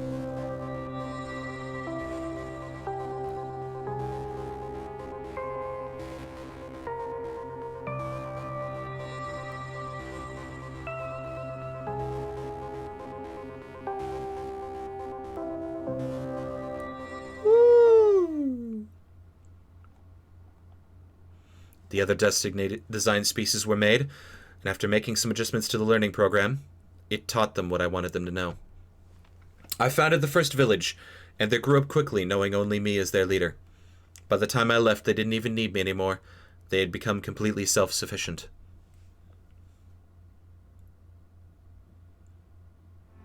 So in the end, you gave them even more than life. You gave them freedom. She sat on the ground, panting heavily. There should be a shovel over there. Take it and dig. I did as she asked and began digging a hole in the area she indicated. I wondered what would await me when the shovel hit something hard, and I dug around it, unearthing a vaguely round shape. More shapes followed, and as I continued, I eventually realized I was looking at a body. I lifted it out of its shallow grave before turning it over. It was me. Why? How? You have to understand, there was no other way. Each time you traveled back in time, I had to kill you. Having multiple instances of you would have been troublesome. We only needed one of you. One to go through the same scenario over and over again so we could learn what to do differently. So this is your graveyard then, full of other instances of me. Not just you. There are also others and myself. Others? Yes. In some timelines, they sent someone else instead of you. She was not a nice person. Why did they send someone else? They told me I was the best candidate as I was going to offer my own PDA for the trade. Because in those timelines, you died before you ever had a chance to arrive here. Murdered for that very PDA you gave to the dragons. How many are there? How many did you bury? How many times have we done this now? I lost track a long time ago. How I wish I would forget it all. You only did what you had to. Hey, Salsa. Do you remember anything about the first time you came here? Let me think. You mean when I confronted Reza alone with that explosive I made from a generator? Then you don't. You only remember the newer timelines. I think it's better this way. I've killed you so many times, and sometimes you did the same to me. Or rather, a different me. You don't know what it was like when I still had to try and figure everything out. You only remember timelines I've sufficiently tampered with. What are you trying to tell me? The first few times, I was just watching you. I could see your intentions were pure and that you were filled with determination. Undertale! But without my help, you always failed. Everything that happened, from all the murders to the conclusion in the lab, it was all necessary to arrive here. I also needed to show you what kind of person Reza was. You wouldn't have believed me otherwise. Could I have stopped him earlier and saved those he killed? I don't know. If I died before I could reveal myself to you, circumstances could have been unfixable. How many times do you think we tried before we even had the remote possibility to succeed? I know what you did. I've done it too, remember? The power of a dragon harem fills you with determination!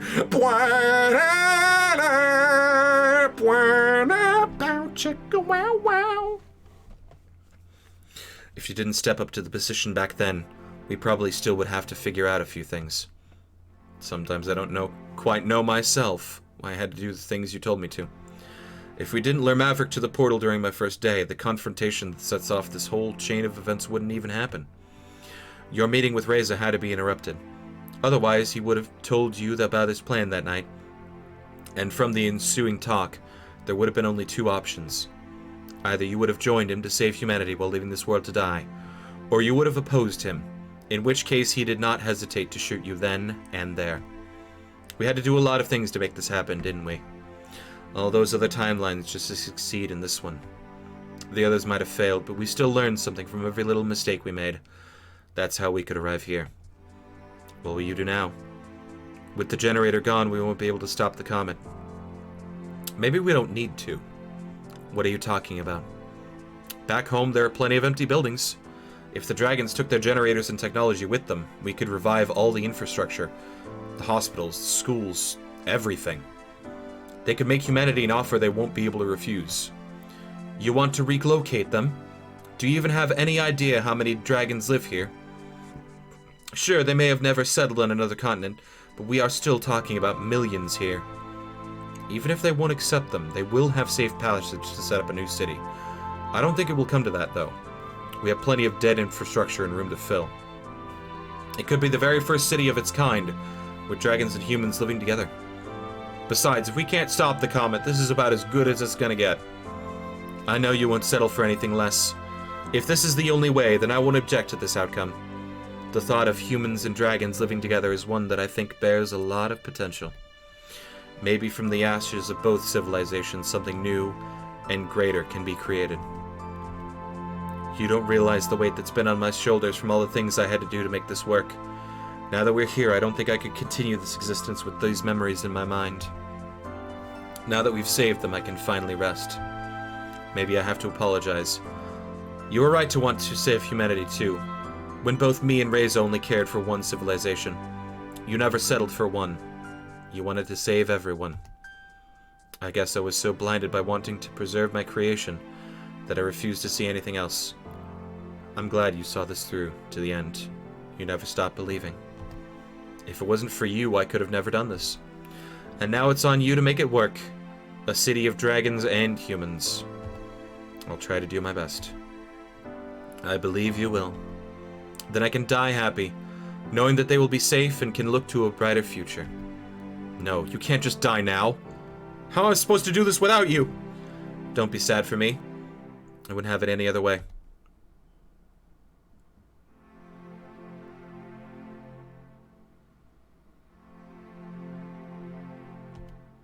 Besides, I'm sure you'll do a fine job. How can you be sure I will? Because if you don't, I will hold you responsible for what happens to them, through time and space, if necessary. How can you make jokes at a time like this? After all that exposition while you're still bleeding out. You've only seen what I had to do, not what I wanted to. If we met in a different time, a different place, things could have been very different. I've killed you so many times, and put you through so much anguish to make this happen. I only long for your forgiveness and understanding, that you can look at what we have achieved now and tell me it was worth it. It was. Thank you. She closed her eyes as a single tear ran down her face.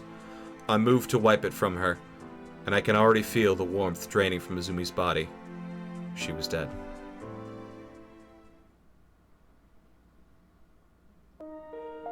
After being told of the comet and realizing that any of their attempts to stop or redirect it would fail without the lab's generator, the Dragon's Council agreed with my course of action, as did humanity. While the repopulation of our city turned out very differently than humanity had initially hoped, all concerns were not against the possibility of the vast amounts of technology and generators the dragons would bring to revive it. Soon, the initiative to relocate the dragons through the portal was in full force, and I, still acting as an ambassador, helped as much as I could to make it go as smoothly as possible.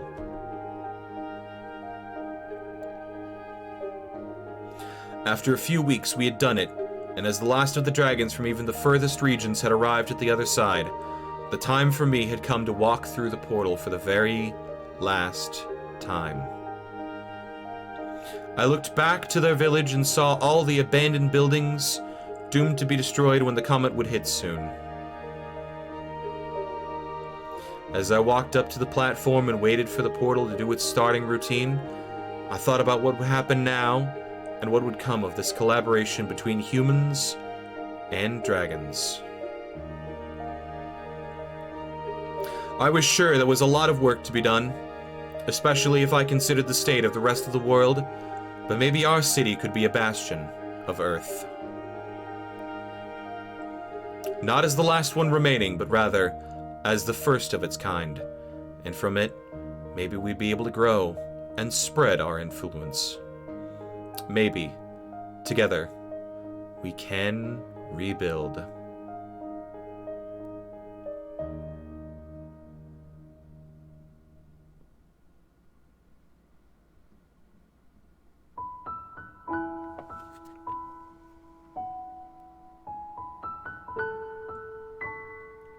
You want to know the real fucking kicker?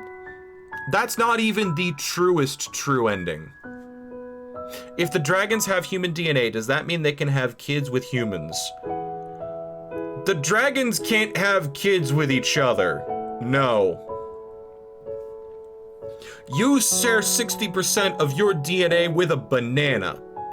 Can you fuck a banana and have a kid?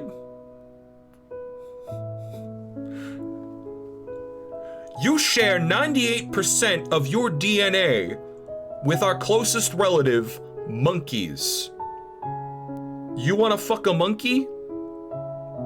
Wait, don't answer that. No. It's about 90%. So... It's, no. The dragon species can't interbreed with each other, and they're closer to each other than they are to humans, so no.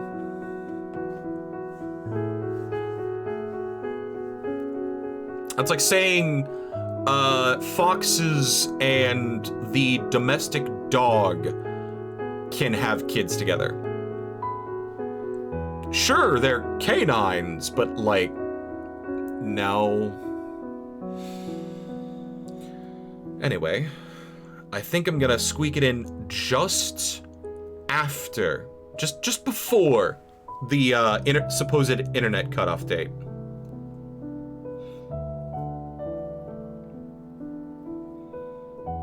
All of the dragons I've helped, all of the dragons that I've smooched, every single one of them. Oh, Farah. Farah, happy, good.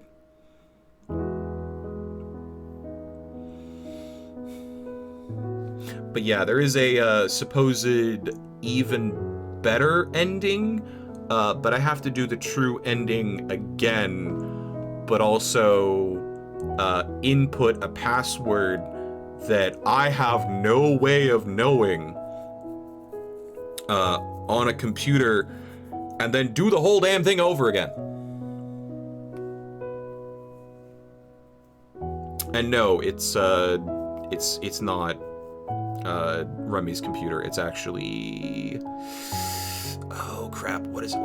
It's Izumi's computer, who I haven't found yet. The truer ending. This is the good ending. That's the true final ending, which I honestly don't think matters. Yeah.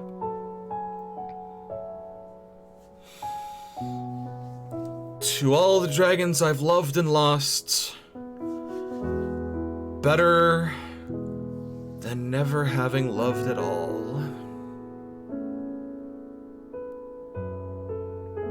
Angels with scaly wings.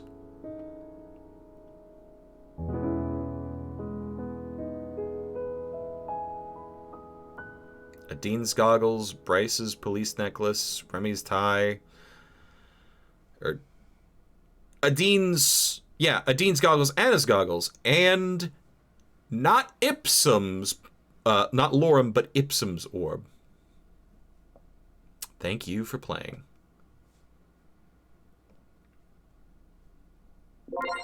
You have seen the true ending. Hope. Does that mean that's it? That there's all there is to see? No, I didn't do any of the bad endings. Who knows? Either way, it might be a good idea to keep your save file. You know, just to be sure. Maybe it'll come in handy in the future. They're making a sequel! Sorry, I didn't... At least Anna doesn't die of cancer in the true endings. Yeah! I mean, technically, yeah. We do have the technology to save her in the future. Anyway, I'm gonna have to speed on my outro because I think I got 2 minutes left. If you like what you've seen here today, I will smooch dragons no more, but I have more streams coming in the week. Follow me here on Twitch, follow me here on Twitter, join my Discord, all good ways to know when I go live. I'm gonna stop the recording now because, yeah. I'm going to send you to go raid Zerafrix. Just tell him that I smooched Bryce. Just tell him that I smooched Bryce, because I don't think I have enough time to do it myself. See you tomorrow for Spoon, bitches!